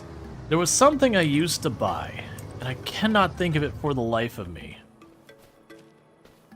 But I could order them in.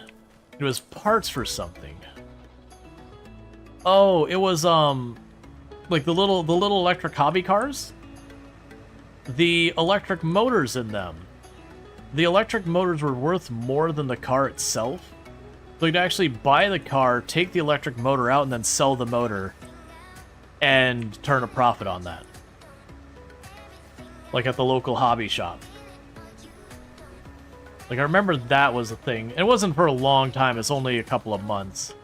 I remember that being like a really bizarre thing, is that I could just order some, take a part out, and be like, okay, here's the part. And then I'd have all the spare parts that just piled up because I didn't know what the heck to do with them.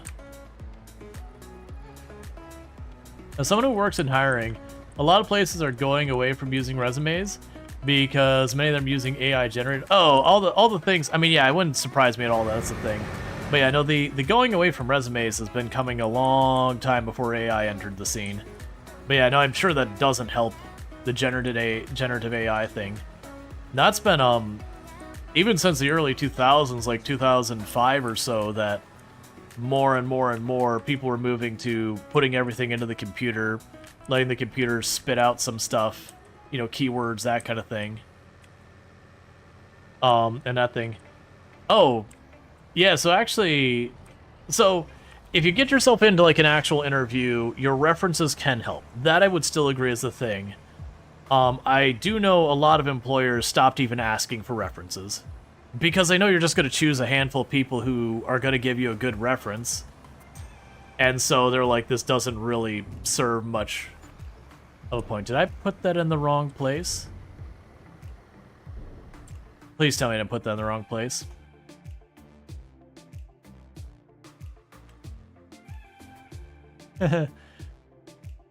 Well,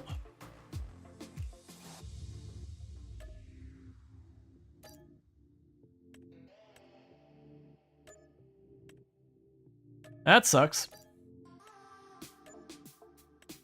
Well, so in the end, that about broke even. We ever so slightly lost money now because I sold it to the wrong place. Bitcoin miners are doing that video cards, buying entire computers with video card. Oh yeah. But yeah, another thing. Companies are going towards pre-recorded interviews that you have to answer 3 questions. Yeah, I haven't seen that. I do know interviews have been all over the place for a while on what's expected. Why can I not switch vehicles?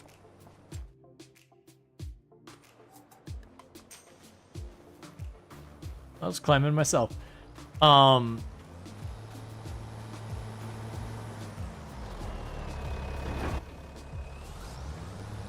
let's see.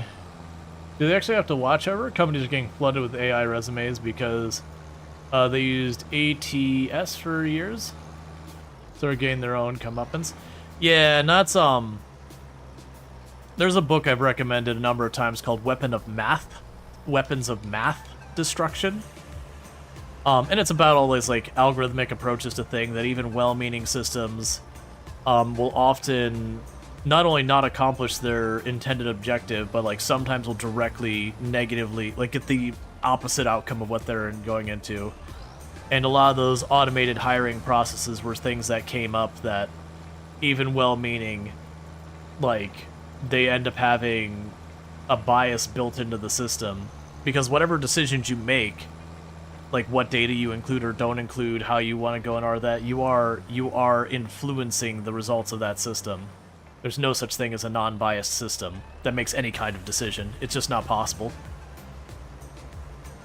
Applicant tracking systems?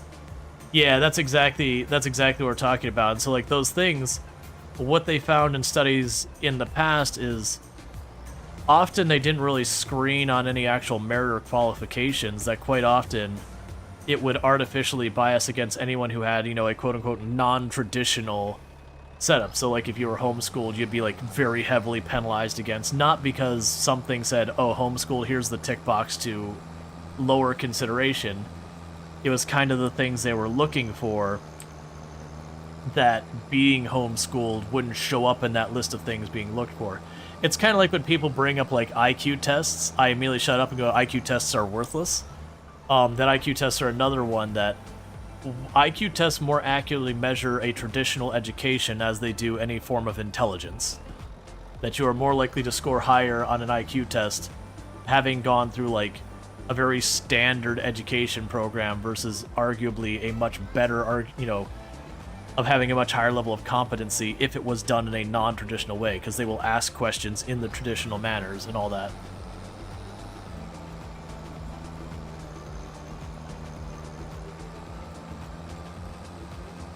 And for those who don't get into all that, so whenever you're measuring something, there's something you have to be aware of. Are you actually measuring the thing, or are you measuring a proxy of the thing? And to get a difference is, I can measure temperature. I can go up to the thing and say, that is 50 degrees Fahrenheit. That is, you know, 20 degrees Celsius. That is this. I can get a very empirical, I know the exact temperature of this thing. Like, I can, you know, or distance. I can grab a ruler and go, that is 11 inches. That is 1 meter. And I can say definitively, I have measured it. I have measured this is 1 meter.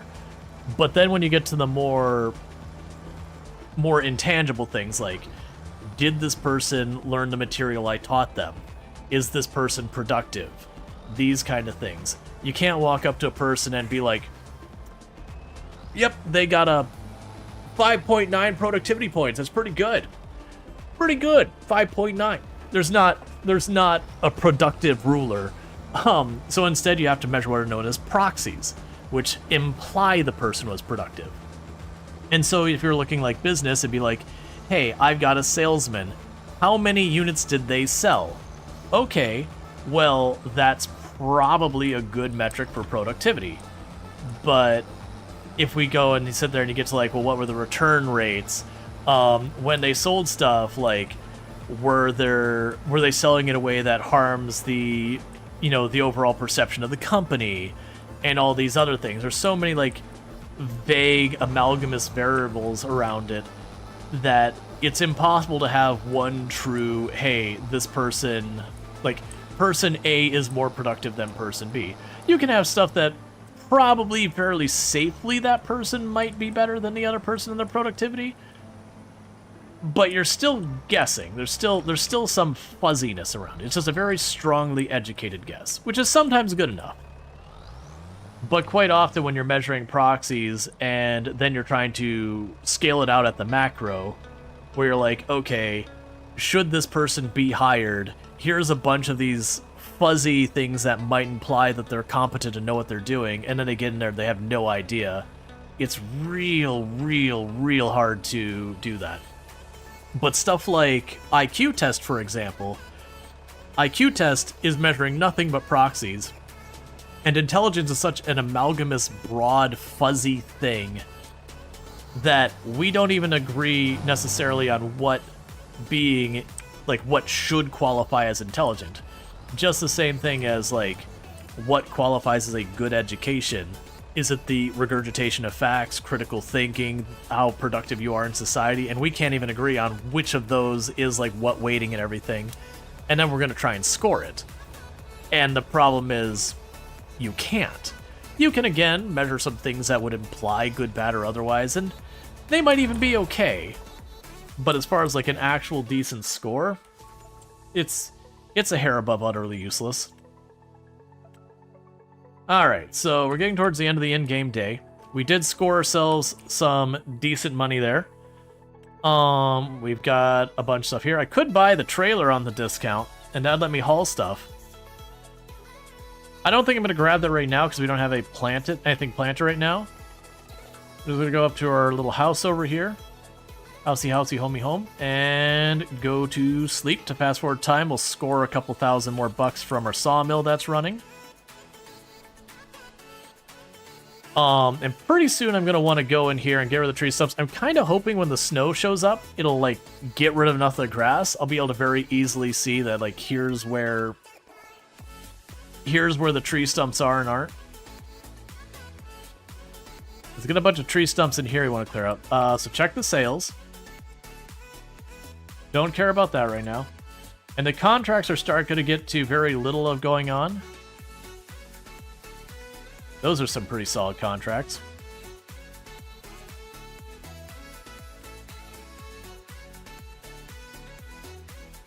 Because I can cut loose the AI on those contracts real fast.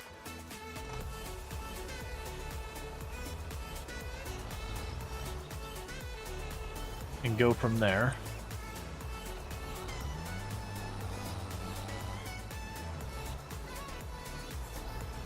Yeah, but also, like, for your thing where it's, like, measuring logic. Logic, while not quite as amorphous as just intelligence, broadly speaking, is still also very amorphous. In the sense that, does someone have good logic? Well, you could measure that using proofs, pattern recognition, a lot of math people would use as a measure of that, but you gotta be a person who's, like, ridiculously logical, but sucks at math. But if you include math, then you would say they're not logical, but they are. They just suck at math, which is, you know, related to logic. You need good logic to be good at math, but isn't, you know, logic within itself. Yeah, let's see. The method test has strictly like 5 images. You figure out what next the sequence would be. Yeah, and also small sample size will get you bad results. But you get the idea. The whole point is proxy measurements.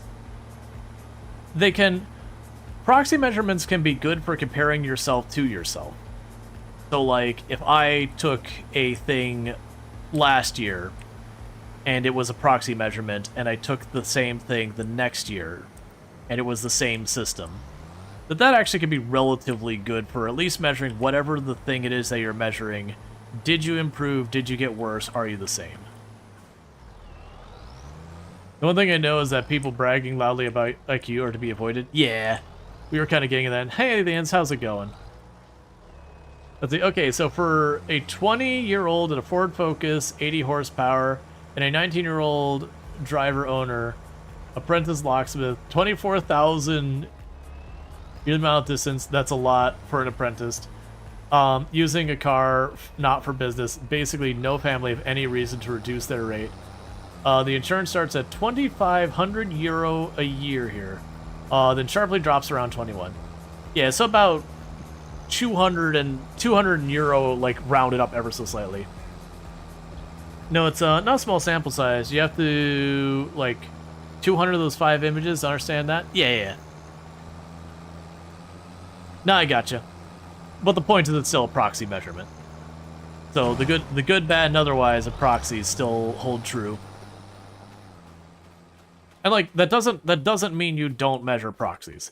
There are times that the reason you do that is literally there's nothing else you can measure. It's just people need to recognize when they're doing those measurements saying, hey, at best this is a flawed measurement. At worst it's a misleading. Yeah, I left paid yearly. You know barely anyone who pays monthly. Yeah, no, I gotcha. No, you're all good. I was just trying to estimate because I had said by the month. I was just like, okay, well, what is that by the monthly, just so my brain could math. So I've got stump cutters. That's 27,000. The mulchers also work. And I can run that one. And we could use that to remove the stumps over here to make space. I think it's a good way to do it. It would be a good and it would be a good encompassing definition of IQ. However, the test is kind of disregardless of age, and definitely without learning math and stuff, understood the problem.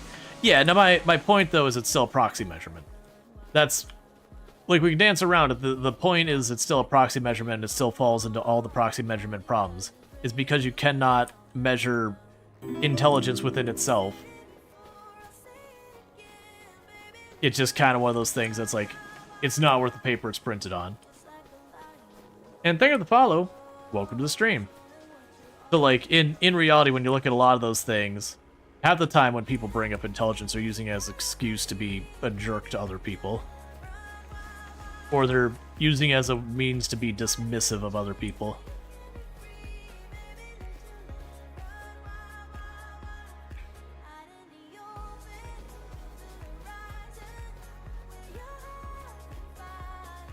Yep. No, I gotcha. Yep, no, auto mod jumps on in there.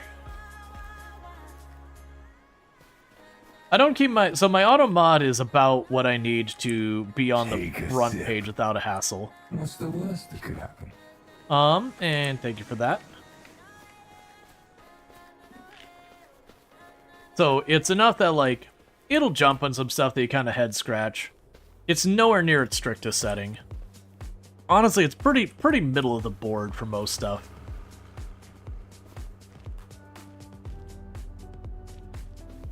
It does jump up, like, honestly, sometimes it jumps on stuff that, like, I don't even think it's a matter of the setting, tier, or whatever. Sometimes just auto-mod's gonna auto-mod and do some weirdness. Yeah, no, that was one, it's like, yeah, but we can all understand. The phrase that got it caught was circle jerk. It's like, okay, in this context, I understand it's being used as in people, like, just everyone patting each other on the back kind of thing. But also, there's another meaning for it. That's what got caught.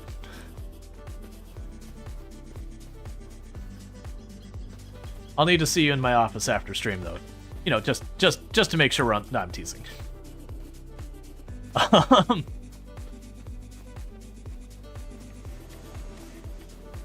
I'm picking up all these loose branches while we're letting the cultivator go.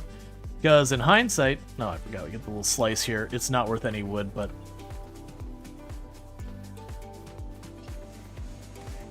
It's fine. Yeah, because if we can manage to mulch away... Actually, I probably don't even need the mulcher. Did I manage to miss that one little branch? Can you explain it? No. Very clearly, if it's something that automod's like, yeah, there's another term that, you know, automod jumps for a good reason. Very clearly, I'm obviously not going to explain the thing that it's trying to prevent being said. That defeats the entire point. And you can probably figure it out. If not, Urban Dictionary can help you out, I guess. Heck, that one probably doesn't even need Urban Dictionary. I'd actually be careful, you know. I'd be careful searching for that, because you're not even gonna need a Urban Dictionary for that one. It's just gonna bring up porn.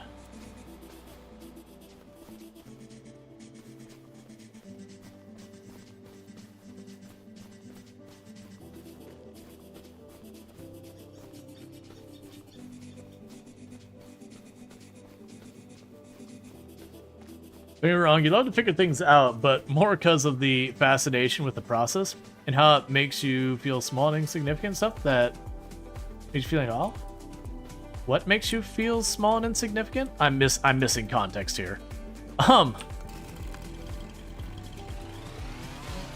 Getting rid of that one. I already got rid of the other trees along this side of the road.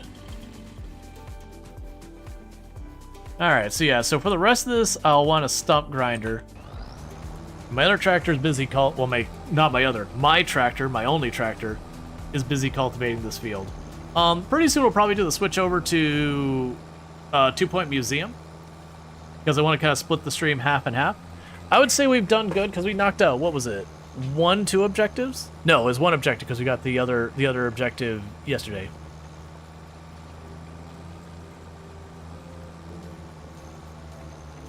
The sheer scales of things you're finding out, you're guessing?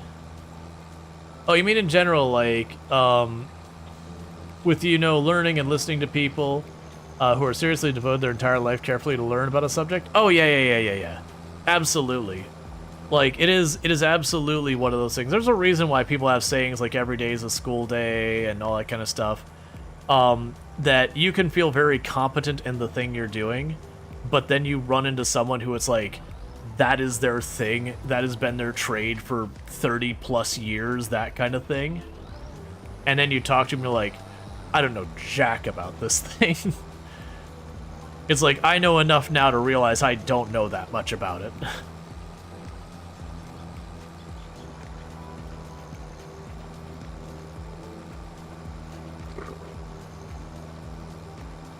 That's honestly one of the things I feel for people getting into software development. I feel like that's the reasons why so many people duck out of it. Like, there's certainly people who they start into and be like, oh man, this just isn't a good time for me, this isn't my bag. But there's that many people, like, you start at the beginning and you know nothing. And everything's on the up and up. And you hit that point where you start feeling a certain level of, hey, you know what, I'm starting to get it. But then, like, that veneer opens and you realize just how deep that hole goes. And it can feel like you never really get to the bottom of the barrel, like you never know it, because it's not something you ever know. It's just one of those things, like, you know more and more and more and become more and more competent, but because, one, it's a thing that never stops moving, so even if you learned literally everything up to the point that you started learning, congratulations, that much more has been introduced since you learned that. So it's a moving target that you can never quite catch. But even on top of all that, like, the breadth of information, even if literally nothing new ever came out, is probably still more than any human being could ever learn. It'd be like trying to read every book on the planet. There's literally full novels being released by the dozens a day, that even if you're the world's fastest reader and just somehow defeated sleep and just read all day, the books would still just backlog next to you and you never quite catch up to them.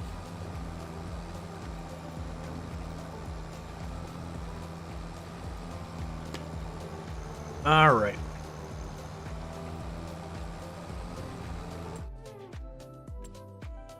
Yeah, so none of these sale items will help us out. Construction-wise, if we wanted to make some money... Alright, so we'd go over to where we're based from, which should be... not over there. Yeah, it's here. So that's the field we own, that's our equipment, and this is the other location we own. There's a whole bunch of tree stumps in there, and that's our sawmill. Which, once that runs out, we'll turn it off for now. I don't see a reason to delete it. So we could do one of these things where literally I just grab some power and put it down there. I don't want to get into that if we don't have to. We also have the option of going with the greenhouses. So we could put down greenhouses. You feed them water. and they give you money. So they are, or like a lot of people aren't okay with grabbing these, because literally you just plunk it down the ground and you basically get infinite money. It just gives you money forever and ever and ever. These are kind of the same. The only difference is there's at least a step the player has to make, which is to put water into it. So at least it feels a little slightly teeny tiniest bit less cheesy just by that. Yeah, so you got the large ones, and then you also got the mushroom ones. So there's definitely room we could do that kind of thing. There's also the animal stuff, so you got like the cow pastures.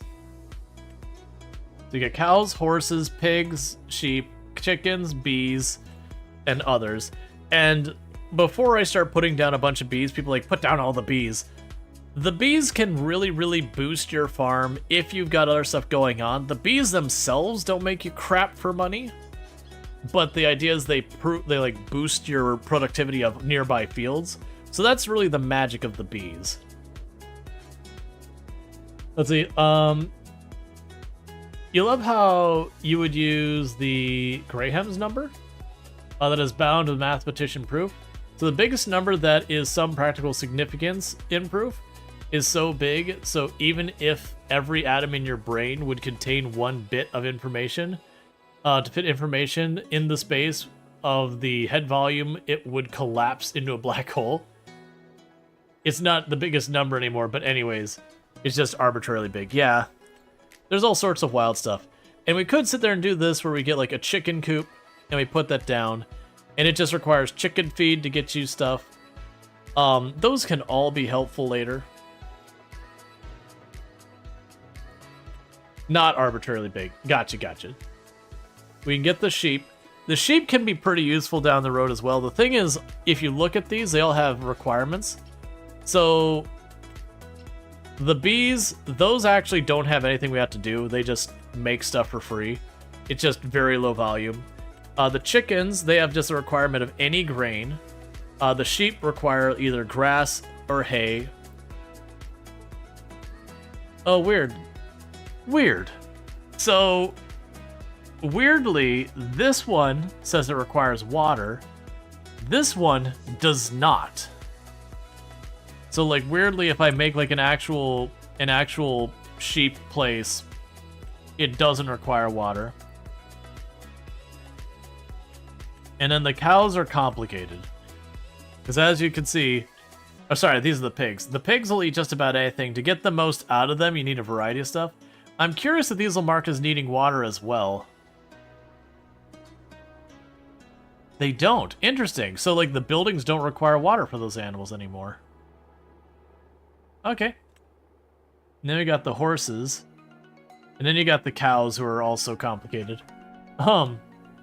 Or you can realize that they were just trying to philosophically analyze, let's say, 1 week of your life in its entirety.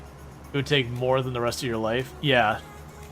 Well, that's, there's a lot of stuff that you can, like, weirdly complicate thing. Like, that was, you know, there was a big push for a while about, oh, YouTube needs to moderate all its content to make sure we're not spreading misinformation or whatever. So ignoring the whole what is and isn't misinformation, what is or isn't truth, that kind of garbage.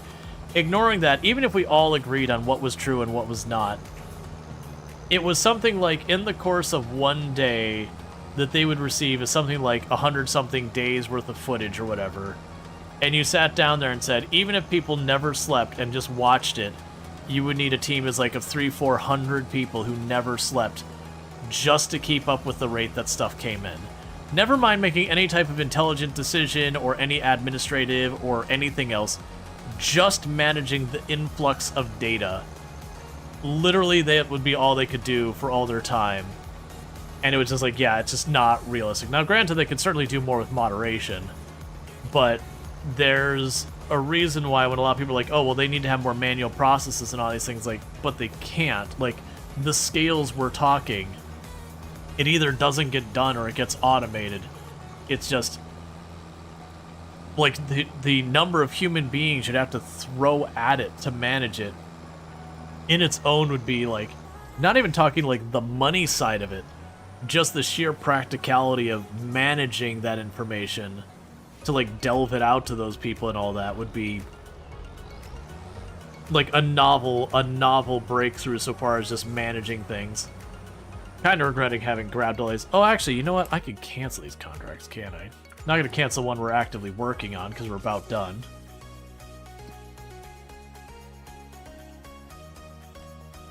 Yeah, especially since that's the one that pays the most. Because what I could do really fast is let him finish cultivating this one. I'm going to probably just lease the stump grinder, probably not actually buy it, because I think it's going to be one of those things that I'll have it and it'll just sit there for a long time. Like, for that matter, if it wasn't for the fact that the winch is so incredibly cheap, it's like 4,000, I'm going to just hold on to that. But the stump grinder is like 27,000. So I want to lease it, it'll cost me 1,000 or 2. We can do that. And then more than likely what we'll be able to do on the other side of all this is I'll probably be able to turn around and use all the resources we've collected with this. Maybe set up like the really big greenhouse. Oh, I'll still need a way to doing water. I mean, worst case, I lease the thing for water one day. Top the whole thing off. And then use that to buy the thing for water when it runs low. But that would give us another continuous income coming in.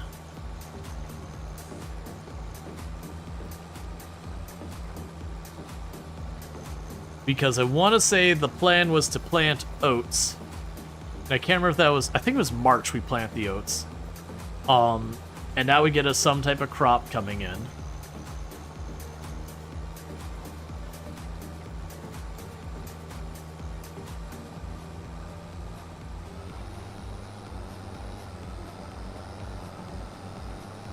Alright. So let's get up here and let's get these stumps removed.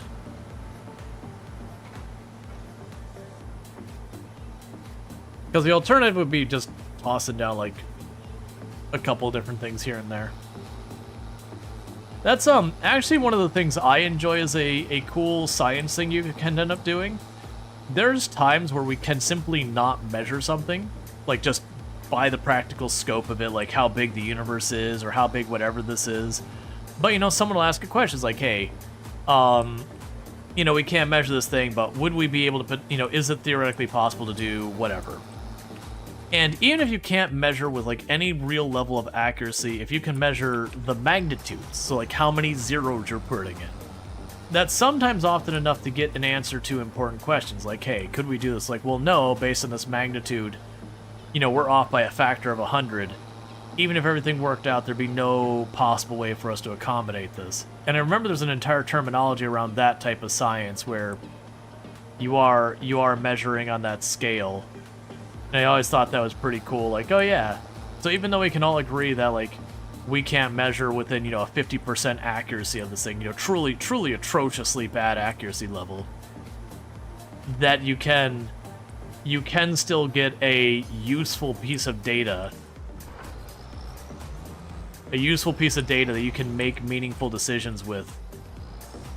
Even though you can accept, yeah, our accuracy's off by, you know, a factor of 50% or something, like, that almost any other use case you'd be like, oh god, like, 50% off on what supplies you're building, your company needs, is basically, alright, so we're just guessing. That's what we're doing here. We're just guessing. Alright, so we'll go and we're going to lease this, because I'm not going to keep it that long. Yeah, so it's like a little over $1,000 to lease.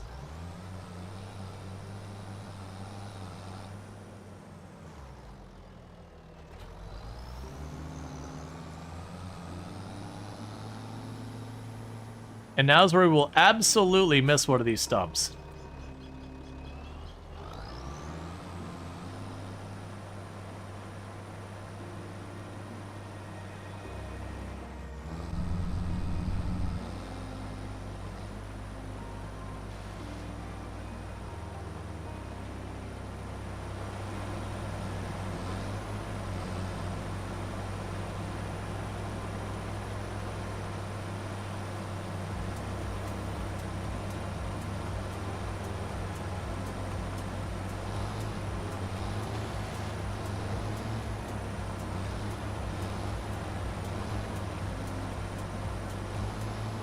Okay.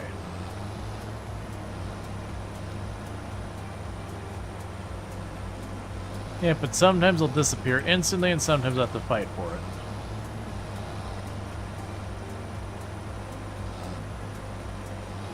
I think it's the one I cut really high are the ones that are going to give me some fight back.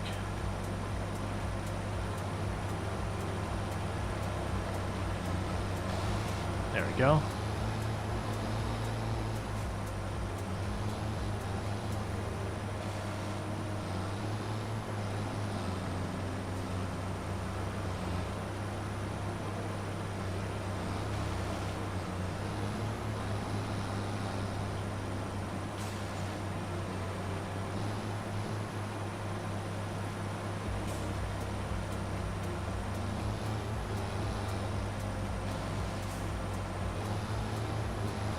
Okay, so we just need to keep finding these.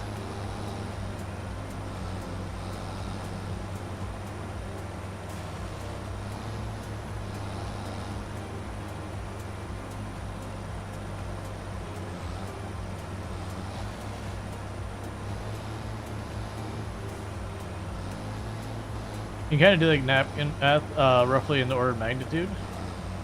Is it like if we were to assume in the uniform universe, even outside the observable universe, at what scale would you expect entropy to repeat?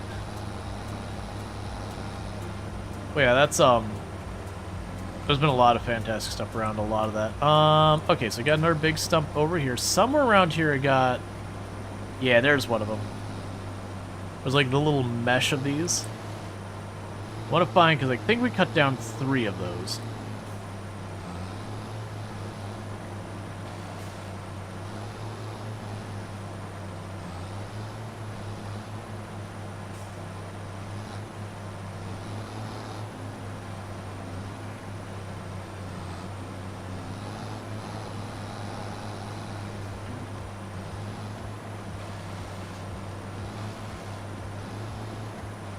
And I think that's one right there.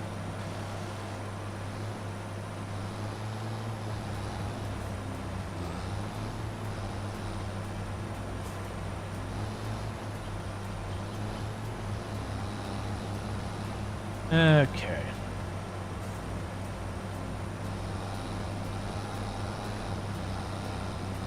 Just doing a quick drive around, see if I see any more.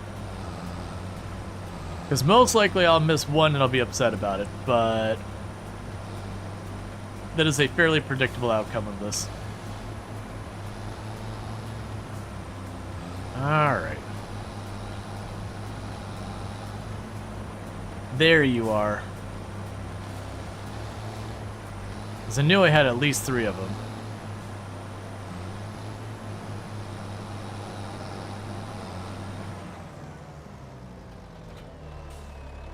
Alright, so I think you got that sorted.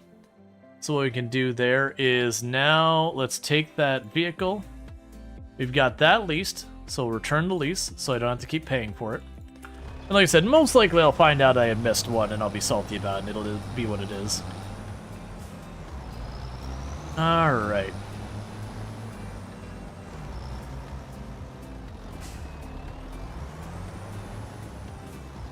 And once I finish these last 2 contracts, I think that's when we'll do the switch.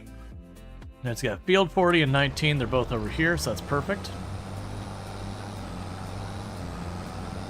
Because then we'll get back to doing some more of the, Words Are Hard. 2-Point Museum, which I've been really enjoying. Because I definitely want to play that.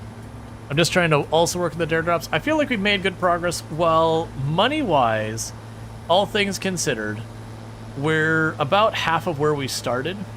We've got 2 tiles of land, a tractor, a cultivator, the winch, we've got a lumber mill, we've got a whole bunch of stuff. We are going to start planting some things, and I should be able to plunk down something for like low effort income for a while to keep things moving without a whole lot of effort. I'm going to go ahead and tell you to start autopiloting that. And while you work on that, we can pop down here to construction. and make our decision on what the heck we're putting down. So here's the field we just cleared out in all its glory.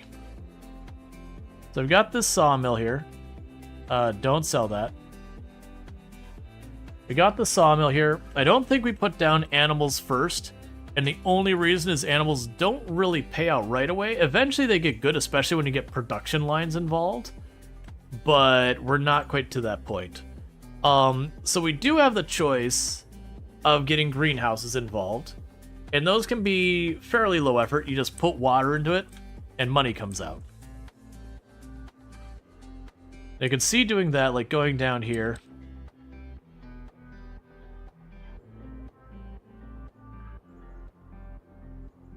And honestly, it wouldn't even be that bad of a choice. Kind of wishing I'd cleared the trees off the edge now. Yeah, that side's got a fence.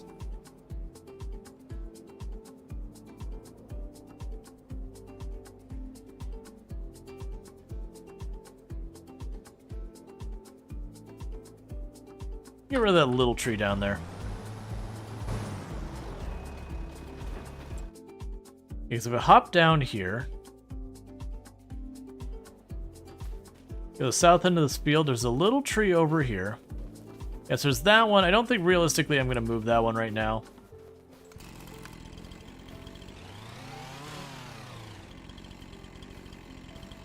I think you'll disappear. I'm going to try without removing that one. Alright, so let's back off a little.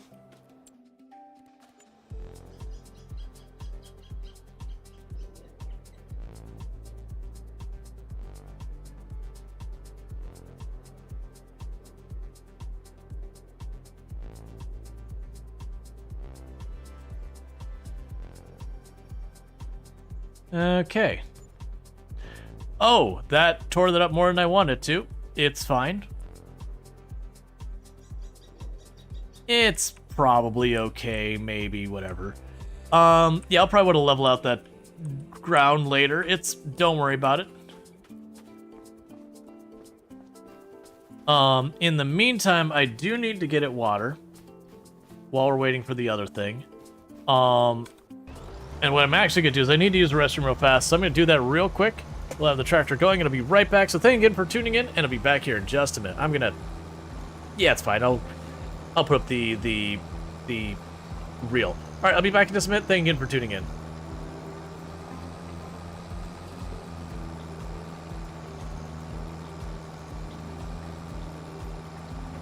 There you go. One more. Ding me. Alright, new run. The chance of actually getting tapped out and killed like that were very low with a regular club. That's some BS there.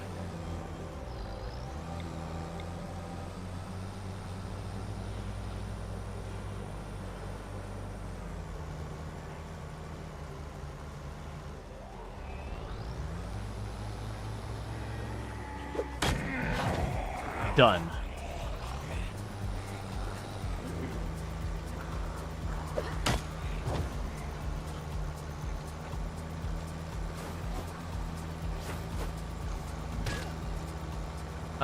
What? Where am I? What's happening? I'm confused and disoriented now. Oh no. Did I not mark my ship? We might end up reloading when I die, chat. Well, actually, I'll probably come back in my medical area. I'm pretty sure we were around the silver, which is these asteroids here. What's...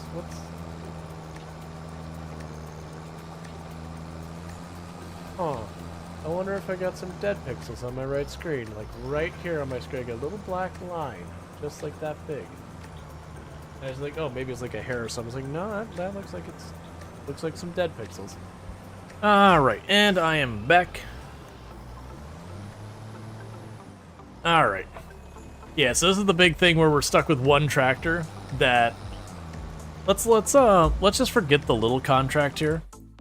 So this contract will get rid of. It's not worth as much. So we get that out of the way. We get our 5,000 from you. We can get the 4,000 from this one. Let's see. What did I miss?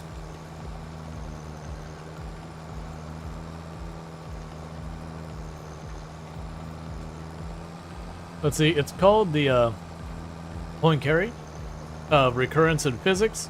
Remember correctly that roughly 10 to the power of 10 to the power of 104 something odd number observable universe when you have exhausted not only entropy but all possible quantum states. But this is not the same thing as a proof. It's assuming only known physics. Oh yeah, and there's a lot of times you get into like that lot of the physics theory and all that. There's a lot of hand waving fuzziness that's like, all right, conceptually these things work, but even if you can mathematically make it all work out, the moment you go, well, we just learned something new. Okay, just take all that, just put it in the bin. All these formulas just go right in the garbage. Gotta rewrite them. And it's not to say it's bad science or anything like that, it's just the nature of science.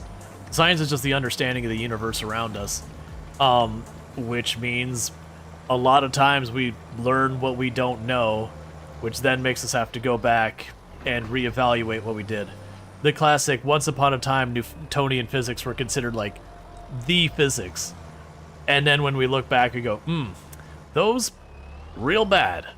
Nowhere near accurate. They're good enough to get us to the moon, but real bad.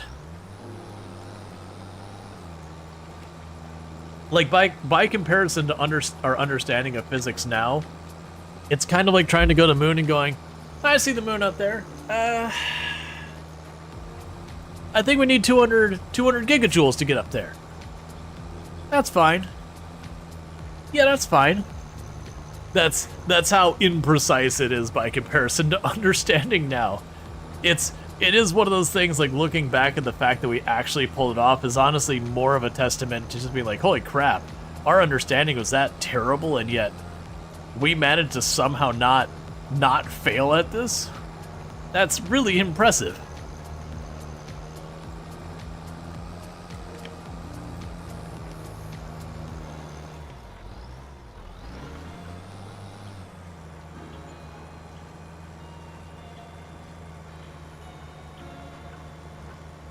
Okay, so just got this last little bit of field. Then I might actually be able to buy after this contract a water container worthwhile. I don't want to get the tiny one if I can help it. So that's 6,000 liter. Yeah, that's probably fine. 6,000 liter versus 8, and I don't care about those other ones. And I don't remember what the capacity is on our other place. Words are hard. Oh, honestly, that's only 7,000 liter capacity. So change the output to selling. We can activate them, they won't do anything yet because there's no water. Yeah, so if I honestly just get that other container, that's enough to handle it, because going for the next one higher would be $7,000 more. And it only adds in about, it adds in 2,000 liters, which is not nothing. And it does let me carry milk and all the other stuff. But realistically, by the time we get that, I'm going to want the big one for that part. And that's definitely not in our budget. Yeah, I could take some loans and all that to get it. But that's probably something that's going to take a while to work up to. So probably not that immediate of a concern. But it's still interesting to see the leaves of axioms the thought experience can produce. Oh yeah, no, I honestly think going back to past science and like looking back at predictions and strategies and all that kind of stuff, and then seeing how you took it from one idea that you had a concept, and then you introduced that concept and you went, okay, well there's problems with that concept, okay, well here's where like the next iteration was, and the next iteration as it gets more and more refined, until we get to where we're at now, we're like, okay, but this is really good now. Like, where we're at now is in a really good place. And, you know, again, looking back at where you were and where you started, you're like, okay, back where we started, we had like the basic, like if you really kind of take the very lax view of it, correct-ish. We were on the right track while also being nowhere near the reality. It can be a lot of fun to see the path that things take to get there. It's also fun to look at. One of my favorite things I'd gone back to is there was a book I had read, and it was basically talking about a bunch of like the big name inventors and all that from the turn of the century, from the 1700 to the 1700 to 1800? No, I think maybe it was 1800 to 1900s. No, it would have had to have been 17, 1800. It doesn't matter. So it wouldn't be the space race. It was like it was like when it would have had to been the 17 to 1800s. Yeah, 17 to 1800s. No, I'm blanking. Let me check one thing. I'm getting a whole century wrong because time that far back starts to really mess with you. Yeah, sorry, 1800s to 1900s. Right. So the turn of the century from the 1800s to the 1900s. So, you know, electricity so far as coming to homes is this new fandangled thing. Like you've got, you know, Edison and Nikola Tesla and, you know, J.P. Morgan still out there running around causing trouble, and all these other individuals. Morgan not being an inventor, he was more the financial backing for a lot of inventors here in the U.S. at least. And all that kind of stuff. But like looking at their, you know, turn of the century, it's going to, you know, we're right about to hit the 1900s, and having like the science fairs and all that, and they're going, do you know what advancements we expect to have? We'll have the entire globe. The entire globe. We will be able to climate control to make it a comfortable, temperate climate. The entire planet. And believe it or not, we will be able to get from New York City to Paris in under 2 weeks. And those were some of the predictions they had, and you're like, all right, one of those came true. We can get from New York City to Paris in single-digit hours, and it's not even a big deal. That climate controlling the entire planet, not doing so good on that one. Thank you for the follow. Welcome to the stream. But it's fascinating to look back, you know, 100+ years in technology and kind of going, what did the future look like to them? Where did they think we were going to be in 15, 20, 30, 40, 50, you know, 100 years, whatever. And the predictions that work out and the predictions that don't.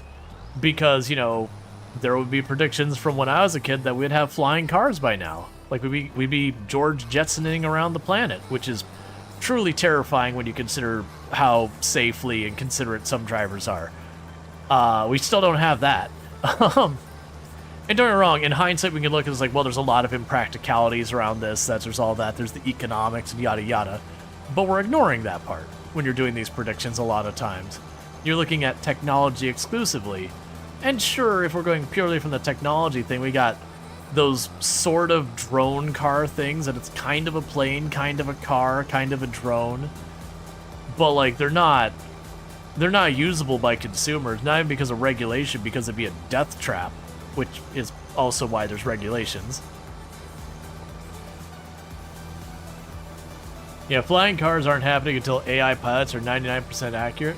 Yeah, technology in a vacuum, exactly.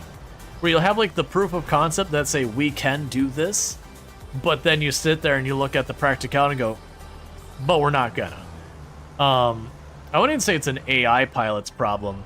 I would say it's more every individual having their own flying car kind of thing. The issue comes down to stuff like maintenance and, you know, responsibility of the individual drivers and all that kind of stuff. Like, if it's going to be a private thing, that it's the same reason why you can have private planes, but the bulk of the population simply won't. There's just a lot that goes into that. Alright, so let's grab this this water trailer real fast, get our greenhouse topped off, and then let's get ourselves switched over to some 2-point. Because I'm hoping I can fill up on that little pond. It's not a creek or a river because it's isolated. It doesn't look big enough to be considered a lake. It's more like a gash with water in it. I'm gonna call it a pond. But yeah, so I wouldn't even argue it's like an AI thing so far as the driving. And then plus when you're talking about like safety of driving, making a car that you can visualize above and below and all these kind of things is its own thing. There would just there's so many variables around it. Well, a creek would have more. A creek is like a small river. Yet most airspaces, even though the traffic in current reality would just potentially be a fraction, we assume flying instead of driving still has a lot of walking around protocols, etc. following pilots. I mean, my more fear is, you know, where we talk about people's cars breaking down and that kind of stuff because of, like, you know, not necessarily getting the maintenance it needs. All right, we can turn that in.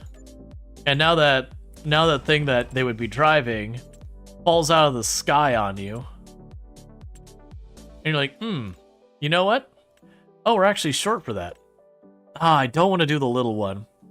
All right, so we're gonna do our first actual bit of loans here, because I want to get this set up because it'll make us money. I'm gonna take just a tiny little bit of a loan.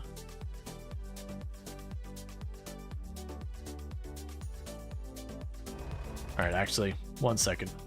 So you're 25? Yeah, that's fine. So I took a little bit of a loan.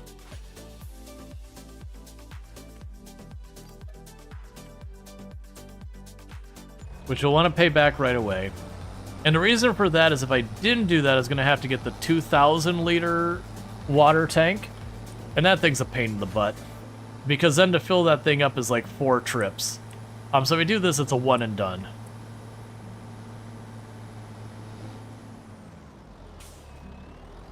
Yeah, you used to think flying cars would be possible this century.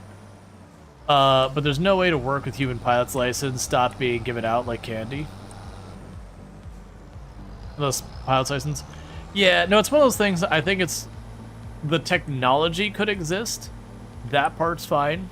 But from a purely practical and safety standpoint, you wouldn't be able to. Because let's consider just even like plain old drones. Not even big manned aircraft, just like a little drone that flies around and holds like a light package. That's been experimented with again, and even in their pilots where they're throwing way more money at to make sure it's like top notch to try and prove the concept, even those are doing stuff like just falling out of the sky and hurting people on occasion, and then they get shut down or they collide with stuff and break stuff, and it's like, yeah, of course, that's very predictable. But when you're talking about something the size of a passenger craft, unless you're going to have it very, very heavily regulated where they have to go and have, you know, very frequent maintenance checks and all that kind of stuff, the sheer danger you'd be presenting to the public would be just an absolute ridiculous preventative there. We're gonna have to make that not the bump it is. All right, and with that, we got another source of income.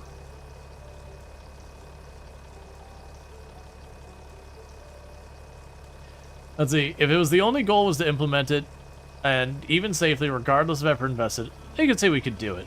But is it worth it at that point? Probably not. Well, yeah, that's just kind of the thing. It's like, could you actually make it happen and make it safe? Maybe. But, like, you'd be talking a major investment, and again, it'd be one of those things, it'd be like, okay, you've flown your flying car for the month.